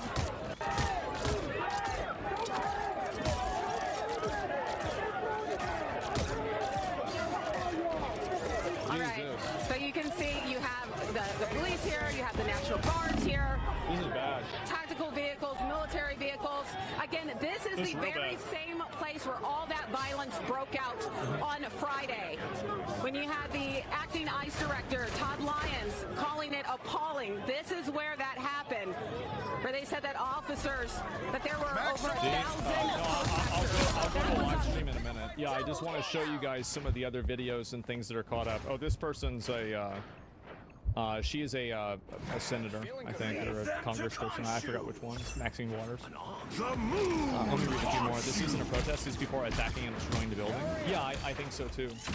And anyway, let Cali sink into the ocean. Well, I don't know about that. I swear a majority of people are just there to get footage, which is kind of weird too. Why can't they just say, what's so bad? Are they doing too? Yeah, I get that their dads announced, but what about them being separated after years of progression and respect in the country? Well, it should have never happened. Like, just because somebody gets away with a crime for, like, and like, so if you apply this to another situation, right? Like, let's say somebody has been selling drugs for 10 years and they haven't gotten arrested, and then they finally get arrested for selling drugs. Can you use the logical argument that, well, because they didn't get arrested for this for 10 years, that now they shouldn't get arrested for selling drugs, and like selling fentanyl, right? Not about selling weed, like actual hard drugs. This is insane. No, just because you get away with breaking the law for a long period of time doesn't mean that just at a certain point the law shouldn't apply to you anymore. Think about how bad that precedent is. Again, and this is the issue, is that I think logic and like this type of thinking and logic in general, this is a general like viewpoint that I have, is that logic that can be applicable to more situations is oftentimes better logic, and logic that is reductive and only relevant to certain situations is bad logic. And I think that inside of the circumstance that you've created, you think that this is good logic, but if you apply this to any other circumstance, you would immediately know that it's bad. No one's above the law? Yeah, of course, right? Where do these idiots come from? I think that a lot of people, and I have no problem with people that disagree and want to have a conversation about it civilly, right? I mean, like that person that's like coming and insulting and being rude, that's different. But if somebody has an actual point of view or whatever, then that's going to be it. You're oversimplifying the issue. It's multifaceted. It's actually not. It's not multifaceted at all. The fact is that these people are coming over to the country. They are breaking the law. They know that they're breaking the law. They're doing it on purpose. And they had kids and they started a family, or they had a family and they brought them over, and they knew that this is what happens. So at a certain point, again, there is no other crime that we do that is like, oh, well, this person has a family, so they don't have to go to jail. This is ridiculous. Yeah, it's a ridiculous line of thinking, and it doesn't apply to anything else. Excuse me, I'll debate you on this. I'm not interested in a debate or anything like this. So, police officers in gear that makes a brick, not a... So this is the kind of stuff that I'm talking about, right? Police officers are in gear that makes a brick, not a deadly weapon anymore. Okay. They're also probably wearing bulletproof vests. Does that mean that you can shoot them with a gun?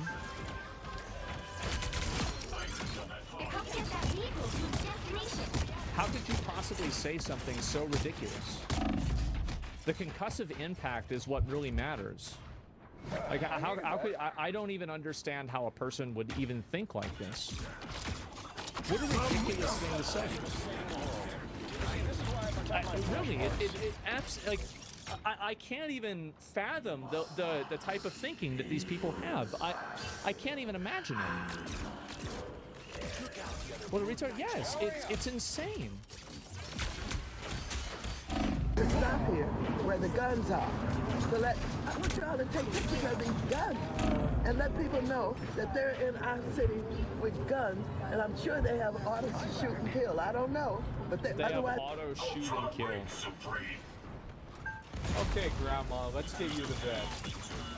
For sure. They wouldn't have those. One question, Representative Waters. If there's one statement that or a message that you could send to Donald Trump, what is that message here today? My message to Donald Trump is you are a cruel human being, and that you're using the poorest people in the land, the most vulnerable people in the land, to promote your policy. The people who are using these poorest and most vulnerable people are the business owners that employ them, and they exploit their labor for a lower wage intentionally to take advantage of them at the expense of American workers.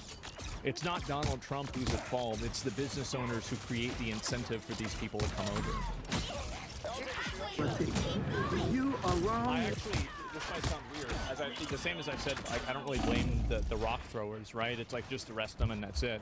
Like I'm not like emotionally angry at them. They're just retards, right? It's not really worth taking seriously or getting angry about. I also don't blame any of the illegal aliens. Like if I lived in like one of these like shitty South American countries, I would want to come to America too, and I would do everything that I could to come to America. And I never try to blame a person acting in self-interest. I understand that. But the problem is the reason why they come to America is because America provides benefits for them that they shouldn't provide, like these jobs. That's the issue. Poor kid. You can blame them too? Sure. I mean, yeah, obviously they shouldn't do it. Yes, definitely. But I think that there's like there's a totally different set of expectations that I have here. Like a lot of these illegals, I mean, if you want my honest opinion, I wish we could replace half of these shrieking Karens with these illegal aliens. Send the shrieking Karens back to Venezuela or Mexico. Let's keep these hardworking illegals here, and let's just do a fucking swap. I feel like literally everybody would be better off. Well, not Venezuela or Mexico, but we certainly would be. Yeah, 2-for-1 trade. Yeah, that's actually the way that I feel. Like, I don't hate these illegals. Like, yeah, we have to get rid of them, and they shouldn't be here. But I understand their problems. Of course I understand them. It's easy to understand it. Armed of course. and dangerous! Well, you can't We know what this is all about. We have people who are immigrants here who are trying to seek a better living, who come from places where they have experienced this kind of thing that he's doing here today. People who work every day, people who are paying taxes, who are raising their families, who are supporting education. They should not be treated this way. They should be given an opportunity to tell their story, whom they are, and why they can tell their story from the country that they came from. Like, I mean, we have a World Wide Web. I mean, they can just record it in Mexico or wherever they came from. Like, yeah, they can tell the story. There's nothing wrong with telling the story. You just can't do it here. Here and ask the United States. A disgustingly dishonest person? Well, of course, right? I mean, and again, like this type of thinking can only survive inside of an echo chamber of lies where it's completely censored. And this is the reason why the Overton window has shifted so much, is because social media and media in general is less homogenous and less censored now. You're seeing the massive shift because a lot of these opinions are like endangered species. They can't actually exist in an environment and in the ecosystem by themselves. They have to be protected on reservations or some form of wildlife conservation. And so they have to be taken care of and made sure, because like if you introduce them into the free marketplace of ideas, they immediately fall apart.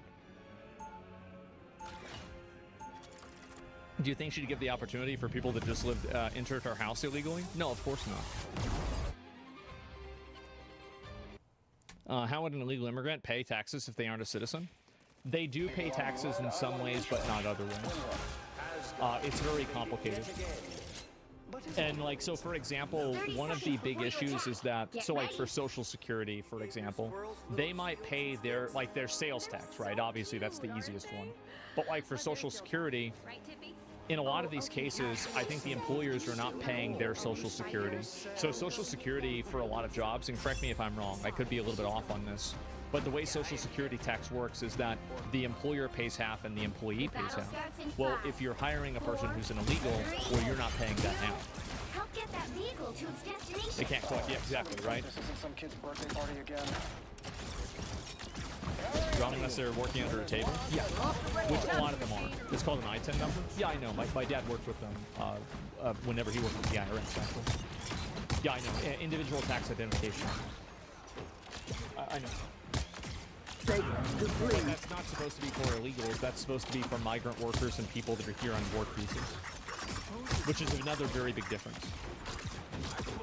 Do what the Constitution allows us to do, and that is give them consideration for having citizenship here. Ms. Maxine Waters, thank you for those words. Another thing, do you find it coincidental that this is happening at this time of the year right now? Is there anything that you can correlate with the timeline that it's happening with right now alongside? No, I think that the president has not been able to live up to the threat that he used during his campaign, where he's going to get millions of them out of here.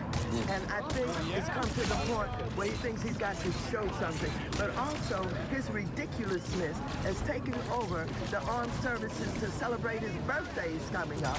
And people are saying, are you going to spend millions of dollars celebrating your birthday using the armed services to do it? And I think that adds to it. All of this is coming to the forefront now. Hey, Congresswoman, how should the city of LA... Does she think that his birthday is the 4th of July?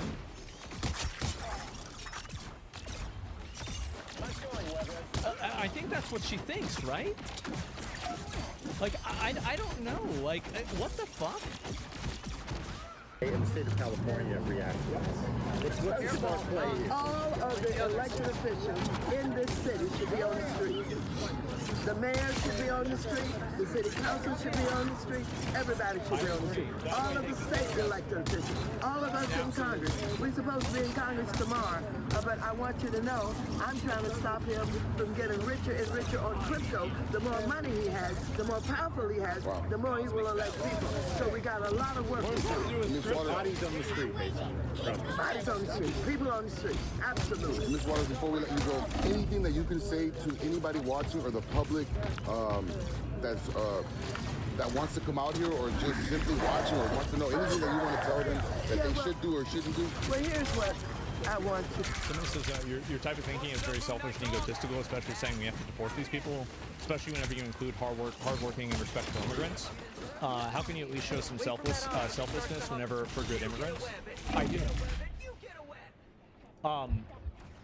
I absolutely do. See, you've done the thing that I've been criticizing people for doing. You have put all immigrants in the same bucket, when in fact they're not in the same bucket.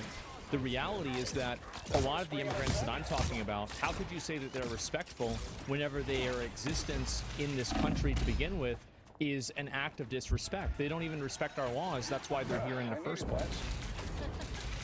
So this is a ridiculous thing to even say. And you think I want to have like legal immigrants get deported? No, that's ridiculous. He didn't say illegal. Exactly. Yeah, I don't have a problem with legal immigrants. I mean, I'm sure some people do, right? But I don't. That's not really a big deal to me. So, and this is, again, it's the intentional misunderstanding and the intentional misrepresentation that really, I think this is really going to cause a tremendous amount of xenophobia, and the backlash from this will be bad, and it will negatively affect average immigrants that are part of the group that he's talking about. And the reason why is because he's using emotionally charged language to push a narrative that's wrong. And it's more important for him to push this wrong narrative so he can feel good than to look at what the best thing for those immigrants actually is. Support. I want to support people having a voice. Peaceful protests are okay. They're all right. I want them to know what happened in the civil rights movement, where we got on the street, where we marched, where we fought, and we made the government... I remember when Martin Luther King said in his speech to burn down cars and throw bricks at police officers. That was my favorite part of his speech. He says, I have a dream where we throw bricks at police officers and we burn down a 7-Eleven. Remember that? Bro, that went hard. Change, and we got voting rights peacefully. And so people can protest peacefully. They should come out and they should have a voice, and they should not allow the intimidation to force them to do nothing. Do something. Do something. Something. Do not let the intimidation force you to do nothing. Do something. Words from Congresswoman here, Maxine Waters. Ladies and gentlemen, thank you. Only rights and peace. It's ridiculous to convert the civil rights movement to this. It's not even close to the same thing. Of course it's not. It's not even in the same universe. LA riot live. Yep.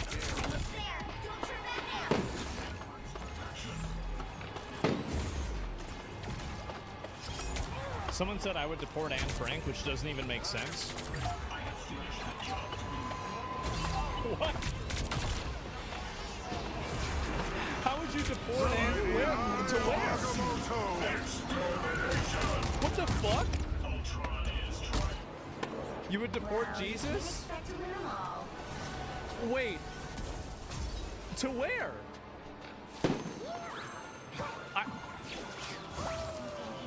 Oh my God.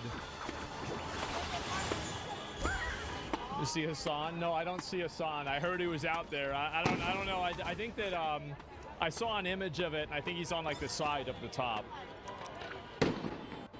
So he's not actually going to go down there and stand in the in this area, because if he did, he'd get in trouble. Right? Like, he has no problem LARPing as a revolutionary, but actually putting it on the line, this is going to be very different, which, to be fair, he was. Well, if he was actually doing that, he should get in trouble. Like, I mean, for sure. He was, though? Yeah, I don't know. I'd have to go and double check. He already did? Oh, I'd have to double see and see it. Yeah, I mean, in my opinion, I think all of these people should just get arrested. That's really how I see it. Yeah, I mean, I don't see how like, there's no other solution to it other than that. Aren't they impeding a highway? They are. They're impeding a highway. And this causes, and this is the issue that, like, whenever you block, like, you know, like, if have you guys ever had like a really bad accident on the highway, and then it fucks up your local traffic because there's people trying to get to the highway that can't get there because of this massive fucking, like, this thing? Yeah, for sure, right? And so, like, traffic is kind of like, think of it as like a I don't know, like a nervous system or like a blood system, right? Like, it's contracting and expanding over time. And so if you stop it at one point, you cause a problem throughout the entire system. And so this will inconvenience, like, emergency vehicles. It will inconvenience all kinds of places. People are hoping so badly this catches on the rest of the country, and it won't. Nobody gives a shit anymore. Well, I think that it will catch on if these people don't get arrested and held accountable. Like, that's really what the problem is. It's like there's no arrests. They're not telling people to leave. Like, this shouldn't even be happening for as long as it has been.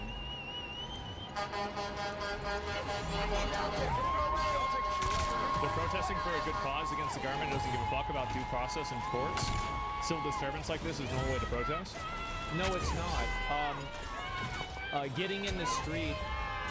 This is my viewpoint, right? They're really loud. I will vote for whoever will put these people in jail. Like, whatever it takes to put all of these people in jail and lock them up for, like, a massive period of time, that's what I want to vote for. Should they kill the protesters? No, I don't see why you would kill them. No, absolutely not. There's no reason to do that. What is the U.S. flag? This is a protest in America. There aren't any. Yeah, this is, again, yeah, literally no. Oh, there's one, there's the U.S. flag up there. Okay, to be fair, there is one. It's not even 100 people.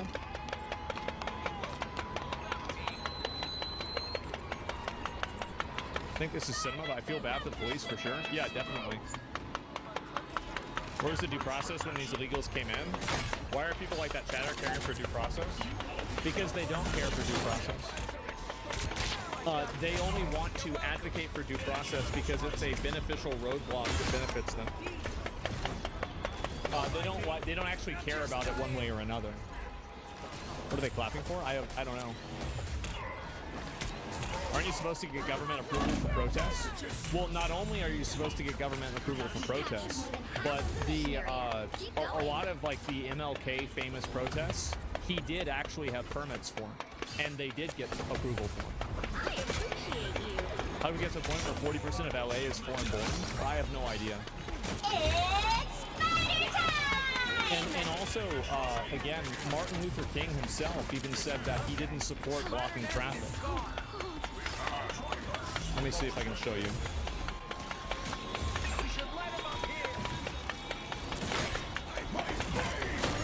Don't mess with the amazing Spider-Man! Let's see here. And I mean, this is an AI summary, so people feel free to not believe it. But this is an example right here. While Martin Luther King was known for his nonviolent protest tactics, marches, he did not support the deliberate blocking of traffic as a primary tactic. He viewed such actions as a misguided approach and was uncomfortable with the potential inconvenience and disruption. So, I mean, and there's obviously like information, there's a quote of this and everything, right? And so, like this is, I mean, you can just look this up. Yeah, so, and like, so I just wanted to show you guys that because like, there is like this false narrative that, well, because this is what happened in civil rights, this is why it's okay to do it now. That's not even what happened in civil rights.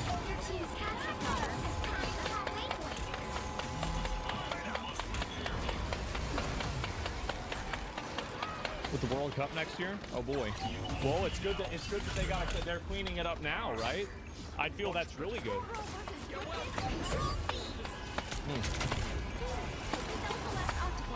Where's the National Guard? I don't know. There's hardly any turnout. This has no movement. Well, it has enough movement for the police not to do anything about it. You ever been talking about the Boston Tea Party? This is in the 1700s. Well, the difference with the Boston Tea Party is that you didn't live in democracy. So in the Boston Tea Party, the reason why people threw the tea in the sea is because they weren't able to vote and be represented. These people are able to vote and they are being represented. They just lost. They're mad because, like, basically, like, you know, oh, well, I lose Monopoly, I'm gonna flip the fucking board over. I will bring peace to this universe.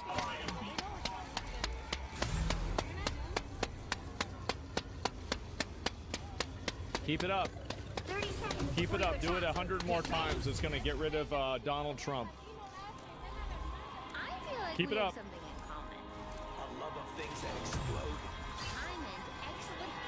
Yeah, look at them all. That's crazy. There's a second group at the ICE facility too? Yeah. Some policies can be against minorities and they have the right to protest. The battle starts in 5, 4, 3, well, I mean, that doesn't even make 2, sense. 1.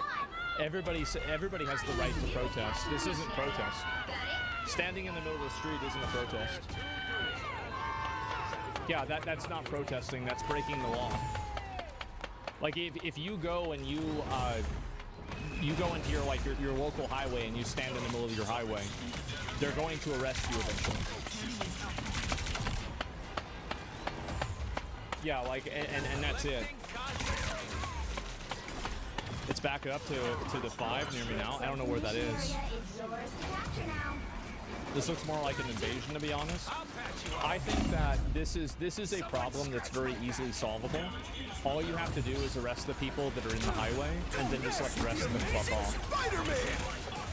Like, that's it. It's literally really simple. Switch the audio. This is so annoying. Let me see if I can find another video. You're actually kind of right. It is kind of annoying.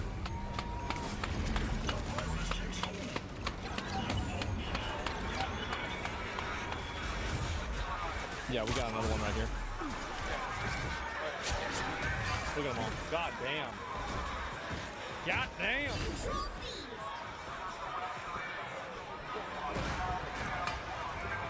China shot protesters in the 80s. That's what we should do here. I don't advocate for, and I'm not a fan of shooting protesters unless they're using deadly force, like throwing rocks or something like that, or shooting you. I don't think it needs to come to that. Yeah, there's no reason to do that. I work here. This is fucking annoying.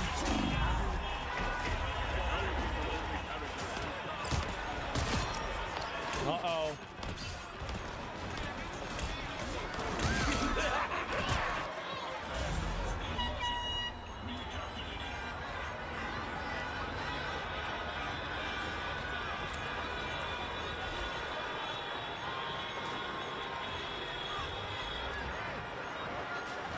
Why aren't the police doing anything? Welcome to the last 5 years of my life. That's what I've been wondering for the last 5 years.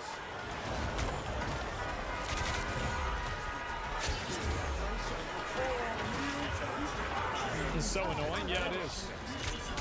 Do you think that by doing this, all the illegal immigrants will just become illegal? Yeah, that's clearly what they're trying to do. Don't mess with the amazing Spider-Man!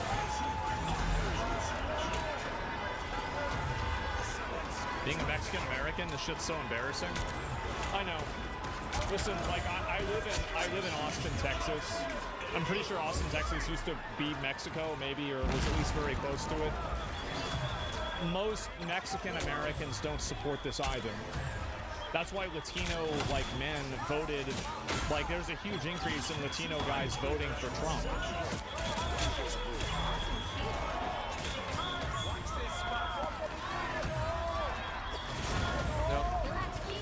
Spot the sun? No, I don't see him. I don't see him. See if we can get a higher quality. No, it's as good as it gets.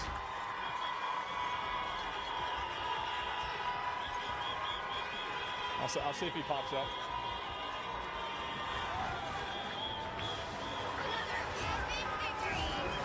Is that the white sign guy? Oh, over there. I can't see that at all.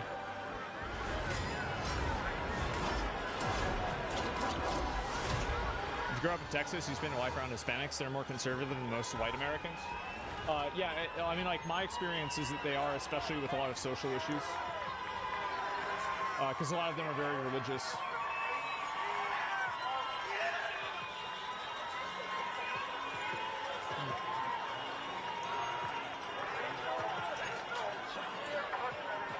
Roman Catholics? Oh yeah. Whenever we, my mom and I, more yelling.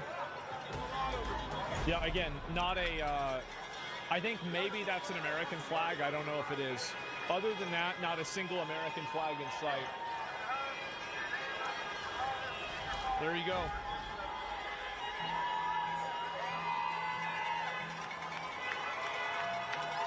When you go down and protest to the other side instead of just talking about it? Well, because I do the thing that works. I vote for people that arrest the people that do this. I think the democratic process is a really good idea. And so, like, instead of going and standing out in the street, I just patiently wait for the ability to vote, and then I vote for people who I think will solve the problem. But you didn't vote? Yeah, and I don't really feel like, I don't feel bad about that right now. Because what I would have voted for is for somebody to come in and arrest all of them. But it didn't happen. That's my whole point.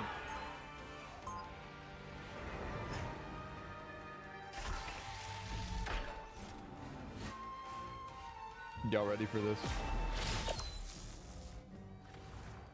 You know what's so funny? Everyone who felt comfy enough to out themselves that they voted for Trump back in January, yeah, they're dead silent right We're now. coming in 30 seconds. Stay strong. No, they're not. I am not familiar with that designation. What? Dead silent. Apprehending them and taking them away from their families and their jobs and the lives they've built here doesn't bother you, then you're a bad person. The battle starts in 5, 4, 3, 2, 1. Oh no! You need to stop that vehicle in its tracks.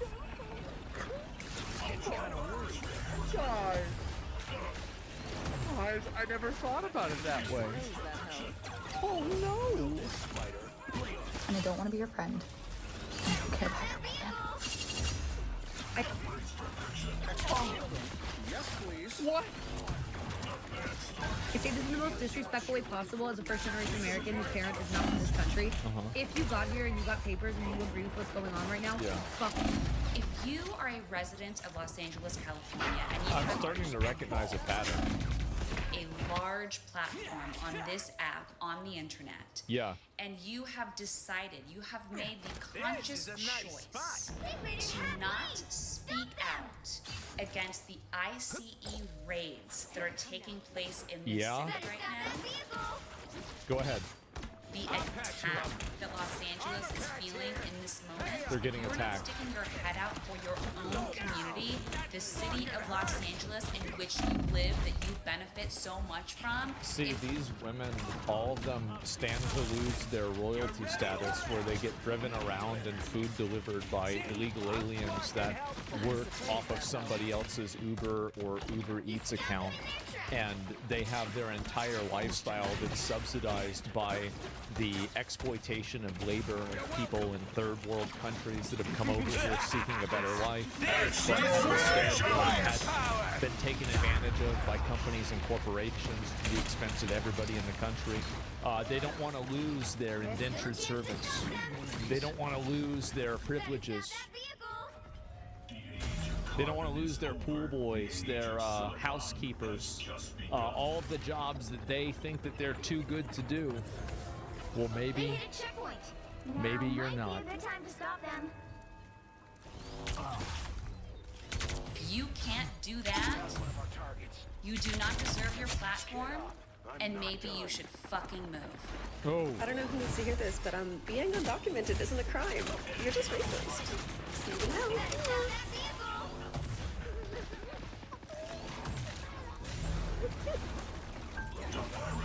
Oh, man. I think it's important to remember that though what Trump is doing in LA is absolutely deranged and incredibly fucked up. Let's hear this from the mentally ill Pink Burrito. Let's hear her opinion. With the amazing Spider-Man! It is an act of desperation. The people behind all this, though it may seem very calculated, are not smart. California does not really. Well, I mean, it sure works. Really belong to the United States. It belongs to them. And we stole it from them in Didn't it belong to Spain before Mexico? It did. So why is it that...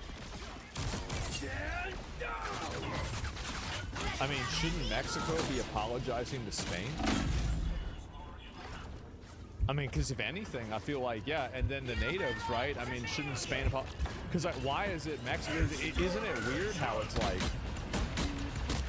I mean, because a lot of people have owned the land over the years, but it's just the second people that owned it, the people right before us, they're the ones that really owned it?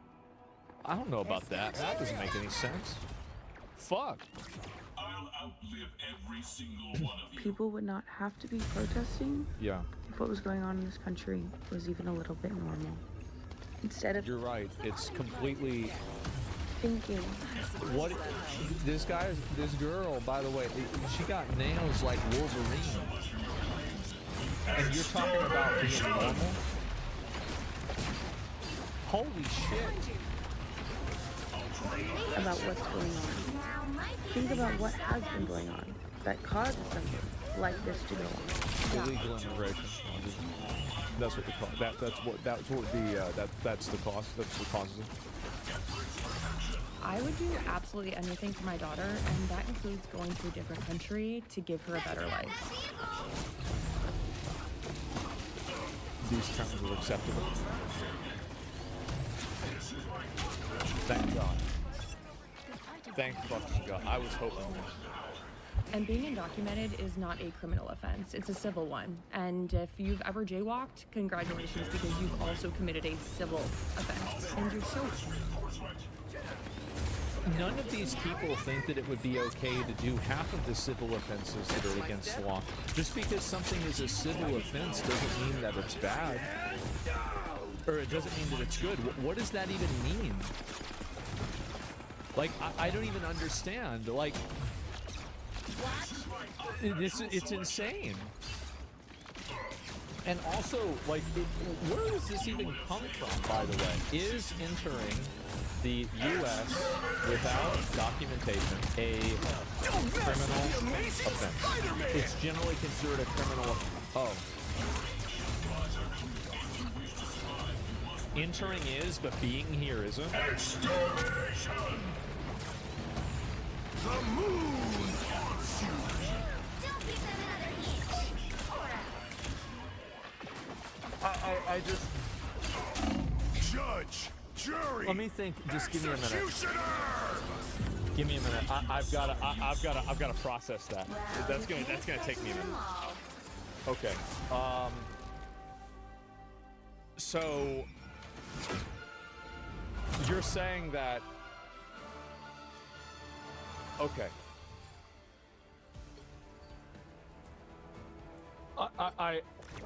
Wow. So you're saying that if you're not actively doing a crime, then it's okay. Like, if I don't even understand this. So if you, Mike, if you ran a red light and a cop sees you on like a camera running a red light, but you're not actively running the red light when they pull you over, they can't give you a ticket.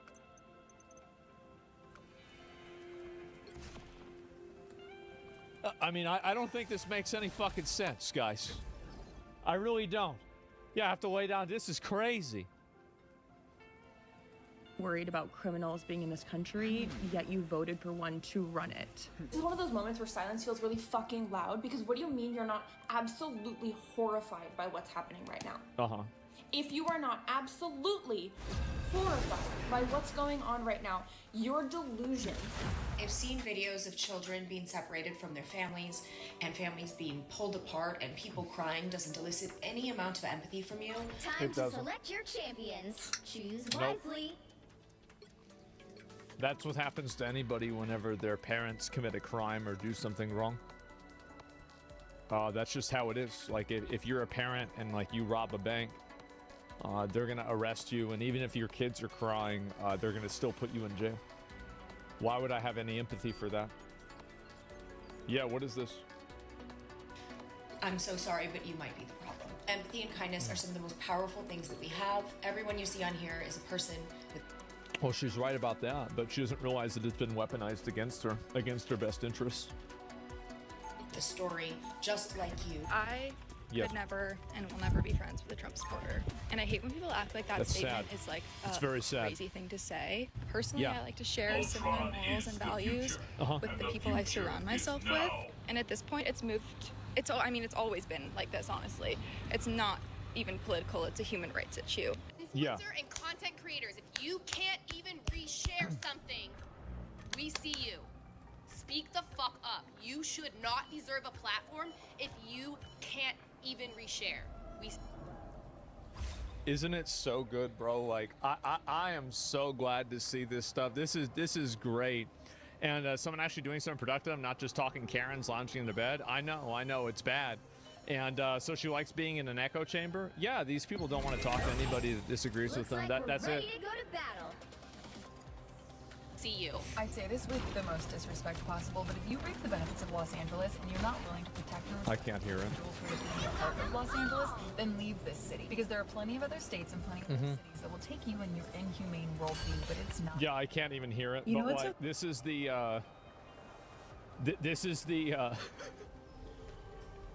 these are the people. I'm not really surprised by this. All Karens. I know it is. It is every single time. And it's all that you're a bad person or something like that. It's just embarrassing, bro. Illegals are the heart of the city. Well, again, I think that I think that these people have a tremendous amount of privilege, and they live. You know, again, these are all like, you know, at least many of them are like, I would say, like attractive, you know, women that live in a first world country. They live at the apex of privilege. And so they don't even understand the problems and the issues that average people have because they don't affect them. And so, yeah, they're narcissists. They are. I mean, like, you got people putting on like plastic surgery, shit like this. So for anyone who's wondering, they aren't letting protesters in anymore. They've shut that shit down. There are two groups of people in this country that cause all of our problems. Looks like we're ready to go to Will battle. not give an answer why. Someone got a video of me asking to find somewhere. Will not say why. Did not say it's violent, did not say it's illegal, just shut it down. They are stopping us from protesting. They said it was their commander who shut it down. I said, oh, your commander's here? He said no. So, I have a policy. If a person has face tattoos, they're not a good decision. That's the policy. Now, you got a few of them boys that get it right. Like Post Malone. I like Post Malone. But besides him, like maybe like one other guy, that's it. Good policy? Yeah. Like, look at the Island Boys. How are yeah, how are they doing? How the Island Boys doing? Yeah, Mike Tyson. There's another one. All right, that's fine. She got that Medusa neck? She does. Oh my God. Here, he said no. I said, then who shut it down? He said we did. And I said, where's your fucking commander? He said, call LAPD. I called LAPD. The phone lines are closed. Seems like someone knows that they're doing something fucked up and they don't want to be called the fuck out on. See, this is what I call about a caterpillar Karen. See, she going and pulling this Karen shit, but she's only in her 20s now. By the time that she's 45, you can imagine like that her kid's middle school is gonna know her on a first name basis. Like that, she is gonna be the terror of that school. She's gonna be part of the PTA, trying to get them to change the fucking food. Like this is gonna be, oh my God, can you imagine that? That's terrifying. Whenever she evolves into a butterfly. Please call LAPD, call your congressman, call your secretary of Homeland Security, call everybody. Let them know that this shit's not fucking cool. Yeah. To all the LA Knockstones out. Yeah. They're breaking up fucking families and fucking schoolhouses, bro. I can't wait till they come on your ass. So Why would they come for LAPD? I mean, they're not illegal aliens. I don't even understand it. Like, like, you know what? I think that a lot of this is. I think that a lot of it is legitimately people that don't know that they're going after illegal aliens. Because they've said it so much, and they've intentionally obfuscated so much, that I bet some people are actually confused. And they legitimately think that they're actually rounding up all of the brown people or all of the fucking immigrants, and they're just getting rid of them. Straight up, because that's what they keep saying. Like, I mean, there's got to be some people that are dumb enough to not read anything about it. So yeah, they gaslight themselves. They sure do. Yeah, I don't even know what to say. That's the point of Democrat tactics? I guess so, but it's sad, man. It really is. And then, oh my God, bro. Fuck off! You fucking donkey!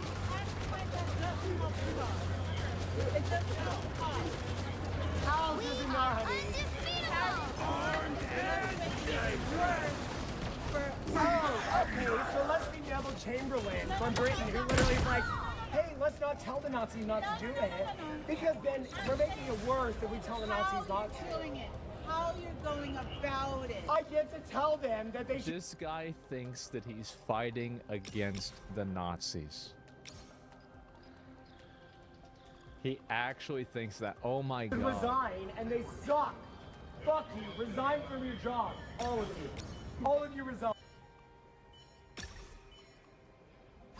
Well, everybody should just quit their job. Okay, great idea. Listen, Look how red he is. I have friends who are also here. I have friends who may have been taken away too. I'm nervous. I'm angry too. I'm scared for them. Yes. I'm terrified for them. And they're But I'm children. terrified for you.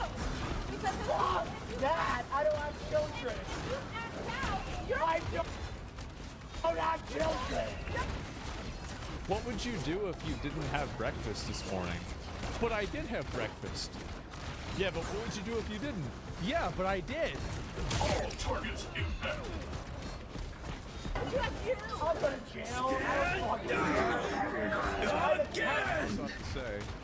Again! My,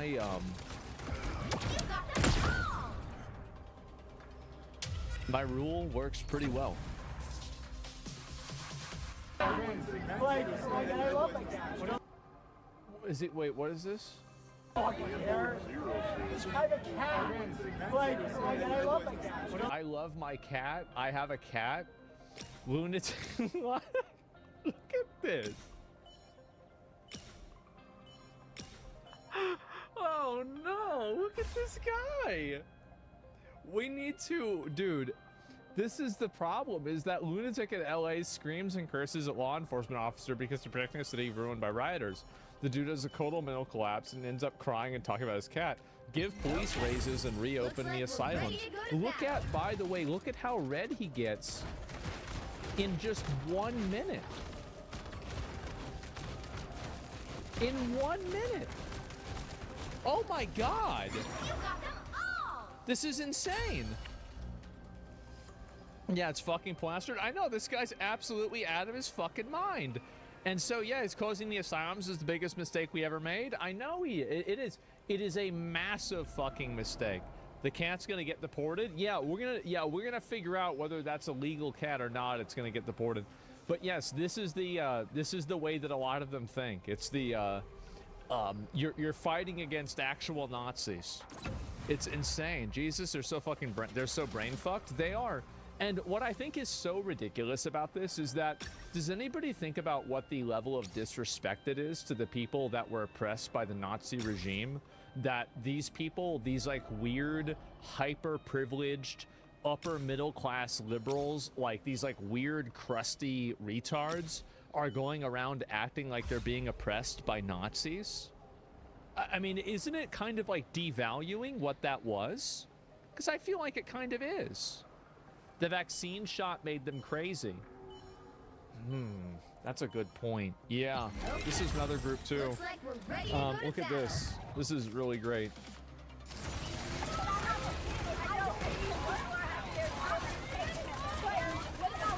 So this is, again, one of the main things that these people love to do is they're standing in the road. They're preventing this woman from going to work. And they're explaining to her why it's actually a good thing that they're preventing her to go to work. Look at this. That's what happens to my kid.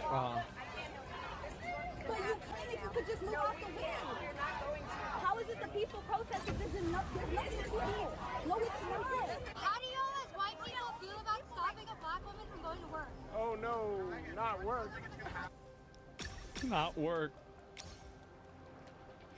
Yeah, I know, it's crazy. Some people do have to go to work.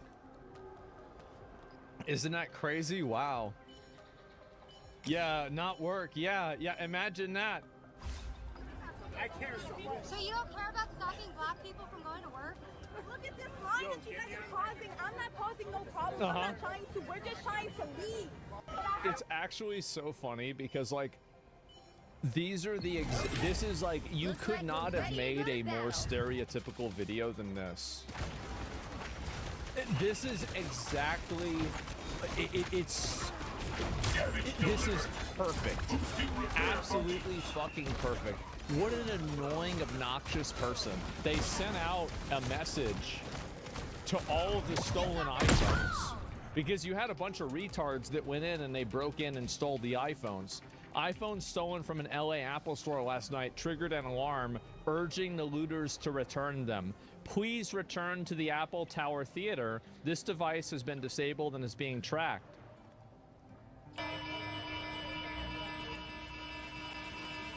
Oh, wait, what?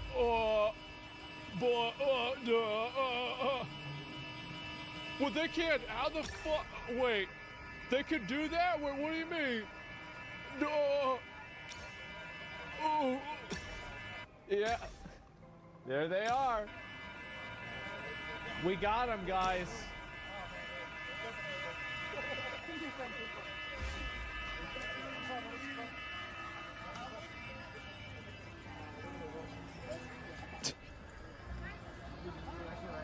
All right, yep, we got him. Fucking embarrassing. Looks like we're ready to go to battle. One of the ways that you can avoid this happening is that you have to bring in a Faraday cage. An easy way to do that is to have a microwave. And so if you're going to steal something like this, you have to put these devices inside of a microwave, because the way that a microwave contains like basically it makes sure that the microwaves stay inside of there. Also stops anything else from getting in or any signals and services from getting in. So if you want to steal these things and not have that happen, you have to put them in a microwave. Like, that's a very, very simple, easy way to do this that everybody has access to. And it's just how I do it. Yeah, exactly. Right. And so, like, these people, and now, I don't know if that still works nowadays, right? But it used to work. And aluminum foil does not work. It does not work. And at least 30 seconds. Yes, exactly. So this is embarrassing. Like, these people don't even know how it works. They don't even know how it works. It's stupid. They so dumb, bro. Like, wow. Why do you do this? I'm just saying how it is. They think you mean turning on the microwave? No, it doesn't. No, the microwave, so basically the outside of the microwave, the way that it's built, is built to obstruct frequencies and obstruct signals. That's why you don't get microwaved whenever you're in front of a microwave. So, you ever have like your mom tell you don't stand in front of the microwave?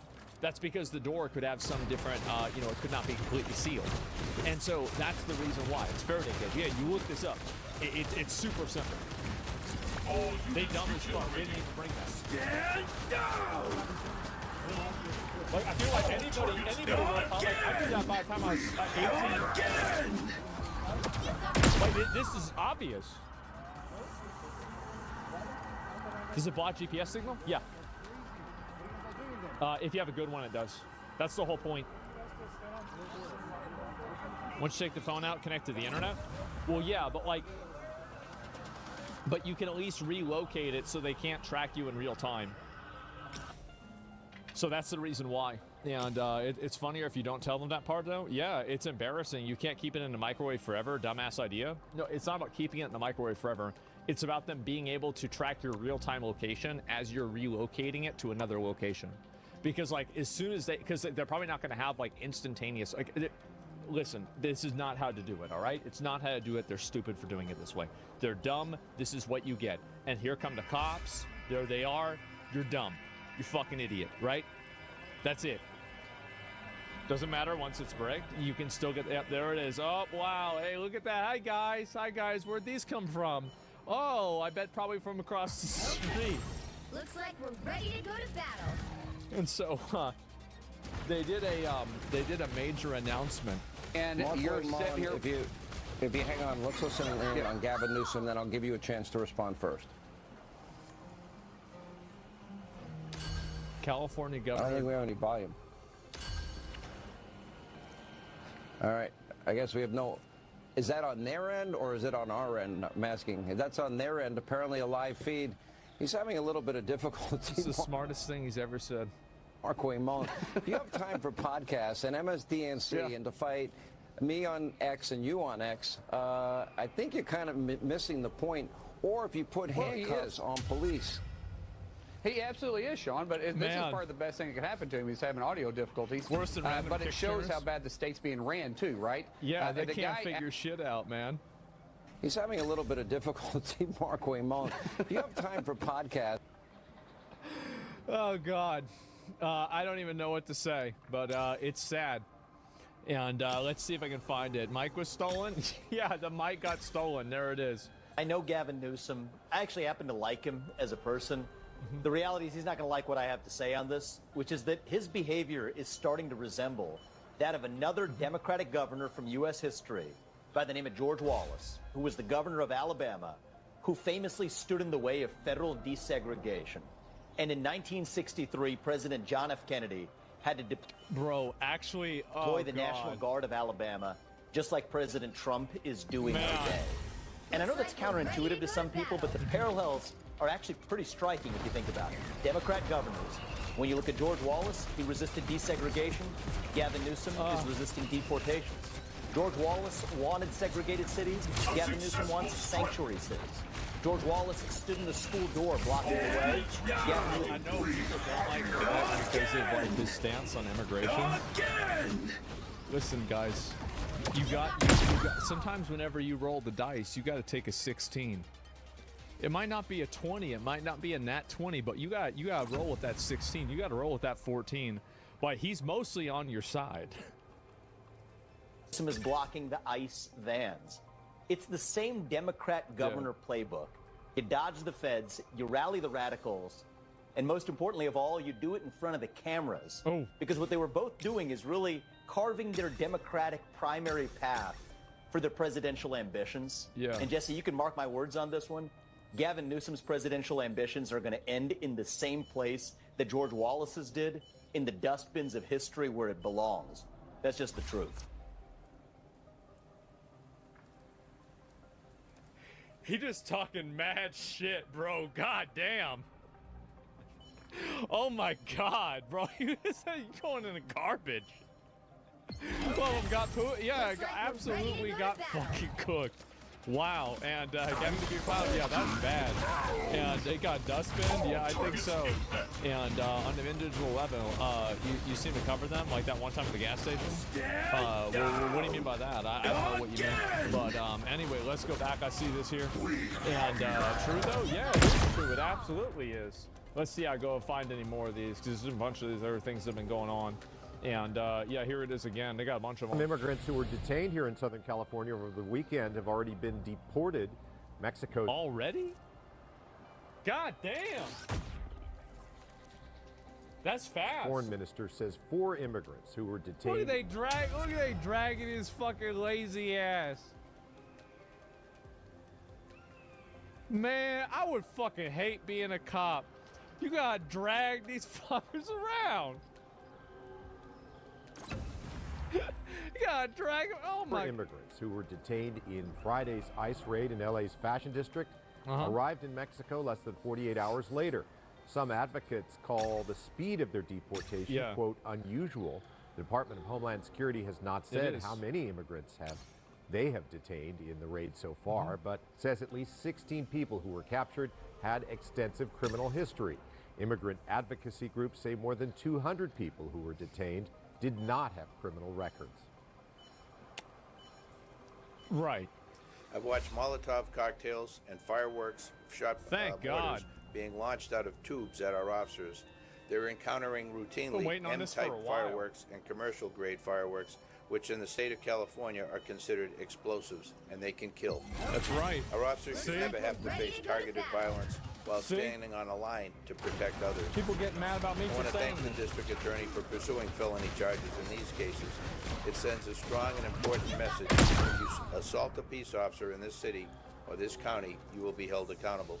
Additionally, I'm also pleased that there are charges related to looting and vandalism, crimes that took advantage of the unrest to target businesses and city property. In one case, a retail store was burglarized. There's and 2 people lost fingers because of those fireworks. Merchandise were stolen. Hopefully the people and like another them. graffiti was sprayed onto a historic public building while an accomplice stood watch. These crimes don't advance any cause or further any message. That's right. What they do is harm to our communities, our small businesses, and our civic institutions. Thank God. The LAPD will continue to investigate all incidents thoroughly and work with our partners in the DA's office to bring every offender to justice. We remain committed to protecting First Amendment rights, restoring peace, and holding criminals accountable. I want to thank our officers, our partners in this community for their resilience and cooperation throughout this event. Thank you. Wow. And before we start with questions, I also want to thank the 2 members of my office that have worked around the clock to bring these charges. Well, it looks like they're going to, it looks like they're going to jail. Thank God. And that's what, see, the thing is, they got to talk about the convictions, though. That's the thing is, because, like, if you get this charge, but, like, it gets dismissed or dropped or some bullshit, like, yeah, you got to be like, hey, guys, by the way, this dude that fucked around is in jail for 5 years now. Like, that's what needs to happen. Or he's in El Salvador, right?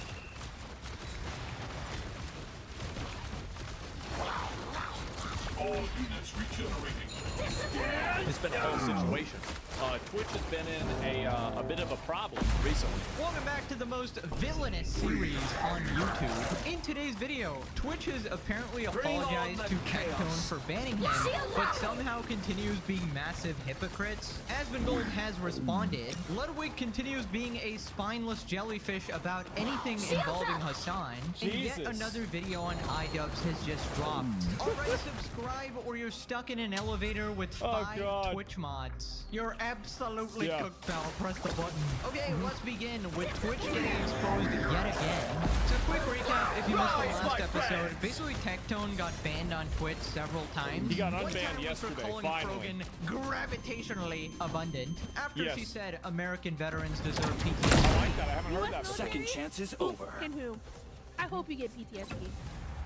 That was initially a 2-week ban, and he also got banned for calling Denims and Manx hoes after they called him a grapist, which was another 1-week ban. This is Denims calling me a sexual predator on Kick. The reason Tectone can't sue me is because he did that shit. All the while, Hassan and his cronies face no punishment. Hassan got a slap on the wrist, 1-day ban for supporting terrorists on his day off. So apparently Twitch has apologized now. Twitch staff reached out to me. I got an apology. They said that we didn't understand the matter fully. And they asked me, is there anything we can do to make it up to you? And trust me, you will see what will happen very soon. Because I said, I'm waiting to see it. I want to see it. Where is it? Looks like we're ready to go to battle. Yeah, if I'm you'd still like waiting. to make it up for me, then you can do this. I contact 40 of my moderators. 40? And I ask them to compile something for me. Damn. They compile it. I have a massive 4.5 gigabyte folder. And I say, I would like you to do this. They see it and they say, thank you for cooperating with us. We'll see what we can do. Okay, that was like the Surely what they can do is going to be something, right? shit I've ever heard. I can't believe we're actually dealing with a streaming platform here. First off, what does that actually mean? We didn't understand the matter fully. I mean, it's a pretty simple matter, actually. You just don't enforce your rules fairly. How about you enforce them like it's written in the TOS and nobody would complain? We didn't understand the matter. Imagine that. Motherflipper's talking like they're a particle physicist. We didn't understand the matter. It is a fucking... Well, you didn't understand the matter because you didn't give a fuck. You just instantly got rid of him because you probably just don't like Tectone. That's the reason why. That's why he got banned. High gravity, dark matter shit. Also, I don't know what they're trying to do with this little deal they're doing. Like, we'll make it up to you, man. Like, how? You gonna suck his dick? What the heck is even going on? I'm so curious to see what Tectone has compiled and sent to the Twitch staff. I actually asked him about it as well, and he said to wait and see. Literally edging me, bro. I'm not Dan Clancy here. Come on. Bro's out here holding the Chamber of Secrets. Here's my guess. I think he compiled every single time Hassan broke the rules and sent it to the Twitch staff. Like, maybe he sent 4 gigabytes of all of Hassan's, That's not true. There's no way it would only be 4 gigabytes. It had to have been somebody else. Looks like we're ready to go to battle. transgressions or whatever. Or he sent 4 gigabytes of gooning material to Dan Clancy, because we know there's only one thing that Dan loves more than Hassan, and that's hot girls, right? So that's By the way, I've never criticized Dan on this, and people say he's a gooner. Like, I think that's fine. I don't care. It is actually just a genius maneuver. Then Tectone talks about how Twitch actually wants to unban him. This might be post-nut clarity for Dan. Can I get unbanned? They say, just submit an appeal.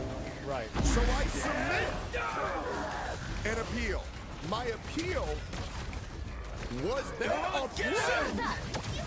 But I did not get unbanned because now it's fucking Saturday and I got my appeal approved at 11:30 Friday, and they're not gonna unban me till Monday because their bans and unbans don't work on the weekends.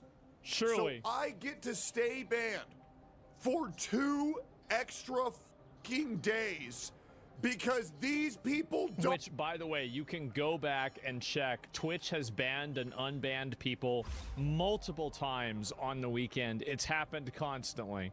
It's not like they just don't make decisions on the weekend. It's not even true.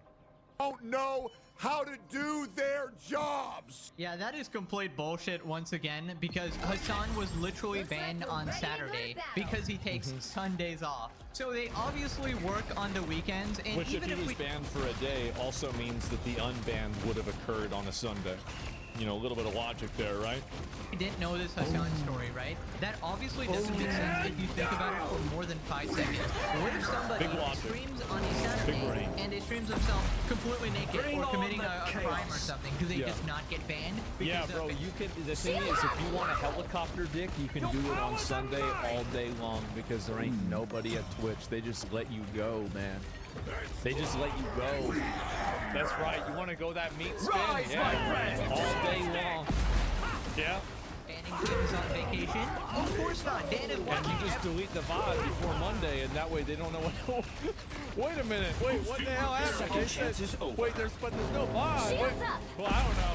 Let's just ignore it. Every stream, remember, he used to keep track of his gooning file. Also, what a completely stupid excuse. Twitch is once again lying out of their teeth. Now he talks about how completely horrible the banning system actually is. Apparently, it's a 3-tier system, so there's like 3 levels. They go to the talkers, to the moderators or something. Basically, you gotta go through like crazy hoops to even get a new Karenocracy. Great.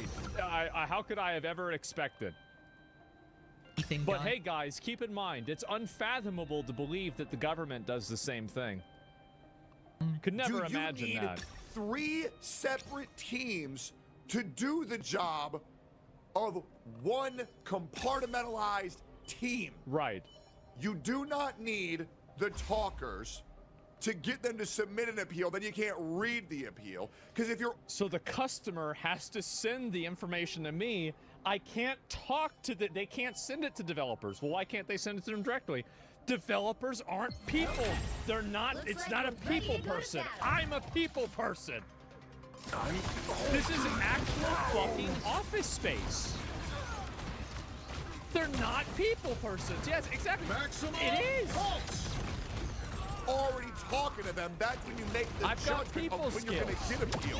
And then if it's just, then you press unban.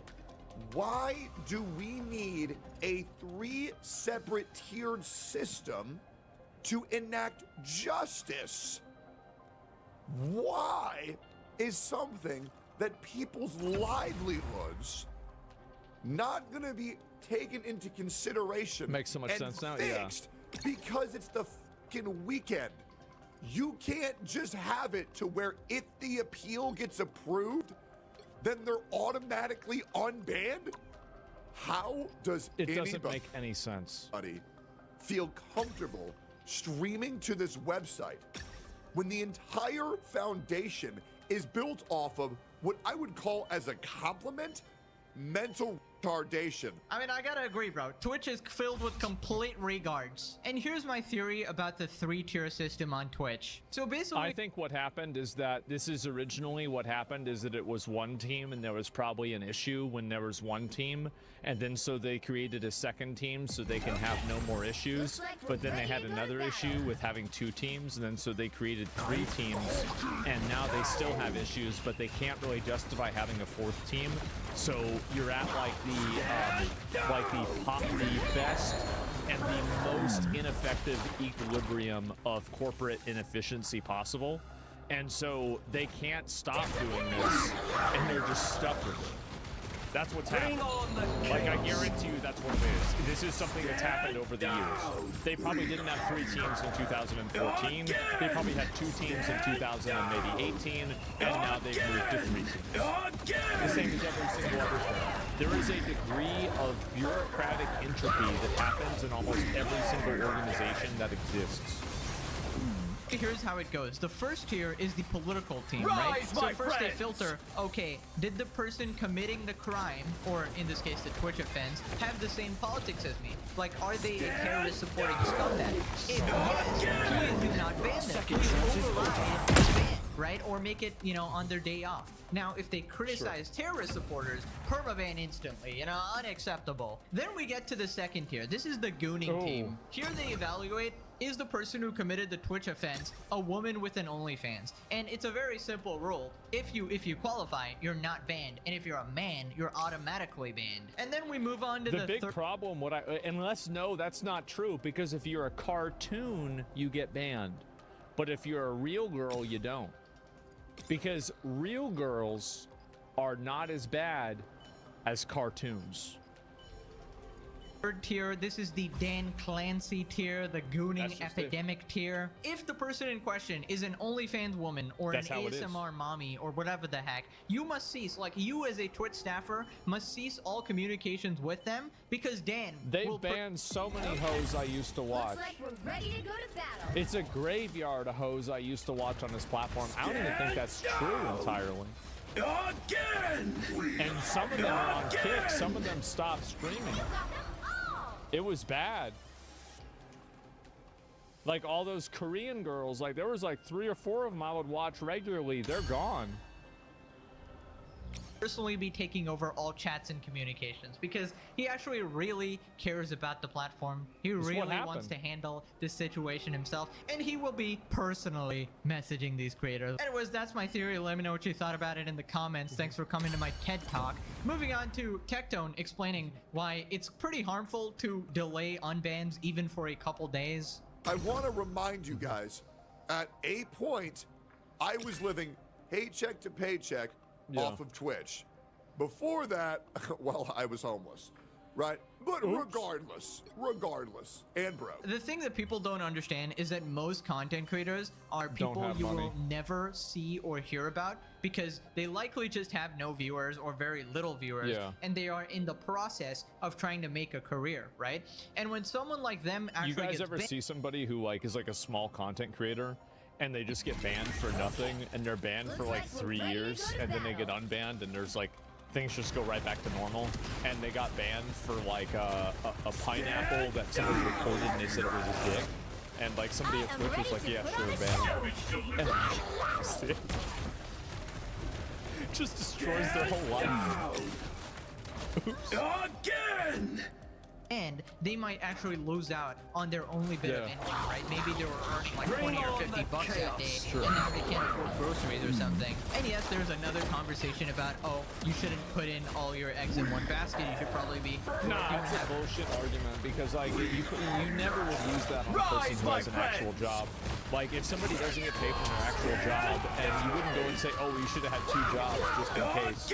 No, I mean if somebody's working on Twitch and they're not getting paid in an efficient, they're not being treated in an equitable way, then it's bad, right? I mean, like obviously there's always ways that you can, like everybody should save money, etc. But like, I mean, blaming somebody because they're not being paid by their employer, they're being treated unfairly, like that's, you know, it's a distortion. It's a distortion of logic and what's right. In another job, whatever. But yeah, some people, I don't know, they're just trying to follow their dreams, you know? And unlike the streamers and YouTubers who actually made it, they can't just take days off or brush off a ban. It's basically like a full-time job for them, and it can seriously affect their life. And a lot of people don't understand this because the perception is skewed, right? Because every creator you ever see, like every creator you watch is the top 1% of creators, or like top 5% max. Anyways, then Tectone talks about his haters. Punishing your viewers with 6 minutes of ads every time they boot up a stream is fucking insanity. Too many ads. Dipshits online want to label me as a criminal. Are you guys noticing how in 2025 I'm getting bigger and bigger and bigger? So the lies that people tell about me have to get bigger and bigger and bigger. You want to know why that is? Because these people are horrified. I saw another person that said that I was a Nazi the other day on Twitter. Oh, this guy says, I love dick in this chat. I wonder why he said that. But yeah, anyway, so yeah, people say I was a Nazi. I find that to be, you know, really, people have a great imagination. They really did. They said I was going to turn in Anne Frank. They said, you would turn Anne Frank to the Nazis. And I gotta tell you guys, like, the fact is, like, you don't even play into that game. Don't even play into that game. That's a game that they like, again, they set that up to lose. Like, no, you do not even, like, it's a ridiculous premise. I do not even engage. The people who tell the truth. Why the f you think they go on Asmongold so much? Because that's another mother, and every single time I go live, they gave up on doing that, basically. A lot of these people gave up trying to make me look bad because they found out it didn't work. That's the problem, is every single time that somebody went and there was some big cancel campaign or There were a bunch of viral tweets, and people got so mad at me. All it did is make me more money. It made me more popular. And the reason why, here's the reason why, is because the people that are going and starting this bullshit are a bunch of hysterical retards on the internet that are delusional. And so when a normal person goes and watches the stream, they say, damn, I thought he was a Nazi. Why is he talking about, why is he talking about like how, like the illegal immigrants aren't our enemies? It's actually the companies that are employing them. Like, that doesn't sound like a Nazi thing. Like, why is he playing, why is he saying like he's friends with this person that's a different skin color? Why, I thought he hated black people. Why is he watching a video of a black person and saying that they're right? What is this? And they see that, and they're like, oh, rise, my friend! Damn, maybe that was some bullshit. And so you have a lot of people that come, what is this bitch fatigue? Exactly, it's bitch fatigue. And so that's the way it is all the time. It's illegal immigrants defending the illegal ones. Yeah, exactly. And so that's the reason. So they stop crying about me, and they think that they can cry about Tectone, but the reality is the same thing is going to happen. It's because really the economy and the culture of crying, complaining, bitching, getting mad, and being obnoxious is just over. People are fatigued and tired of having a bunch of weirdo freaks on Twitter that have like 7 different mental illnesses tell them what's normal. Every single time I get a new subscriber, it drives y'all fucking nuts. So suck my dick.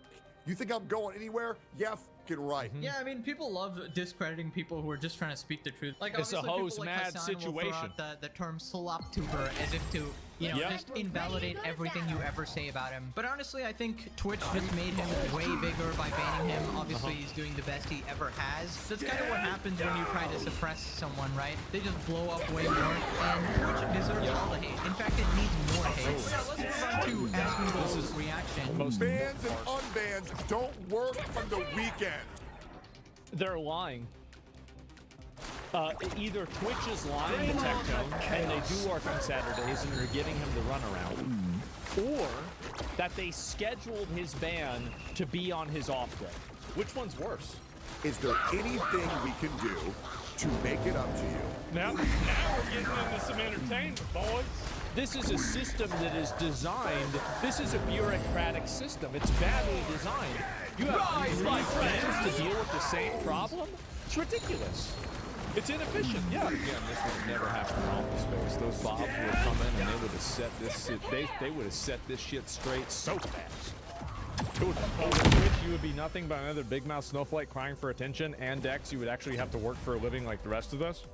Why haven't you got banned yet, you Mac a mockery of Twitch TOS? I can see why you're upset. 2012, huh? Wait a minute. Account created April 1st. Bro was born a fool. Twitch is way too old-fashioned. Everything they do is miles behind what it should be. They're like Nintendo with 2006 graphics, right? Like, yeah, this is well, let me guess. This is for the Switch 3, right?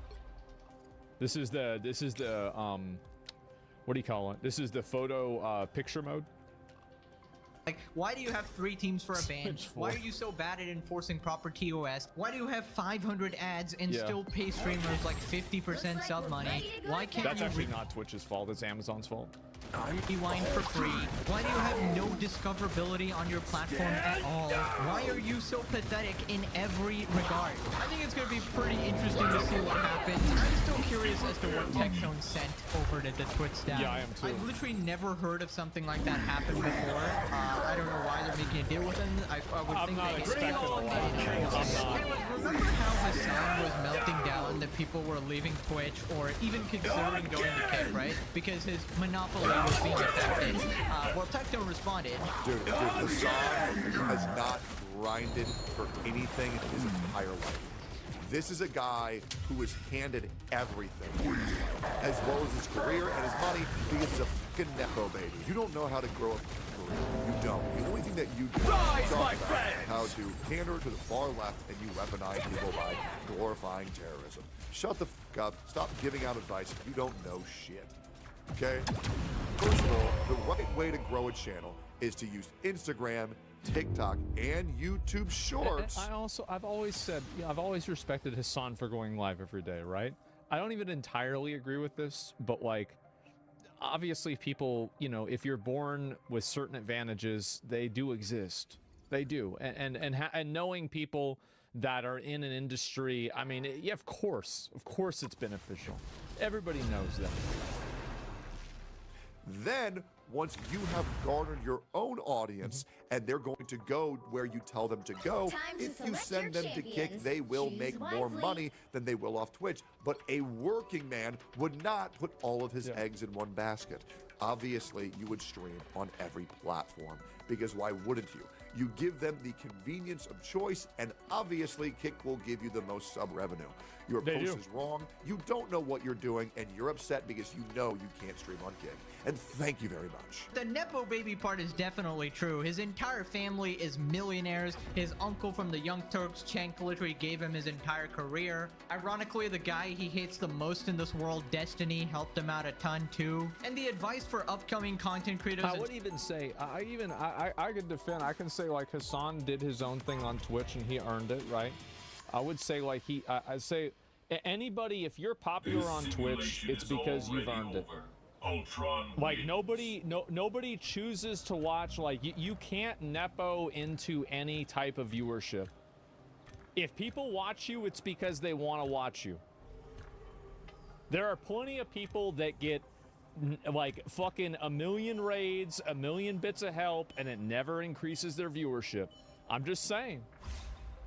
Streamers is good. That's Usually true, and you can look at that, you think about it yourself. That's probably what I would do if I was starting over, because long form, oh my god, I had to make videos for 2 years straight to even break like 10 views, which is just so inefficient, right? Meanwhile, on shorts, you can get your name out there. Obviously, it's a little harder to transition back to long form, but it's so much more efficient, right? And unless you're a complete psychopath and you have 100% belief in yourself, probably don't quit your job to do YouTube or streaming. You kind of just do it on the side, and when you blow up, then you can quit or whatever. That's what right? I did. It's just not worth putting all your eggs in one basket and tanking your career to end up becoming someone like Frogan. Then he talks about Hassan's 7th orbiting moon denims. Apparently she's been talking about him.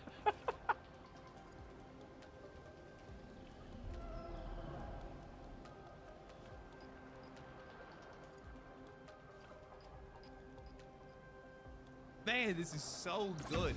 Over a year after its original release, Stellar Blade drops onto PC and within a matter of days sells over 1 million units, still selling right now. And media outlets aren't really too sure what to think about it. You got a few of them that are fumbling around trying to pretend like they've liked it all along, a couple other ones that are trying to shame you for enjoying it, and then of course you got a couple of others that are saying that the game is only popular because of Asians, because they don't count or something. Why are you guys like this? The truth is, Stellar Blade was never the right kind of game in their eyes. It wasn't made for the right reasons or how they want games to be made or what they want games to do, and that's a problem, because when the media doesn't like who the game is made for, well, then they got to find any way to be able to diminish its success through subtext or whatever means that they can use. But this game is much more important than a lot of people give it credit for, because it's exposed to double standard. It pushed Sony to get rid of region locking, delivered one of the cleanest PC ports that we have seen in years, and it sparks a discussion that goes far beyond thick thighs and camera angles. I've played Stellar Blade. I really enjoy it. And while I've been playing it, it's not perfect. It really shows just how hard people have tried to misrepresent it. And that's incredibly frustrating. So today what I want to do is I want to break down the game itself. I want to talk about the backlash that it faced and what this really says about the industry, because it's not that Stellar Blade did anything wrong. It didn't break any rules. It just exposed the truth. Stellar Blade was always a bit of a curiosity. Even before its launch, it had this slick-looking, high-end visuals, stylish combat, and eye-catching protagonist, and it stood out as a rare console release, AAA console release from Shift Up, the Korean studio behind Goddess of Victory Nikke, a wildly successful gacha game. And this is something that we've been seeing more of lately, more studios that are making a fortune off of mobile or gacha games that are using that money to fund real full-scale releases, not another monetization funnel, actual game. Games did it recently with Grand Blue Fantasy Relink, which then sold over 1 million copies in under 2 weeks. Stellar Blade then followed, hitting 1 million units that were sold in the month after the game's launch, while it was still exclusive to PlayStation 5, but then came the PC version. A year after the release, Stellar Blade dropped on Steam, and it immediately became one of the top sellers. It broke over 90,000 concurrent players in a matter of hours, and then passed 180,000 players at peak hours, then climbing up towards 200,000 by the end of the week. Sony later confirmed that it was the fastest-selling PlayStation title in Steam history, moving 19 times faster than any of their other ports. That one release more than tripled its lifetime sales, pushing it towards 3 million copies sold, and it's still rising.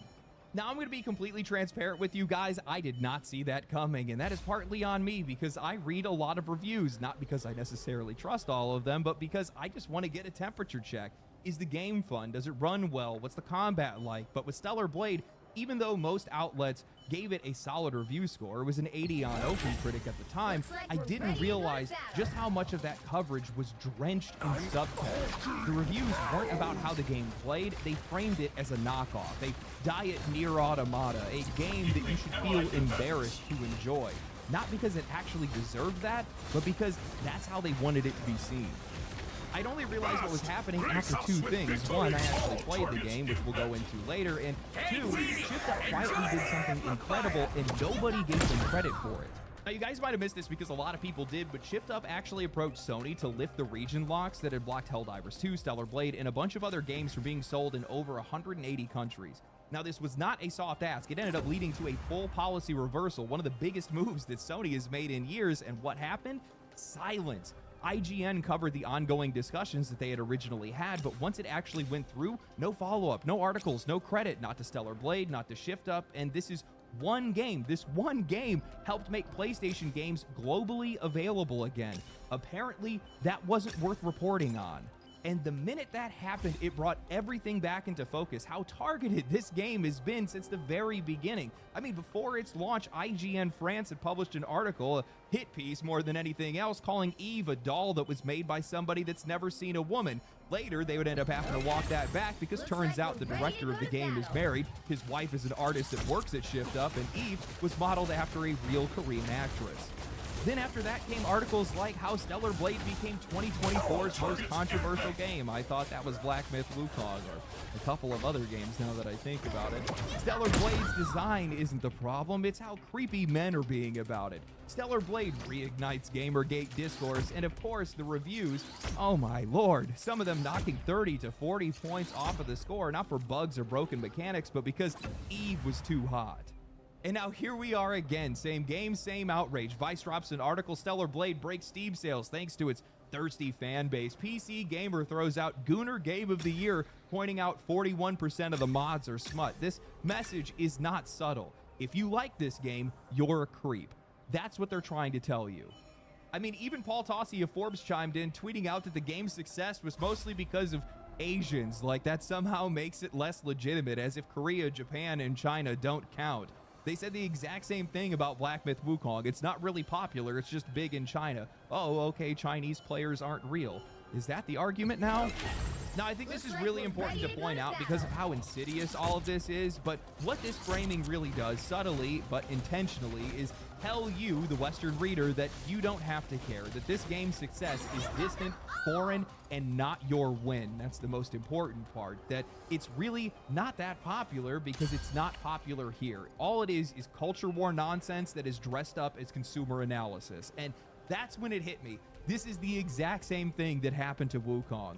I was reading PC Gamer's Stellar Blade review, and two things jumped out at me immediately. Two red flags that made it very clear that this game wasn't being judged on what it was being judged for who it was made for. In Molly Taylor's review, she wrote, Stellar Blade's opening hours are so mired by atrocious level design that I can only assume that players are willing to plow through for the sake of seeing the protagonist Eve's bum jiggle around in a skin-tight suit for just a bit longer. Do I blame them? Not necessarily, but it's a mighty tough beginning to get through before things start getting good. And they do, eventually. Though even after 30 hours, I still couldn't shake the feeling that it was trying a little too hard to be Nier Automata on horny steroids. Isn't that essentially just Viagra? After all, its running plot is almost identical. The end of the Earth as we know it, now populated by monstrous alien life forms, a scantily clad woman fighting to reclaim the planet and save humanity alongside a drone companion, soundtracked by eerie female vocals that almost stand parallel to the horrors of the world. Now listen, I've been in these trenches before. I've been playing Shift Up's other title, Nikke, Goddess of Victory, since 2023. I am not new to this developer's particular brand of goonery. If you are new to it, however, Stellar Blade's ass shots, jiggle physics, and barely there outfits are out the wazoo. Does the world or its characters ever acknowledge that fact? Bar one backstreet merchant, no. It's a bizarre juxtaposition in a game that so heavily sexualizes the undeniably glamorous Eve, despite being a wholly sexless personality existing in a sexless universe. In fact, Eve has very little personality at all. The same can be said for the supporting cast, Adam and Lily, who, despite me wanting to know more about them, never really offer up much information. This is the exact same thing that happened to Black Myth Wukong. Reviewers were calling it sexist because there weren't any women in the game, only for the second half of the game to introduce several major female characters, including bosses, goddesses, and other key story figures, but that never made it into the conversation because most critics had already decided what the game was and had probably stopped playing it before it could ever prove them wrong. And now it's happening again with Stellar Blade. It's the same sleight of hand. These guys do not want subtlety in games. They need everything spelled out loud. Molly Tyler writes, does the world or its characters acknowledge Eve's sexualization or her lack in personality? No, except yes. Yes, it does. Eve isn't human. She's an android engineered by an AI to be the perfect being, an artificial answer to flawed humanity. The characters are named Adam and fucking Eve. This isn't even subtle. It's biblical. They are not meant to look normal because they are idealized by design. This only goes over your head when you are actively looking for something to hate. And that's the trick, and I want people to understand this. This kind of negative framing is not accidental. It is a tool. Outlets will praise the visuals or mechanics, but the start of the review is criticizing Eve's design, priming the readers to see the game as juvenile or shallow. Once that lens is set, everything else, combat, writing, even level design, gets dragged down with it. I have seen plenty of reviews calling out the level design for being atrocious, but after playing the game myself, no, it's not Dark Souls, but it's perfectly fine. It's perfectly serviceable. The real weak points are the uneven voice acting and the clunky writing, but that's honestly about it. Now, this is something that I didn't notice until much later, but both Stellar Blade and Black Myth Wukong are such strong enough games with clear enough appeal that the critics could not outright pan them. They could not just score them terribly. So instead what they did was they attacked around the edges. All the review scores landed around 80 on Metacritic, but the tone never matched the score. Instead, you got condescension, moral posturing, and when challenged, we would get the exact same excuse. What are you talking about? We reviewed it positively. I have read that so many times in so many articles on these games. They use that number as a shield while the text quietly tells you that this game is something to be ashamed of or something that you shouldn't play. Now, some of this is conscious, some of it isn't, but either way, the pattern is the exact same. We're in a global culture war right now, and games like Stellar Blade and Black Myth Wukong have become symbols of everything that games journalists do not want to win. These titles are proudly made for a male demographic, and that alone invites ridicule, because the idea that men might enjoy something and that it might succeed without appealing to everyone, that is seen as a threat. And the hypocrisy here is so obvious. These critics will gush over a dating sim where you can romance inanimate objects. They'll celebrate progressive themes. They'll cheer on Baldur's Gate 3's bear scene. But a slick action game with a hot lead, that's the line that you're going to draw? The truth is, I don't think that these guys realize how much worse they are making things for themselves. Gamers have always pushed back against this kind of pearl clutching. This has always been a counterculture space. Messy, rebellious, unfiltered, and over time, they have watched it get sanitized in the name of inclusivity or safety. Rise, my friends! Or inclusivity, just the kind that looks good on a press release. Now, the irony is the people that these folks probably think that they're protecting don't even need it. They've always had games that were made for them. The issue is when every single game needs to be reshaped to fit one narrow ideological mold. When anything doesn't fit, it's just going to get quietly shamed out of existence. I mean, Stellar Blade is a mature-rated game, obviously designed for men. That is okay, though, to be honest with you guys, I have seen way more women adding me on Twitter ever since I started talking about the game on there. Most of its community is ran by women. But not every franchise needs to be for everyone. Not every game needs to be focus tested into slop. Some games need to be specific. Some things are allowed to be made for somebody else. Now, sure, part of this is about money, at least on the developer side. Broader appeal does mean bigger numbers, but for the media, most of these critics and the people on the sidelines, it's not about sales, it's about control. It's about reshaping the medium to match how they think and what they think other people should value, how they think that other people should behave. It's less about what the game does and more about who it does it for. Because at the end of the day, Stellar Blade didn't really commit any sort of moral offense. It just refused to apologize who it was made for. Now, instead of live and let live, what ends up happening is they want to force their way through every single franchise and every single game that's out there. And I've said this a million times. My haters will completely disagree. They'll likely make a video saying that I'm a liar about it. But much of this comes down to target audiences. It's not like inclusive themes or diverse themes can't exist in games. It's just they can't exist in every single game because not every single game is made for everyone. A lot of this just comes down to target audiences. But that's not enough for them. So what ends up happening is that they see something that conflicts with their worldview, and while they can't outright condemn it because it's too good to condemn, they use subtlety. They use subtext to be able to do so. So they gently nudge you in the direction of not wanting to play the game, and they gently nudge the developer in the direction of not making games like that. I had a girlfriend once. Crazy, I know, but she had a guy friend. Completely platonic. Believe me, this dude didn't have a shot. But after they would hang out, every time I would see her, she would be on me about something. Always. And one time, she came by and she had said something like, "You never let me do what I want to do." Scouts on her, I'd never stopped this girl from doing a single thing because her doing something else meant that I was playing video games. And that was definitely not something I was going to be trying to stop. But when that happened, it clicked. And I realized it was him.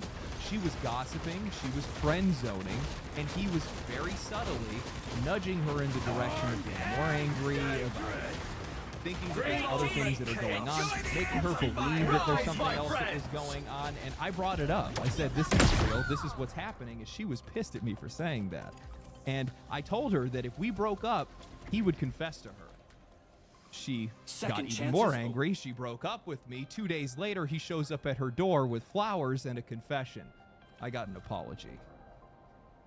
The same thing is happening with these reviews because it's the negative framing, and it's also the conscious and subconscious part that's happening. The conscious part is, I don't like the guy because she's with that guy, right? So like, I don't like this game because these players like this game. And the other part of it is that they don't really know anything about them or the relationship. So that's more of the subconscious part of it. And I guarantee that some of these writers do truly believe, well, I reviewed the game positively. No, you didn't. You saw that Asmongold liked the game. You saw that some anti-woke folks over on Twitter were raving about it. And subconsciously, you did not want that game to be good. You did not want them to get a win. You wanted it to be bad or mediocre. And because of that, you were predisposed to not like that game. And that came through in your reviews. That happened. We've seen that happen quite a lot. Now, one thing that I will say, and this is something that I think we all can agree on, is that Eve is hot as hell. Like, distractingly so, to the point where I don't even really know what I'm supposed to be. But that pivots to a touchy topic, which is what this game's success proves. And that's that really attractive characters and solid game design make one hell of a combination. I went into Stellar Blade with incredibly low expectations, not just because of what I read, but also because I had already been burned. Because right before playing it, I tried the first Ascendant, a painfully shallow experience that left me convinced that these stylized, hyper-attractive female character designs were just a cheap marketing trick. It felt like the developers thought that all they needed was hot girls on the screen and the rest would be taken care of by itself. No soul, no design vision, just pretty faces wrapped up in a lifeless game.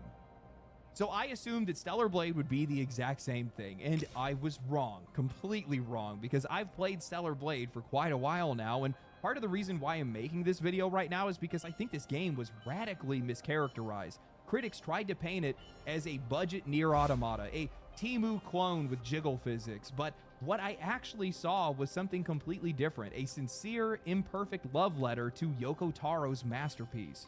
And I do not invoke the name of that game lightly. Nier Automata is one of the most emotionally and structurally complete games that I have ever played. Its storytelling, its music, its pacing, the way that everything ties together. Very few games even come close to what Nier has accomplished. And to be clear, Stellar Blade does not reach those heights, but it tries. And that's what I find so fascinating. Most games would never even attempt that kind of ambition. Rise, my friend! Somehow did on their very first AAA game. And honestly, a lot of what's going on here actually works. The world design is gorgeous. It's drenched in this quiet sense of despair. You explore cities that are slowly being reclaimed by nature, walking past towers and scattered remnants of what clearly used to be a thriving civilization. The notes you find, the little scraps of history, the fragments of loss, it all builds to something eerily beautiful. The traversal can be a little bit janky at times, but the environments feel distinct and fully realized. It's all rendered with a level of visual polish that most veteran studios cannot achieve. Some of the reviewers were trying to criticize the game's soundtrack for trying to copy off of Nier, but this soundtrack goes hard and it is all on its own. One minute you have these dreamy ambient tracks, the next it's this melodic K-pop, and then suddenly you're in a boss fight with metalcore blast beats that are pushing you into hyper-focused mode where you're just going off on a boss. And then there's the combat. My God, the combat. One-on-one, it's some of the most satisfying gameplay that I've had all year. It can be a little bit awkward in group fights since there's not really a lot of like enemy clustering mechanics. I wish that when you would swing or do AoEs, it would group enemies and then you'd be able to use your AoE attacks the way you would actually want to. But in single target encounters, it just all clicks together. The moveset just keeps expanding as you continue to play. There's other basic attacks, and you get dashes, parry chains, repulsion dodges, and all kinds of these different skill-specific combo finishers. You've got beta attacks for breaking shields, launching enemies, or dishing out AoE damage. You can weave between these heavy and light string attacks to create all these different combos depending on your timing. And yeah, it even has its own full-blown devil trigger mode where Eve basically goes god mode for a few seconds and just shreds everything on the screen. From where I'm standing, Stellar Blade isn't just one thing. It just feels like somebody that really liked video games blending all of their favorite games together.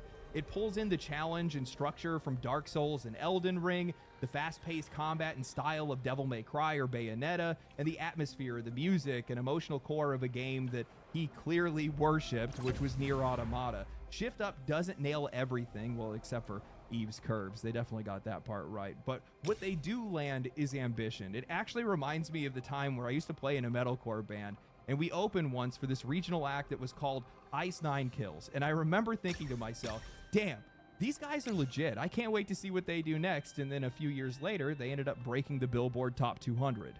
And that's what this feels like to me, because the fact that this is Shift Up's first AAA game is just wild to me. It runs beautifully on PC, it looks incredible, plays smooth, and it isn't filled with microtransactions or recycled mechanics. And it's not just technically solid, this game has identity. They made the game that they wanted to make for the audience that they wanted to reach. No compromise, no diluted vision, just style, skill, and a clarity of purpose. That's why it all worked. That's why this game has been so successful, and that's why they deserve every bit of their success. But that success is also why Backlash exists, because when I look at how Stellar Blade is being received and how often games that target male audiences get framed in negativity, it's not hard to see what's happening. Over the years, games have been quietly sorted into categories. You've got male games, which are shooters, military sims, and sports titles, and then everything else is supposed to be made for everyone. And the kind of stuff that sits in the middle, the kind of stuff that used to sit in the middle, the action games with the striking stylized characters and unapologetically masculine energy, most of that stuff has either been toned down or phased out entirely. We've seen this slow erosion of attractive characters under the guise of modern sensibilities. Even Japanese developers have started to shift their designs to avoid criticism. Remember Palworld CEO saying they added a character creator because Westerners like making ugly characters. That wasn't a joke, it was a business move. These guys have been talking about this. We've seen other studios admit that they have removed or redesigned female characters out of the fear that they're going to be labeled as sexist or exclusionary. And look, I'm not trying to wade into any culture war here. I am not trying to argue about morality or politics, but the simple truth is, Products succeed when they accurately serve their audience. That's it. You cannot make a gritty sci-fi action game with Souls-like difficulty and Devil May Cry combat for a general audience. You are by definition targeting a niche, and that niche is overwhelmingly male. The only real difference that I'm seeing between Eastern and Western studios right now is that Eastern studios are not afraid to own that. They are not embarrassed to make games for dudes. And when that kind of game has been missing from the market, when their only other options are gacha games or mobile cash grabs, it's no surprise that something like Stellar Blade lands as hard as it does. Of course it found an audience. Of course that audience loves it, because the game knew exactly who it was for, and it didn't flinch. The one thing that I think people really need to understand is that all games have a right to exist, but they all don't have a right to success. Games only succeed when they're being made for a real audience, an audience that actually exists, an audience that's actually going to be interested in that game. Take Forspoken as an example. For all of its flaws, it was still a decent action game. It had a cool premise, a gorgeous world, incredible traversal, and fun combat, but the problem was the audience of players of that kind of game is overwhelmingly male, and when you build your story around a lead character who's bitter, cynical, and nearly impossible to root for, when the tone and the writing feels like it's being made for a demographic that barely even plays video games, you're not being bold, you're being delusional. You can make a game like that, but you have to be honest about the scope, the budget, and the actual reach that it can have. And there is nothing, and I mean nothing, wrong with making a game for dudes. I love emotionally complex games, a diverse cast of characters, powerful writing, but deep down, I'm genetically wired, no, compelled, to play the game with the hot girl, with the nasty ass monsters, with the big sword and the giant explosions. I like things that look fun and look fun to hit, and so do a lot of people. What we're seeing right now with a lot of these recent Eastern releases is the pendulum swinging back. It's a return to cultural authenticity. When Yoko Taro comes forward and says that he made 2D sexy because I really just like girls, people respect that. When Stellar Blade's director says that I challenge modders to see what they can do, or that adult mods shouldn't be banned for any reason whatsoever, people listen, not because it's provocative, but because it's honest. No deflection, no PR shield, no pearl flushing, just saying what everybody already knows. Guys like hot girls, girls like hot girls, we like things that look good, and there's no shame in that. I think that it's really easy to assume that games like Stellar Blade, Nier, Bayonetta, and more are just tapping into baser instincts. Like, that alone is the formula. But what people are actually responding to here is the clarity. It's the creative confidence, the refusal to water things down or pretend like you're aiming for something that you're not. That honesty resonates, not because it's bold, but because it feels rare in a space that has become so obsessed with risk management and mass appeal. But even with that authenticity, intention only gets you so far, because the truth is, it's not enough, and Stellar Blade proves that, and that's what makes this game even more important. Hot characters alone do not make a game work. Just look at The First Descendant, a game that had the looks but none of the substance. It's lost over 98% of its player base because they never prioritized gameplay. The devs thought that they could just coast with surface level appeal, but all they delivered was a shallow, aggressively monetized mess. And their last biggest update that they did, well, they added jiggle physics, and I'm sure the dozen players that are left playing the game appreciated it, but it doesn't fix a hollow game. Gameplay and quality always come first. And that's what I find really frustrating when I see a game like Stellar Blade framed the way that it was. So many outlets and critics, even players that were fixated on how characters were portrayed in the game, suffocating the conversations we should have had. This was Shipdub's first shot at a AAA title, and they crushed it. No, it's not perfect. No, it wasn't made for everyone, but it was a damn good game. It knew exactly who it was made for, and it delivered. That is worth celebrating. That is worth respecting. And frankly, it's a lesson that a lot of studios can learn. I think the desire to see games like Stellar Blade fail comes from the fallacy that games are a 50-50 split, regardless of genre, between male and female. And it's really just not true. And they think that if games like this succeed, well, then these companies are going to be more inclined to make games like those. And then it also goes to prove that the vast majority of things that people say online don't actually even matter. And when they are offline, they're just going to go buy the things that they want regardless.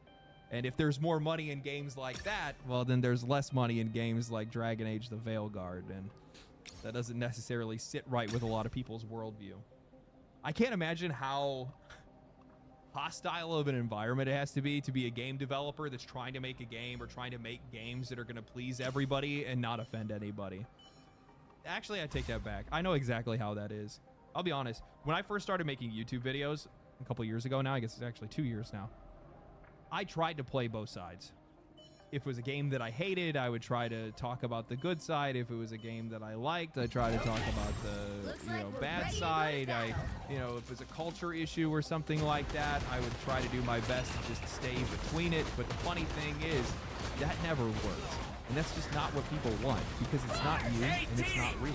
So eventually I just got to the point where I said, screw it, I'm not taking any sides. I'm just going to say what my opinion is. Take it or leave it. If you don't like it, it is what it is. Come to find out, lo and behold, people like that content a heck of a lot more.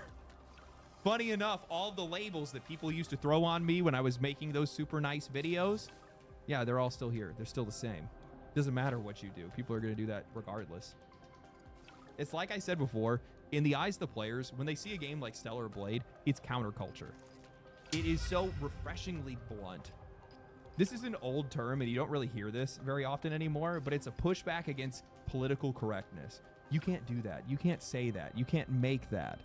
And finally, somebody standing up to say, yeah, but I like it. I don't think that these guys realize that they've essentially just become like politicians are with like GTA, where they just assume that, oh, because they play these games, they're going to commit crimes. Now they're saying, well, if they play games like this, they're going to objectify women. I think it's time to stop assuming people's intentions or actions based off of the media that they consume. Regardless of whatever they create, play, or if they're just enjoying a video game, stop worrying about it. Maybe we just need to flip it back on these guys. Tell them that the game wasn't made for them. Lord knows it was definitely made for me. Anyway, thank you guys for watching today's video. If you guys enjoyed today's video, like the video, share the video, comment down below. Watch it a second time. Watch it a third time. Follow me on Twitch. I'm going to MagicCon this weekend, so if any of you guys are there, stay cool, stay right, stay safe. I'll catch you in the next one. Peace. Family.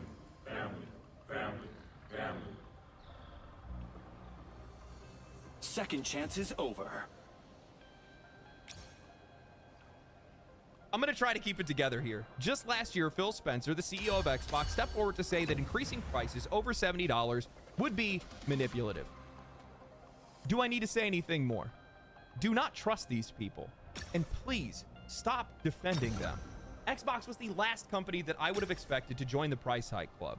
Because while I will largely applaud them for getting rid of console exclusivity, I think that that's generally a good thing. And I know that there is a broader strategy to these price increases. It still doesn't make sense. Not from a player's perspective, and definitely not even from a business perspective.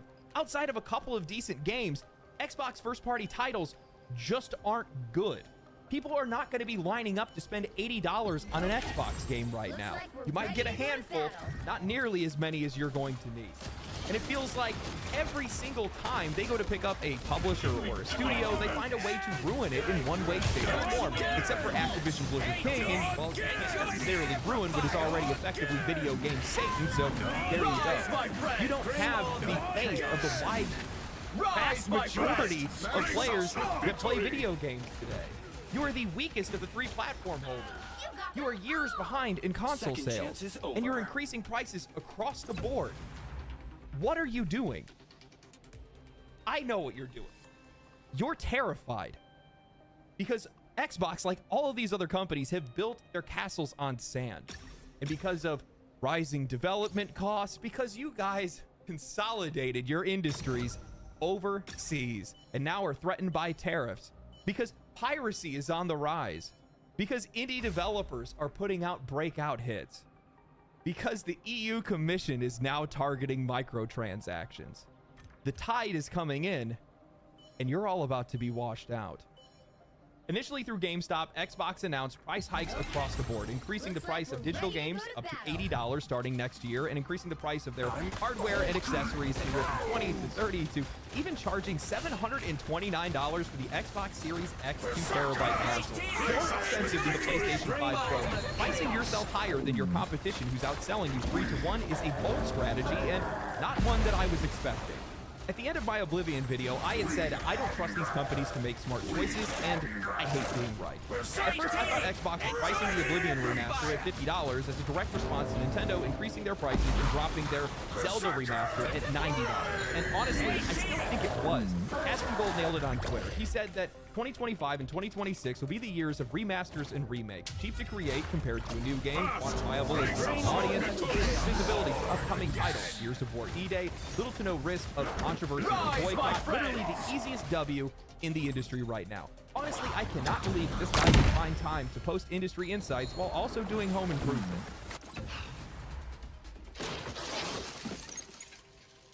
But honestly, he's not wrong, especially when that remaster is as transformative as Oblivion's, and especially if it's priced fairly. New releases are a minefield right now, plagued by creative missteps, content that nobody asked for, and player backlash. So returning to the past makes sense. Players want something familiar, something proven. Reviving these beloved games with modern upgrades is a great way to answer that call while avoiding any backlash that's been plaguing a lot of these new IPs and modern releases. Though, Oblivion censorship has raised some eyebrows. But the part that Asmon glossed over, the part that deserves a little bit more attention here, is that this isn't just a visibility boost. It's Xbox clawing back into relevance. These aren't just nostalgic remasters, these are cultural recall grenades. And with the $40 Gears of War remaster seemingly aiming at the exact same level of quality as the Oblivion one, Xbox has found a strategy that actually makes sense. Cost-effective, high-quality reminders of what the brand used to be and used to stand for. These games aren't locked behind exclusivity either. They're multi-platform, meaning that Xbox gets to reintroduce itself to players they've either lost or never had. And I'll be honest, I think this is smart. But here's the problem. It completely undercuts their justification for the price hikes everywhere else. Let's be real. Xbox is the last company that should be selling $80 games. Their recent titles have not earned it. When I think of an $80 game, I could maybe spend that on Elden Ring, Baldur's Gate 3, Kingdom Come Deliverance 2, Armored Core 6, games that gave me something complete, something real. I'm not thinking Halo Infinite, Avowed, or Starfield, and sure, that's subjective, but it's also about standards. Larian, Warhorse, From Software, they're not milking players through microtransactions. They're not nickel and diming people with battle passes and half-baked launches. They sell you a game. That's it. Now, Xbox, on the other hand, survives off of the back of Call of Duty microtransactions and reoccurring subscription revenue. Their games have not hit. Their platform sales are down, and now, with the excuse of Nintendo increasing their prices to $80, opening the floodgates, Xbox is the first in line to raise their prices across the board. Games, hardware, all of it. It doesn't feel strategic, it feels desperate. I mean, just last year, Phil Spencer said that raising prices beyond $70 could become manipulative. In his words, we went through COVID, we found more ways of getting more money per player. I think that at some point, we reached the peak of that, and frankly, you can go to places that are manipulative, and I'm not a big fan of that. Then, Microsoft would then go on to record $94 billion in profit. They would then double their growth. Their valuation hits $3.4 trillion, and suddenly, we are expected to believe that they have to increase prices because of rising development costs and economic uncertainty. Snakes in the grass slither fast.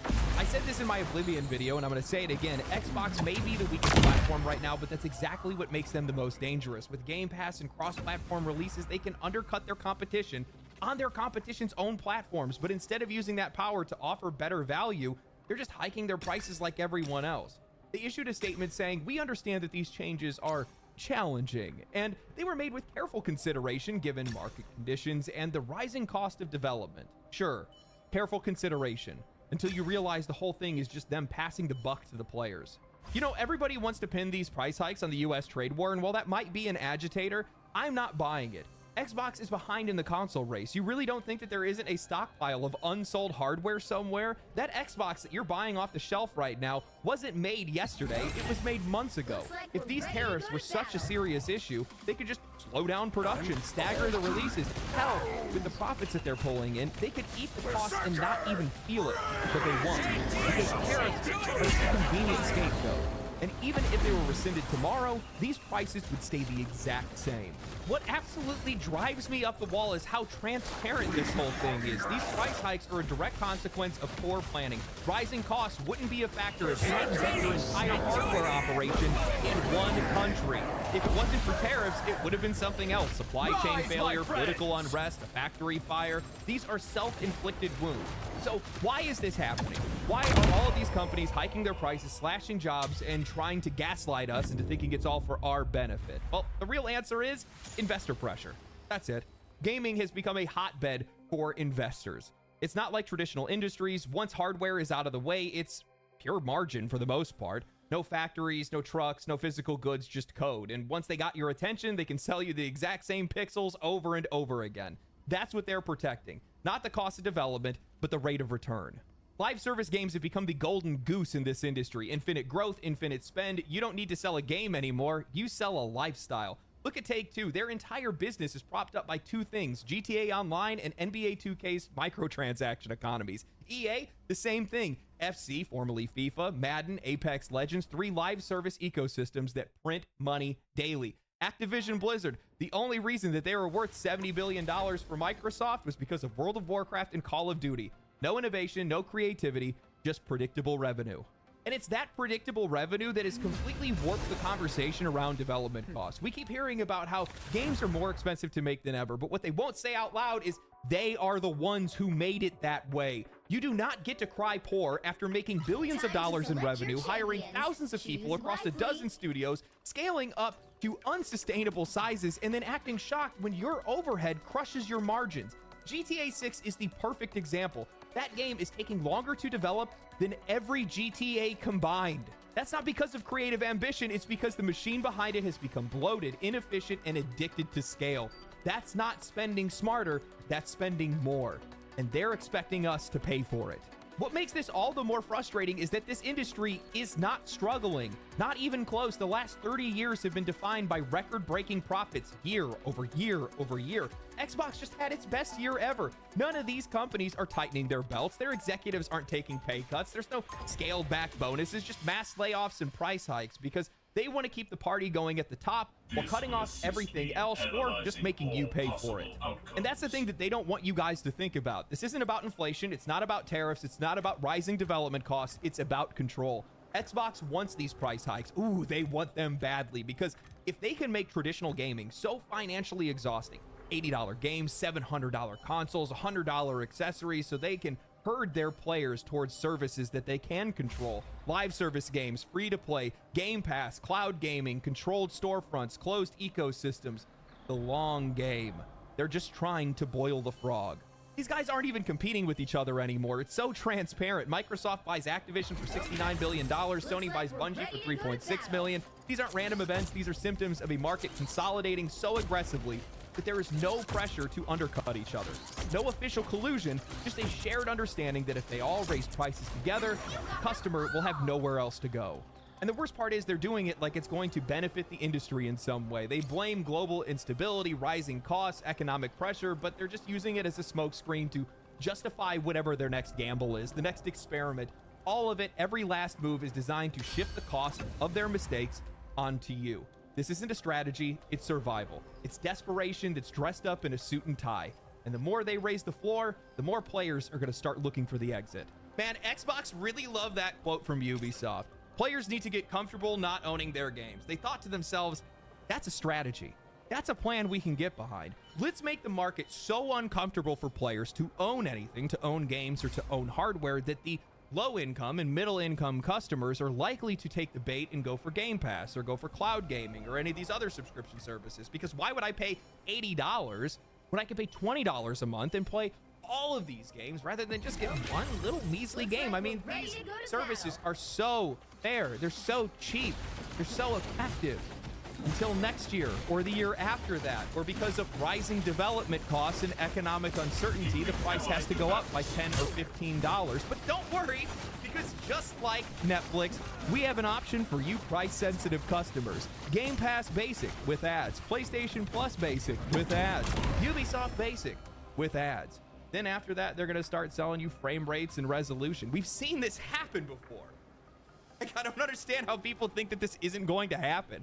I've had people push back on it. That's not what's going to happen. What? Are you stupid? You deserve to pay these prices. Gaming is slowly being monetized into a hellscape like every other industry that's out there, and it's all to attract more investors. Notice how every single year they have to break record profits, higher and higher and higher and higher, without ever trying to lower their floor.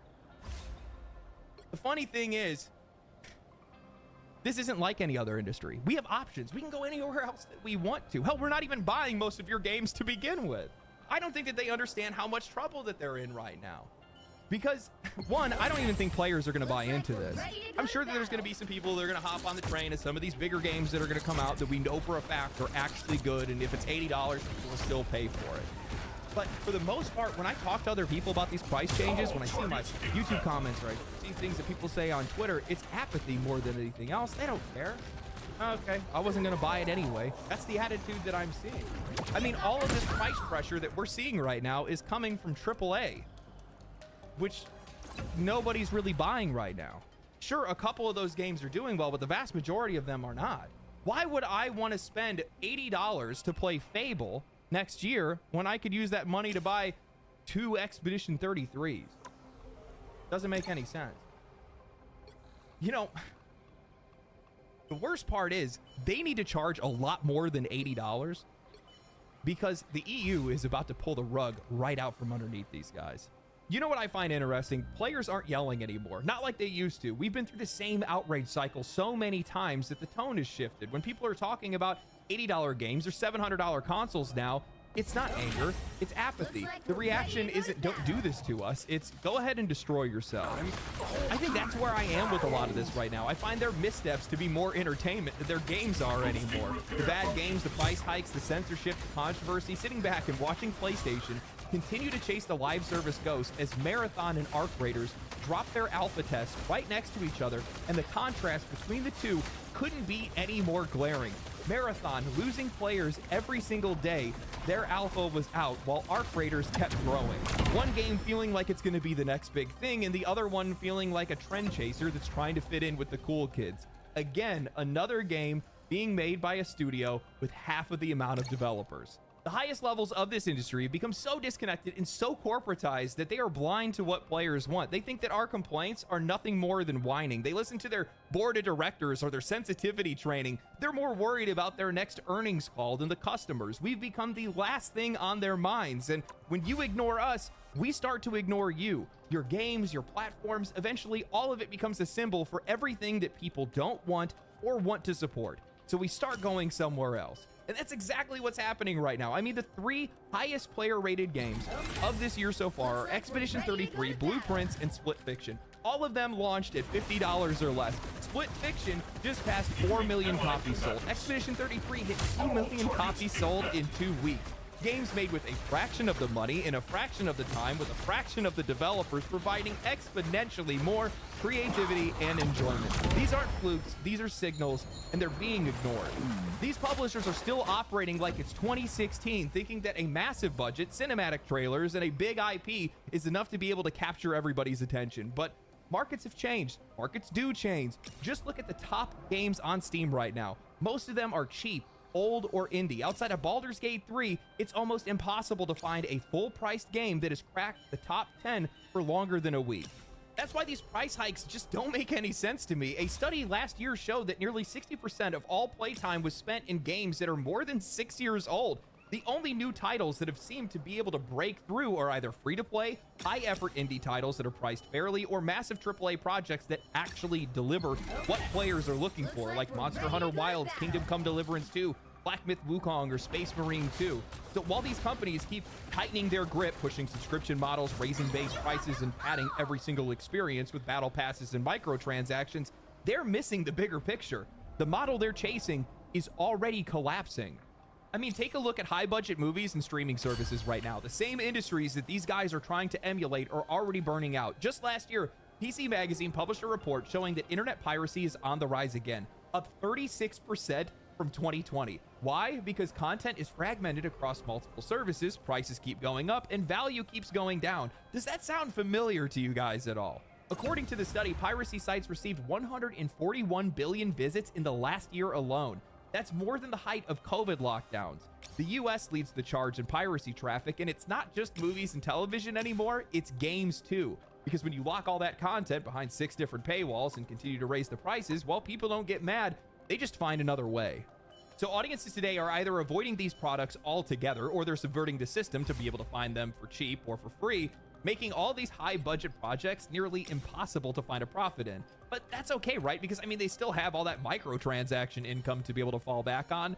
Well, I wouldn't be too sure of that. Over the last few months, the European Union has ramped up its efforts to clamp down on what they call predatory monetization practices in gaming, all stemming from complaints about a mobile game called Star Stable Online, but it's quickly ballooned to something much bigger. The EU is now investigating the use of dark patterns, FOMO-driven events, psychological currency obfuscation, and the lack of return policies for in-game purchases. If these rules go into effect, and there is growing pressure to make this law, it won't just affect mobile games, it will impact everything. And I can already hear the counter argument for this. They'll just make a different version of the game for other regions, but that's not going to happen. That's not how modern global releases work anymore. Look how every gacha game or every RPG now shows its drop rates and its gacha rates, and that's all based on a law from China. It tends to not really be worth the effort or the cost to manage different versions of the game, and plus on top of that, their motivations to make a different version of the game would be so transparent that it would beg litigation. I'm telling you right now, if a return policy becomes mandatory in one region, it's going to be implemented everywhere. And that alone could shatter the very foundation of this entire microtransaction economy. Because these purchases are not made out of value, they are made out of impulse. They are emotional, compulsive, dopamine-driven decisions designed to wear off quickly. That's what they want them to do. And if you give people a few hours to reconsider and refund those purchases, the entire system collapses. And that's not hyperbole. Keep in mind, the biggest publishers in this industry, EA, Take-Two, Microsoft, Sony, Epic, they are all held up by this model. Anything that could disrupt the balance of it would threaten to break the entire thing. Right now, most of the industry's revenue isn't coming from games, it's coming from that ecosystem. Epic has Fortnite, EA has FC, Apex Legends, and Madden, Microsoft has Call of Duty, Nintendo is pulling in billions from the Pokemon titles, and Sony, well, we already know they've been desperately trying to chase live service games for years, but this is the only path they have. This is their only path to growth. This is the only path that investors understand. And without them, they're nothing. In 2025 alone, Microsoft's content and services revenue went up by 8%, not because of great new games that they had released, but because of subscriptions and microtransactions. When they acquired Activision Blizzard in 2023, their overall gaming revenue jumped by 49%. Content and services, meaning recurring payments and microtransactions, grew by 61%, consuming the vast majority of their earnings. If the European Union cracks down on digital currencies and dark patterns, and other countries continue to regulate things like loot boxes and gambling and video games, it's not just going to be a bad quarter, it's going to be a market reset. And most of these companies have nothing of substance to be able to fall back on. I'm going to be honest with you guys. I think one of the only reasons that we haven't seen any big moves towards regulation of microtransactions is because of the complete economic collapse that it would cause in the gaming industry. These guys have built their entire businesses around being able to psychologically manipulate their audience and extract as much reoccurring revenue as possible. And they've done it while constantly scaling up their companies to absurd proportions, adding more developers, more marketing, and more money. And they've gotten used to this arrangement. The industry is wildly underregulated, which is exactly why it's grown so fast and attracted so much outside capital. But that gold rush is coming to an end. Because if consumer protections start forcing these companies to act ethically or even transparently, the entire business model falls apart.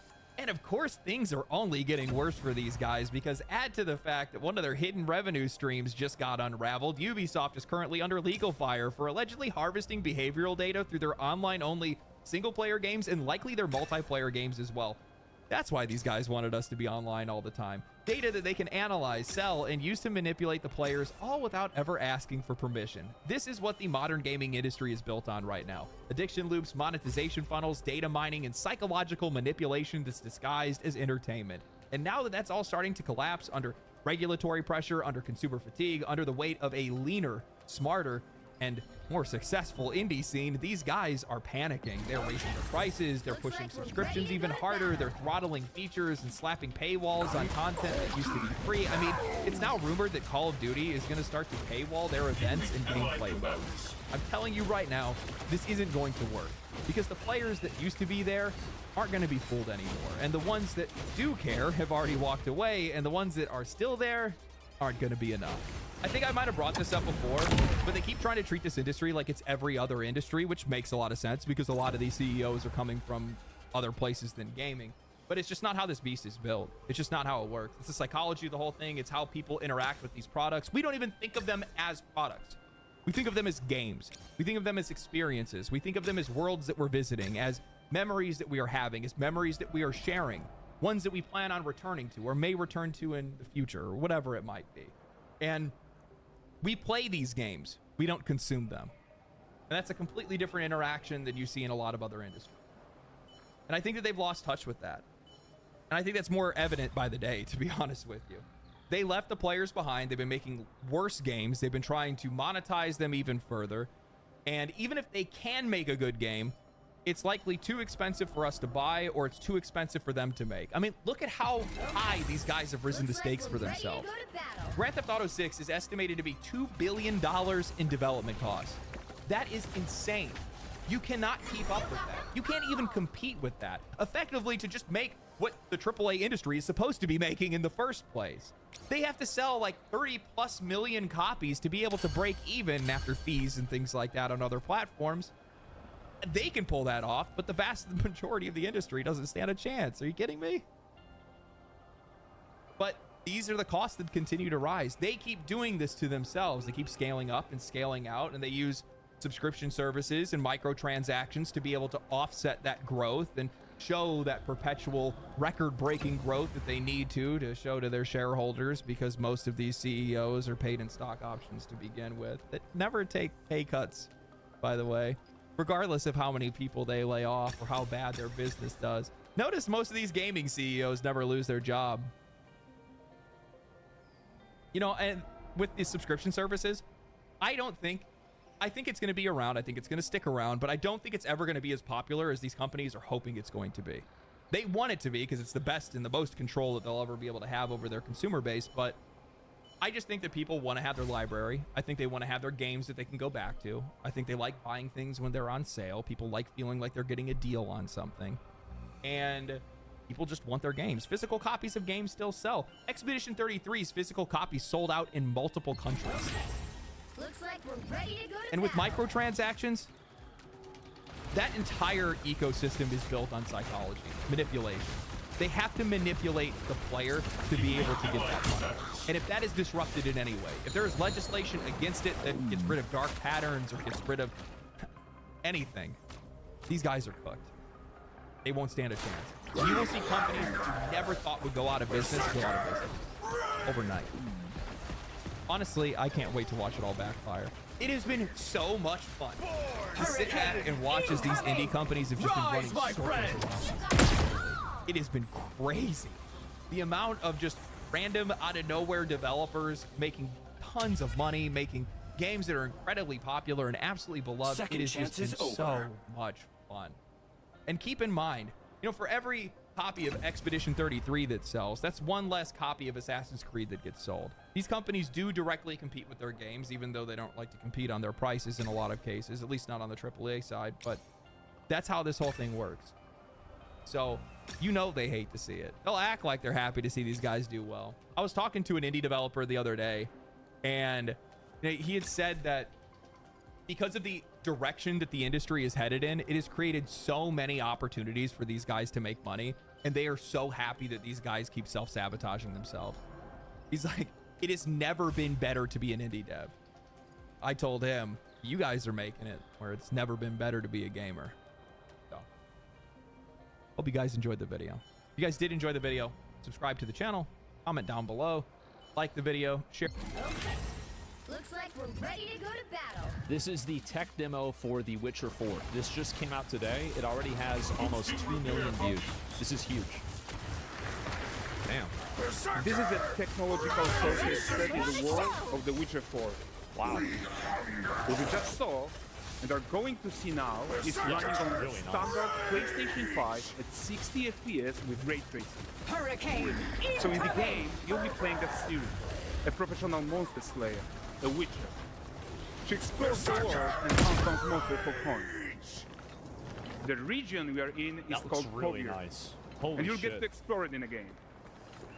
Right Isn't now, it crazy The Witcher 3 came out over 10 years ago? Ciri is investigating a monster, and after gathering new clues, she is heading back to a nearby village.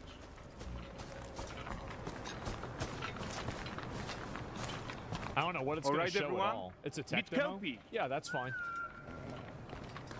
Let weeds be weeds, Kelpie. So, well, let me see how she looks. I feel like she's... Yeah, I mean, I think she's hot. Yep, definitely. Absolutely. Perfect. Kelpie. Yep, she's hot. All right. So just like Geralt had Roach, Ciri has her own loyal companion. We return to town. These two characters need to feel like one.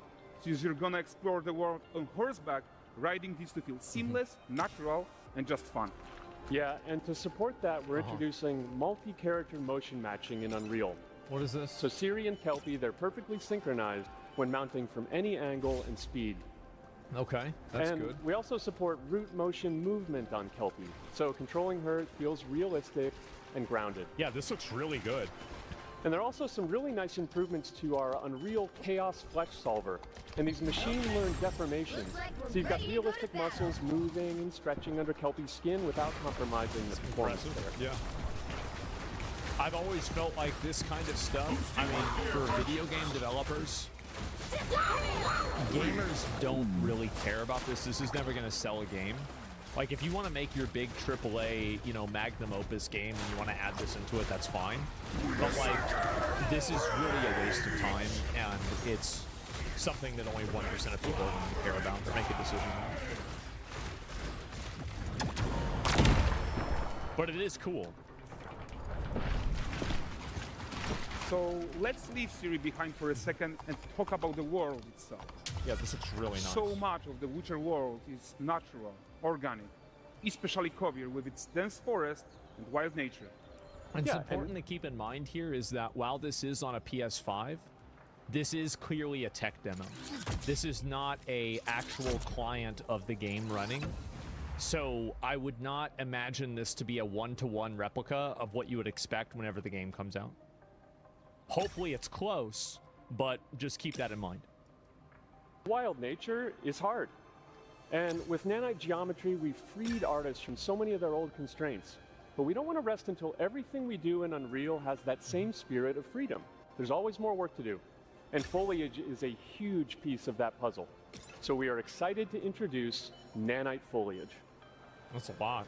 God damn. And in order to achieve gorgeous foliage density everywhere, while still being memory efficient, fast to render, we believe that a new idea was needed. So instead of the same card approach we've been using for the past 20 years, artists should be free to take a nanite approach to foliage, modeling every single leaf and pine needle. And the old LOD tricks of the past, they needed a complete rethink. And in their place, it's a new adaptive voxel representation in nanite. It's volumetric, fully 3D, it is super fast to render. Yeah, this is something that they've added in. Like, I think that a lot of people... So Unreal Engine gets a really bad reputation because Unreal Engine can make a potato look like Lord of the Rings. And you buy the game thinking that you're buying Lord of the Rings, but you're actually buying a potato. And yeah, sure, that's a problem. But at the same time, Unreal Engine, when it's used at its best, like, for example, Black Myth Wukong or Expedition 33, is phenomenal. And I think that too many people look at Unreal and say Unreal is the problem, but the real issue is just bad development, and the barrier to entry with Unreal is so low that you have a lot of bad games that look good because of Unreal. Arc Raiders, yeah, exactly. Dense clusters of triangles turn into these cubes, which at a distance, they're no larger than a pixel, and they react to the changing light of our dynamic sun and our shadows, and they allow artists to render whatever amount of foliage is needed to achieve their vision without compromise. And no compromise means how ambitious we are when it comes to bringing our vision to life with incredible visuals. But more than that, together with Epic, we created faster way to load the world. We can now bring in more content more quickly for the smoothest possible experience as we fly down to catch up with Siri. Yeah, that looks really good. I'm really curious to see how much this is going to look like the actual game.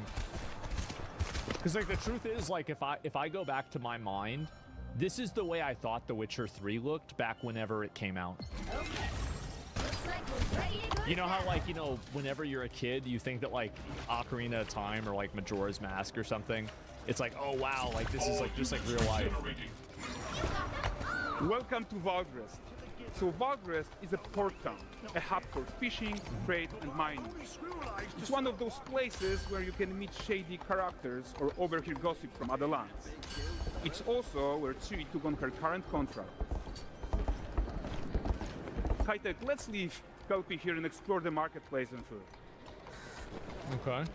And the missus? I'm so excited we can finally show you some of this stuff. Let's see what Valgrest has to offer. Bugger. Not her again. Oh. Not even at the line exit or fair. What the fuck?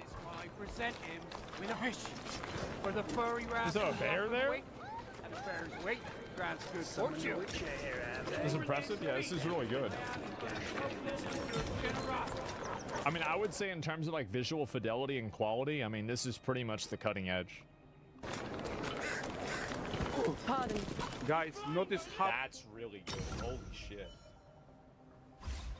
Damn. How responsive the world is. Jesus. Character actions directly affect what happens around you, sometimes even setting off chain reactions. Everything is working together.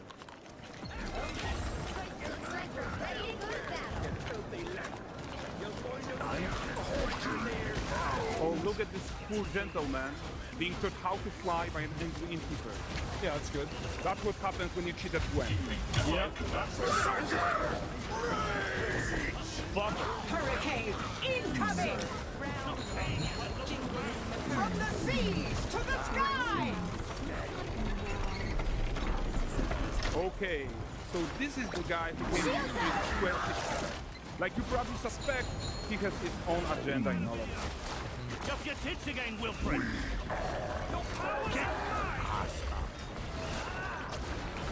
That looks pretty good. A typical day's toil. Rise, my friends! Witcheress. One using my wagons. My eternity is taking the down salt to arrive. I found them. And, suffice to say, they'll not reach you. Oh. As for the salt, I found not one speck. I presume this comes as no surprise to you. It's crazy to see how much better the character facial animations are than, like, again, I just keep comparing it always to Assassin's Creed Shadows. It is not even remotely fucking close. Now, this is so good. Kabir's smuggling trade is of no concern. Are you sure this is real? The Manticore. I mean, this is it's a cinematic, right? I mean, devoured your men. Quite the opposite. Manticore? No, them winged hellspawn dwell in the arse end of Creighton, not here. While Siri decides what to do about that merchant, let's take a look at the character technology that powers this marketplace. Why don't we listen in on these fishmongers? They're selling their wares, chatting up customers. Non-fresher.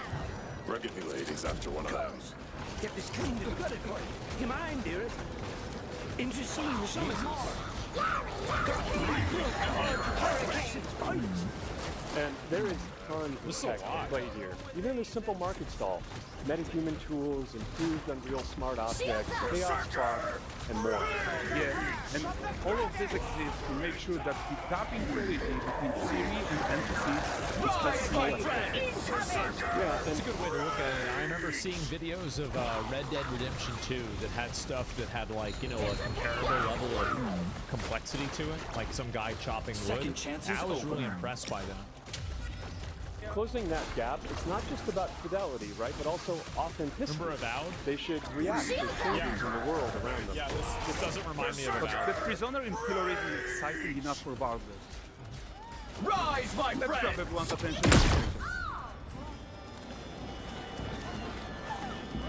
E3 Cyberpunk flashbacks? Yeah, there's a lot of people that are worried that this But is the just going to great be a tech performance demo. deserves a huge crowd, though. Let's crank it up. Oh, is there more people? Okay. That's a lot of people. So you are seeing tons of optimizations here to many of Unreal systems, including an entirely new Unreal animation framework, allowing us to fit easily in our 60 FPS budget, not just in rendering, but also with room to spare on the game thread. Over 300 animated skeletal mesh agents all going about their business. Wow. And the whole point is to leave breathing room for developers like you to introduce the gameplay and the systems that your players expect, empowering you to make your worlds come to life without Unreal standing in your way. You are right.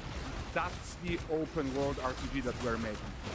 But before we wrap up, how about one final check-in with Siri? Okay. Let's see it. We are making this game the most immersive and ambitious open world Witcher game ever. And we are making this a really successful work on Unreal with the team together. I think what we're doing together is going to bring in a new generation of open world RPGs, and I'm so proud of what we accomplished so far. I think he's right about that. You're seeing more and more open world RPG games come out, and I think they're becoming more popular. And like the only issue that I think people have with open world games is like that one meme that I saw. Like where's the meme? I don't know if I can find it or not, but it's something like this. Where is it? Oh fuck, maybe I don't have it here. Yeah, well either way, it's the things just becoming farther and farther away. It's the same base game, but it's just things farther and farther away. Yeah, the open world thing, yeah, exactly. But I feel like open world games are great. It just depends on how they're designed and how they're made. Open world equals less story? I don't think that's necessarily true. I don't agree with that. R2.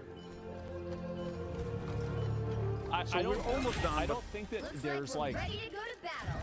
what I respect games that allow you to like as long as a game is being true to its vision, I think that's what matters the most, right? So if you want to have an on-rails game like Armored Core 6 or like Black Myth Wukong, I think that's great.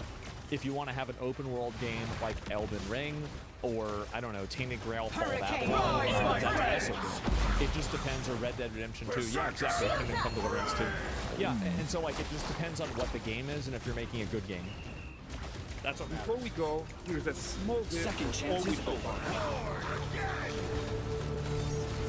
The first look at Plan Exit.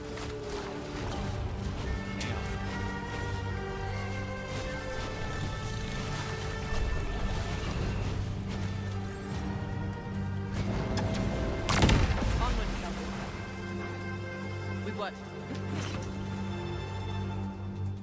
That looks really fucking good, guys.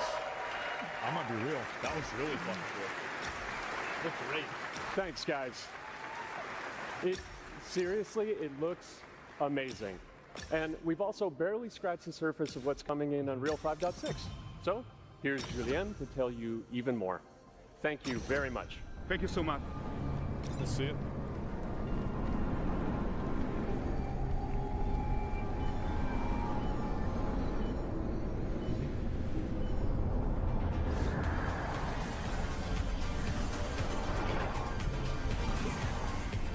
All right, let's see what we got going on here. Hey everyone. Hi. Great to be here in Orlando. I spent a lot of time on this demo, so I'm happy to be the one to talk about what went into the 5.6 release. An open world like that was just a perfect focus on power. This is fucking insane. Like, especially that last scene. Just if I can go back to it. Seas to the skies! This is nuts, man. Look at that. That's insane. Looks so good. Our main goal for the release, which was performance. We want the engine to scale to large and rich worlds, We want to preserve graphics quality. And of course, we want to deliver high frame rates that you and your players expect. That's what matters a lot. So let's check it out. Like, I always want less detail and higher frame rate. Frame rate matters more to me, infinitely more to me, than detail in the game is. Obviously, best world is both of them, but if I had to choose, it's frame rate and playability. Starting with rendering. If you all remember, when we released Nanite with UE5, it supported static geometry. Last year, we brought skinning to Nanite. And now, we're working on Nanite foliage. Looks like The only way to have a forest that looks as good as this one is to use 3D geometry for all parts of it. Just like we do for everything. However, this is a crazy amount of fine-tuning. So we have to rethink how trees are created and displayed. To create them, we developed Nanite Essence. These 28 little particles are all that we use to build all the See, this is the thing, is that get ready to see a million fucking video games that have these trees everywhere. Incoming! Shields up! Like, as soon as you guys see the assets, it's hard not to see them, because a lot of people start using these. They are instilled thousands of times, it's like building blocks to assemble trees in different Lazy? ways. Yeah, a little bit. And as you Like probably PUBG noticed did this. with the wind effect, With Unreal 5, but they other even assets. support skeletal animation, which runs on the GPU. Yeah, it's insane. Thanks to assembly, we greatly reduce the storage, the So they have the runtime skeletons of the trees that are being rendered, but not the actual foliage. memory, and the rendering cost. Then, to display an entire forest, the challenge was to preserve fidelity and performance from any distance. Let's check up close the level of detail we're talking about here. Jesus. Lots of details. You know what's crazy is that one day they're going to make Unreal 6. Isn't that nuts to think about? Can you imagine that? Looks like we're ready to go to battle. But this triangle Yeah, and 7, representation yeah. is not the most efficient when far away, due to the amount of overlapping. And that's why we made them not active for representation. But in reality, This is a pretty big thing that I think Unreal did in general that a lot of people like probably might not realize is that the dynamic culling that they have for the pixels and like how much each thing is detailed is very much based off of like where the camera focus is. And I think that's one of the big ways that they save energy and save time. And or save memory. You'll never see those voxels this close, since when we move the camera back, they're barely a pixel. Nanite foliage is almost done. We are moving it to the main line as we speak, and it will be available for everyone in 5.7. Wow. Another thing I would like to share is that ray tracing and lumen now run more than twice as fast, with no visual trade-off compared to when UE5 was released. I'll believe that when I see it. And because of that, we can now hit 60 I mean, FPS. I will say, like, the visuals for this, again, are phenomenal. This is amazing. I love the way this looks. On consoles. And finally, we rewrote the rendering pipeline to run asynchronously so you can increase the richness of your scenes even more. Now let's talk about chaos physics. For chaos cloth, we improve our cloth-to-cloth constraint solution. This removes a lot of collision evaluation when garments are I piling hate to give this to Blizzard so I can put this in WoW. up and interacting with each other. Even for complex setup like Series Cape, we hit a sub-millisecond budget on PS5. With Chaos Flesh, we introduce procedural muscle activations to make deformation and motion more natural. Your artist will still have control over That's tetraedral really fucking simulation impressive. and train ML It's models that extremely run fucking fast impressive. in real time. We now support the baking of fluid surface data into lightweight assets to be played back at low cost. This is going to give you high fidelity water without the performance cost of real-time fluid simulation. Jesus. For animation, we work on both performance and fidelity. Here, you can see how Siri and Kelpie match up in their interaction. Well, that works no matter the angle of approach. That's our Modes character motion matching solution. Wow. We also added motion matching. Yeah, usually it's like it goes into, like, there's one where it looks okay, but all the rest of them looks like dog shit. Yeah, that's nuts. Yeah. Sequencer to build stitch tracks. With them, you can seamlessly transition from gameplay to cinematic. There's a lot of games that are doing that now. We now have a secondary layer of animation Final Fantasy driven by 16. physics in Control Rig. We used it in Kelpie's rig to drive the mane, the tail, and the saddlebacks.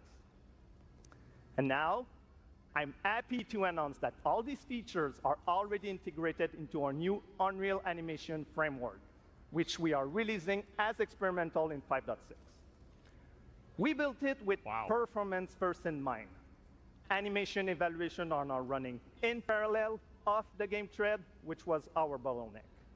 And for the other character systems that are just as costly, like movement, avoidance, state tree behaviors, we also move them to worker threads.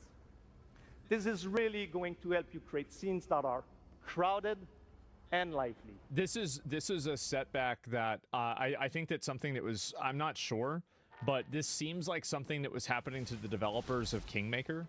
You know, like that was the game where it was like the guy that comes in from like the future and he's in like the, you know, like a medieval warfare and he's in a tank or whatever. And he said in there, they said they can't do it with Unreal 5 yet. And so that's why Kingmakers was being made with Unreal 4.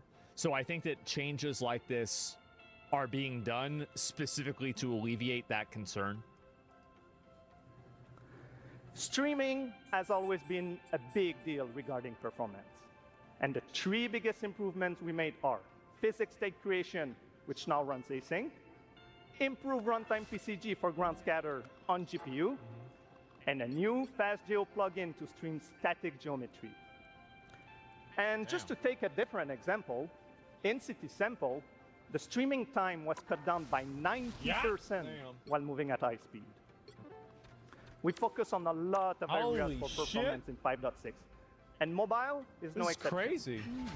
We work on better defaults and scalability settings for mobile and minimize the default package size. We also improve our workflows with a UI refactor of the viewport toolbar and content browser, on-device iteration workflow, and a mobile preview solution. So there you go. Unreal Engine 5.6 is all about performance, and it's available today. I will bring peace. Holy shit. No matter the cost. Wow. Yeah, no, that looks really, really good. I mean, please go, enjoy the tech talks and session we have for you guys, and come chat with us. And now, please welcome Chris from the MetaHuman team. So they're probably talking about like other like character stuff. I might look at more of the Unreal stuff later on tomorrow, but like I'll look at the Witcher stuff now. This looks really, really, really good. Like I absolutely think this looks great. Like the character models I think look pretty decent as well. Like that looks good. I mean, absolutely. So yeah, check the cinematic trailer too. No, I will. I'll watch the cinematic trailer as well. But yeah, it's a trailer tech demo. I know it's a trailer tech demo, but it does look good. I can't wait to see how the game plays. Yeah, I'm really hoping that it plays well. I mean, again, there have been a number of games, like, I mean, Black Myth Wukong was like a similar level of quality, I would say. And that was Unreal. And so if you thought that played well, I could pretty much expect this to play well. Now, this could be a cyberpunk situation, right? I mean, you can't rule that out. There's a possibility that it could end up sucking and being bad, but let's hope that doesn't happen. No forced ray tracing, though? Yeah, have you played Witcher 3? Only a little bit. I never beat the game. And let me see here. Witcher 4 trailer. Okay, so let's see the actual trailer. But yeah, this looks really, really good to me.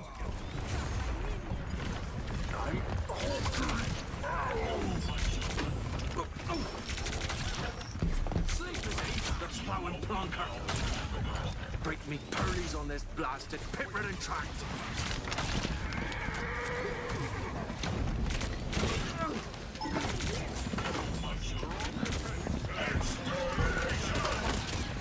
We fear not gyro.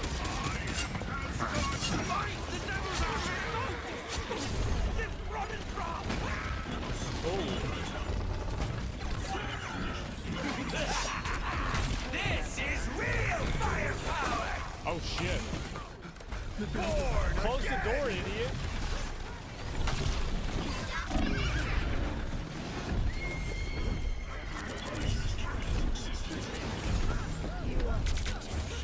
He lost all his money.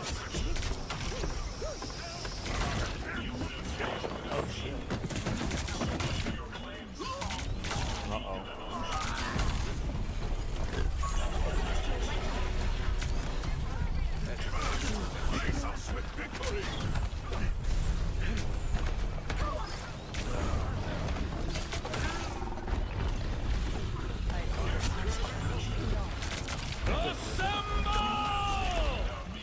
No, that's not a good one. Damn.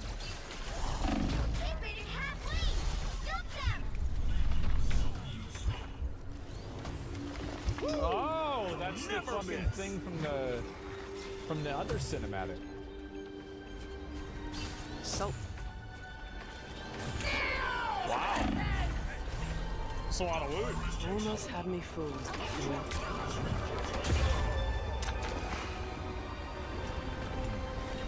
Lights out.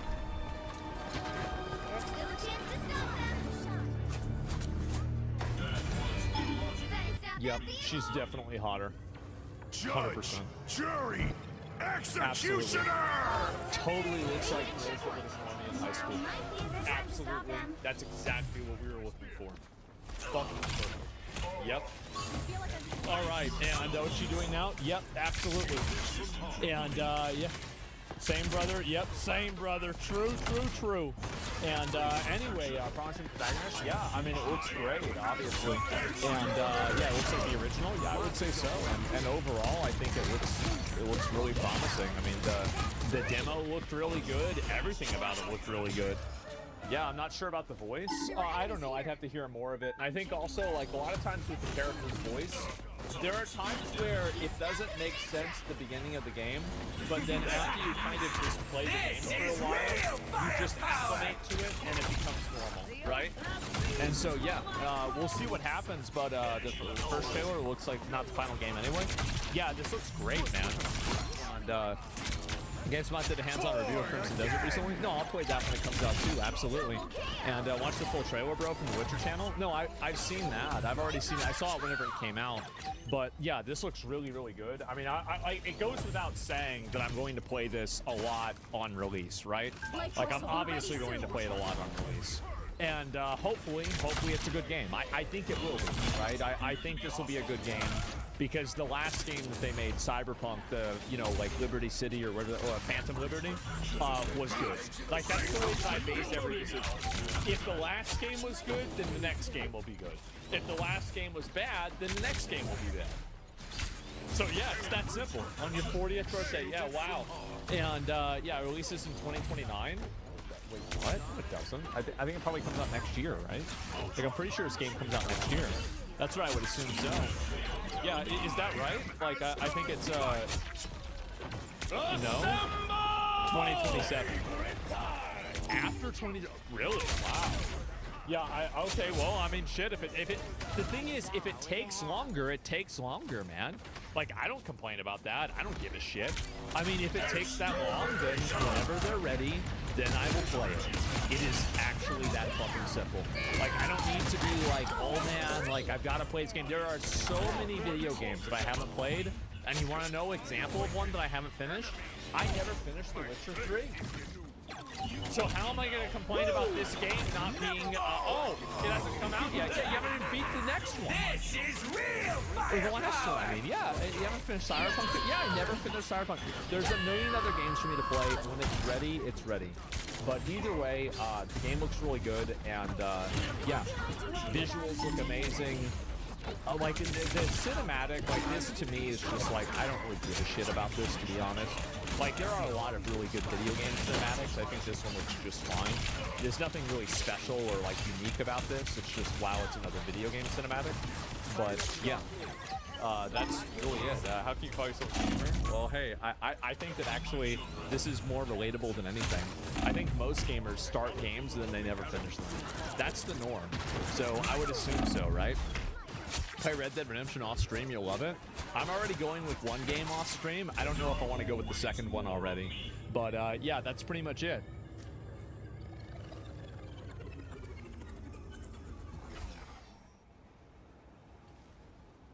Oh god. Oh boy. People wanted me to watch the Skyrim one. All right. So Skyrim came out after Oblivion. Skyrim came out 14 years ago. Okay. Born again!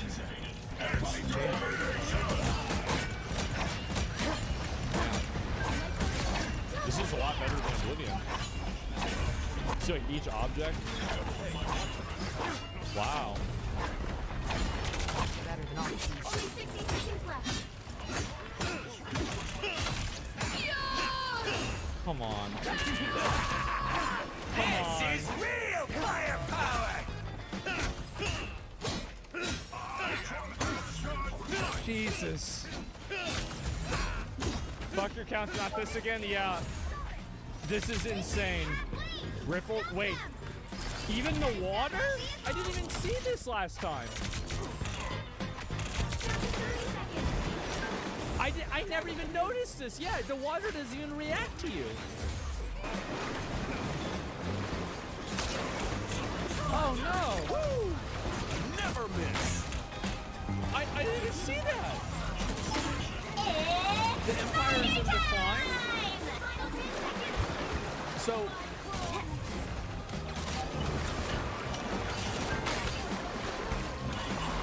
Shooting arrows. Oh no. No. No. I mean, Skyrim's got to be better than Oblivion, right? I mean, it has to be better than Oblivion.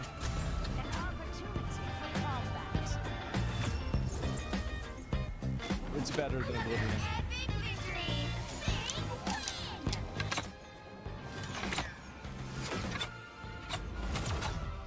Jesus Christ, guys. You can basically shoot to the other town? Is that right? You can do that in Skyrim, you mean? Not in Oblivion. Or sorry, not in Avowed. Jesus Christ. Hit scan arrows? I don't think arrows are hit scan in Avowed. I'm not sure. Looking to hire a boat? No way. No way. Can you actually shoot birds in Skyrim? Wow.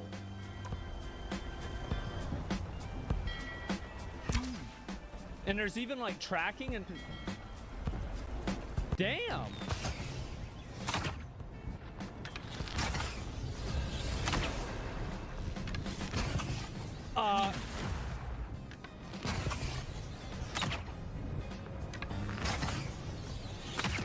Pick your hero. He just missed? I'm not judging. No, I don't know, guys. Like I feel like he sure seems to be missing a lot, right? This game is very. I don't want it to be Iron Man, but it worked out for everyone. Dude, every shot is missing. Maybe it's because they can't hit. So you're technically right, he is missing. And even with the gun, you can't hit him? And the gun is hit scan. So you can even like take the animals in Skyrim, even take like different pieces off of them too? Fishing. You can just, wait, you just grab it? You just get them. Where's the fish? 30 seconds before you attack. Get ready. Wait. Where are them? Wait, there's actually no, wait, there, I didn't even notice. There's no fish in the game. If I wanted to glow up I would have just paid. Are there no fish? And these are even salamons. 4, 3, There are no 2, living. all you need to do is capture There the is no area. living fish in the waters of Avowed.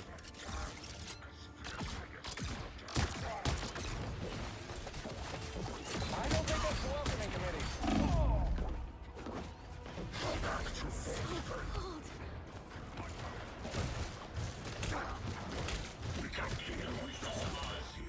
I. Special guests. Looks like the mission area is yours to capture now. This is worse than I imagined. How did I not know this? There's actually no fish in the game at all.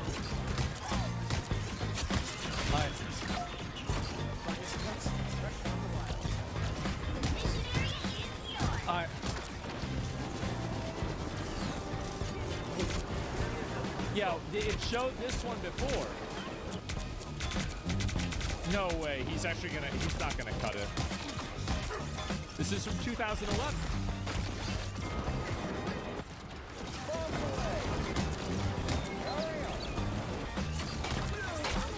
Good pieces out here for the buy. More inside.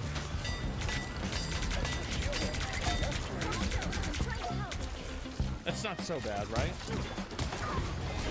Oh, there we go. In Skyrim, NPCs will go to work, do chores, walk around, go home, and do other stuff according to their schedules. Wow. And so now it's at nighttime, so they're all going home. And let me guess. Keep going.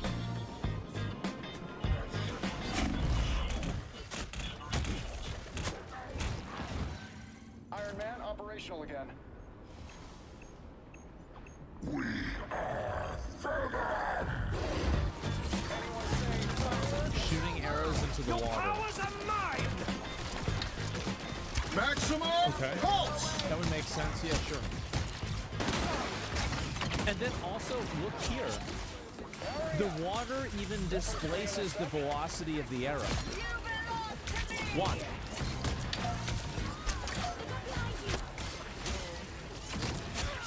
That was even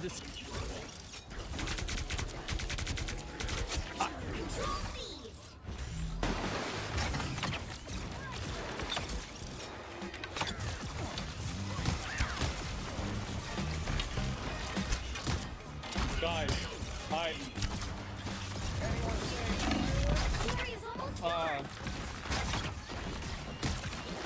Don't mess with the amazing Spider-Man.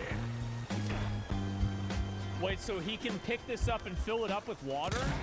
For some reason, an arquebus is an exception and it will leave splashes in some waters, but it won't in other waters. Wait, what?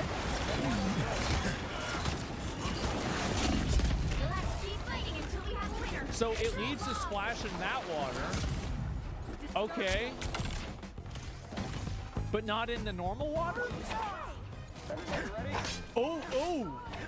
Damn! Damn, chill the fuck out!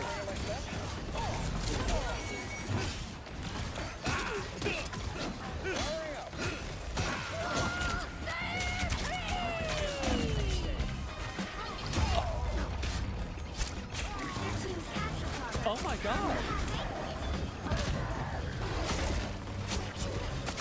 How much of this game is fake? Operational again. There's no fish. There's no arrows. There's no splashes. The water doesn't even react to you. The NPCs don't do anything. They just move their arms around like they're talking, but they don't even have any dialogue. Their mouths aren't...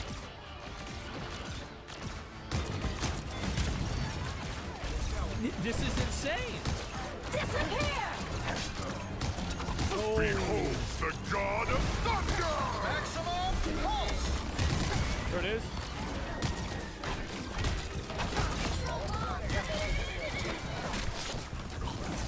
Oh.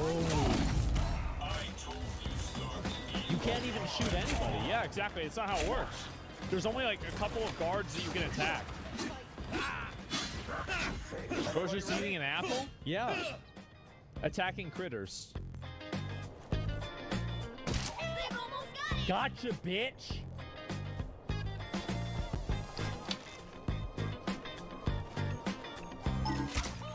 So it even shows the chicken is like its own thing, and the arrow pushes the chicken back in the direction that the arrow hits it in, and the arrow remains inside the chicken so you can recover the arrow.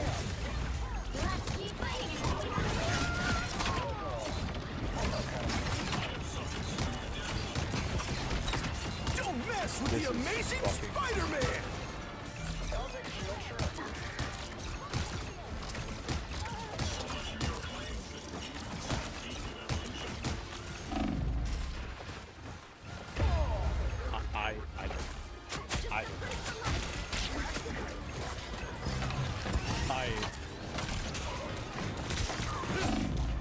Guys, I'm starting to see why it didn't have more than 20k players. I'm starting to get an idea. Get a refund? I mean, If I'm not joking about something, you know I'm not taking this order of the op. Stop right there. uh-oh. See, you can't even kill them at all. You can't, I played it too long. I can't even get a refund. 30 seconds before you attack. Get ready. Okay, we'll have to go. Damn, nice. Okay, kill them. So you can even loot specific items and get the arrow back. Oh. Is everything... My costume just kind of came with my powers. And I'm practically seething inside about how good. The battle starts in 5, 4, 3, 2, 1. All you need to do is capture the mission area. Got it? Yes, please. I've faced great. Guys, this is...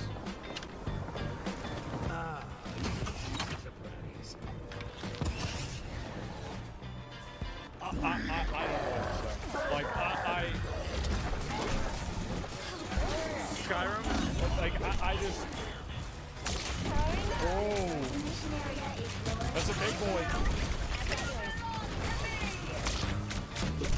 The fuck? Where'd he go? So it's not even... How's the dick taste like? I don't understand how I did this to myself. Because it didn't seem like it was that bad. But like, I never played any of these other games. I didn't even realize this. My standards are low? I know. This is crazy.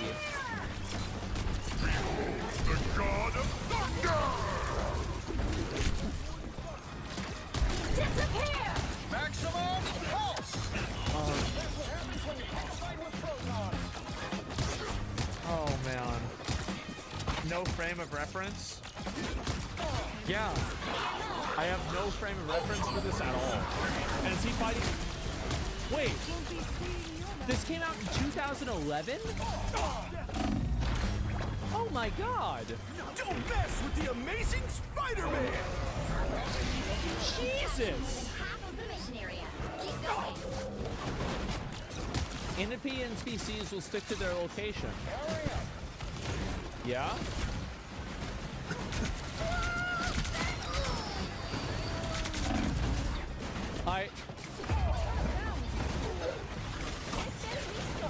It's impossible to lure them out of town or kite them onto the guards.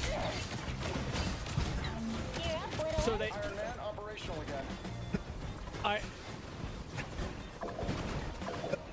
Yeah, this is true. You can just run away and they reset. Arrows versus... No, not the same one. Now I have to do the squirrels.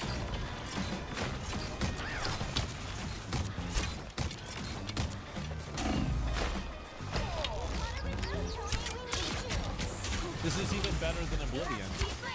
This looks like the game that came out after Oblivion. I'm gonna find what took me out last time. Yeah. Wow.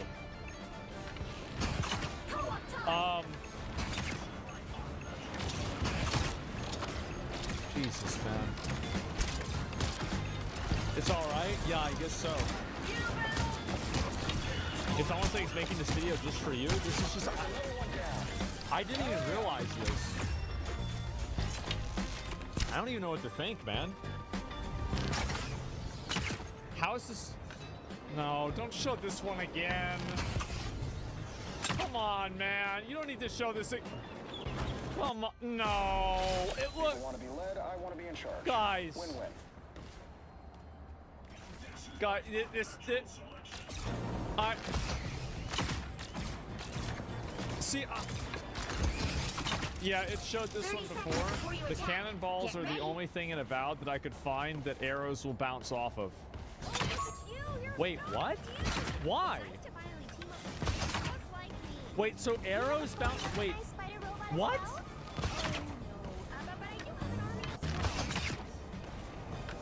It's a round surface. Oh, that's the reason why.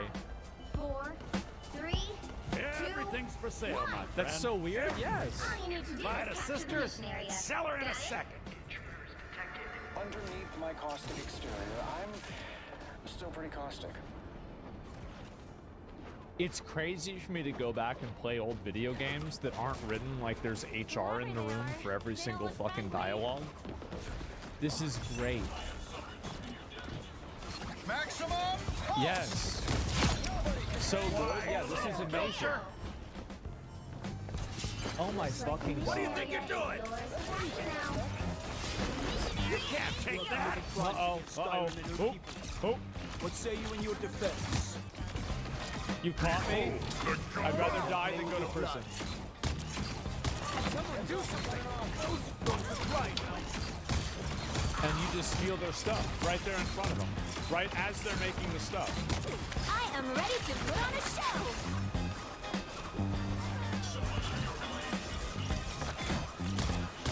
This is complicated. You're looking for a challenge. She pulled out a fucking shank. Us against the world. Someone do something. Holy shit. Don't mess with the amazing Spider-Man. Stop right there. Time to cleanse the Empire of its filth. I don't even know what to say, guys. You know what to do, spiders? Everybody ready? Bolt away! Didn't give a fuck. Did not give a fuck. Okay, pickpocketing. So you can just... Ooh, he's mad.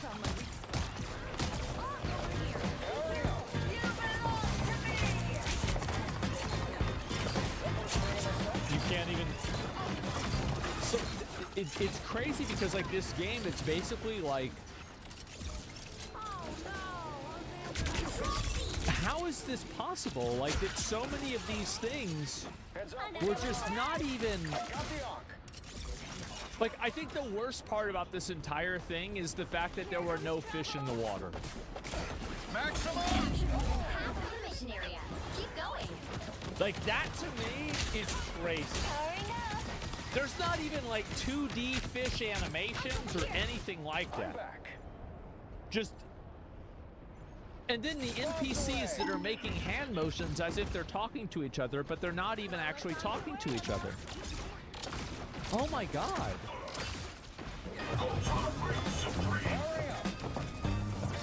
The fish are not woke? Really? What say you in your defense? There are fish at the very beginning, but then did they get rid of the fish after that?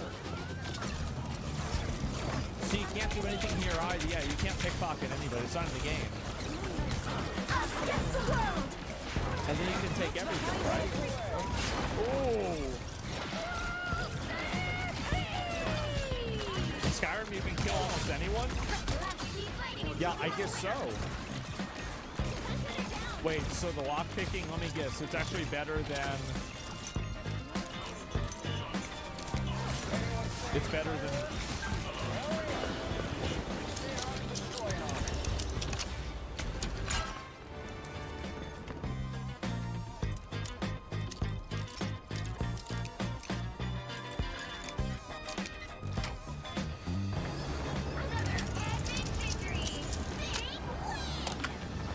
God. It's crazy because, like, I didn't even realize it was this bad because I had never played any of these other games. And, like, the Oblivion one was like, okay, Like, this is but like, so they even made it better with Skyrim. Because I had never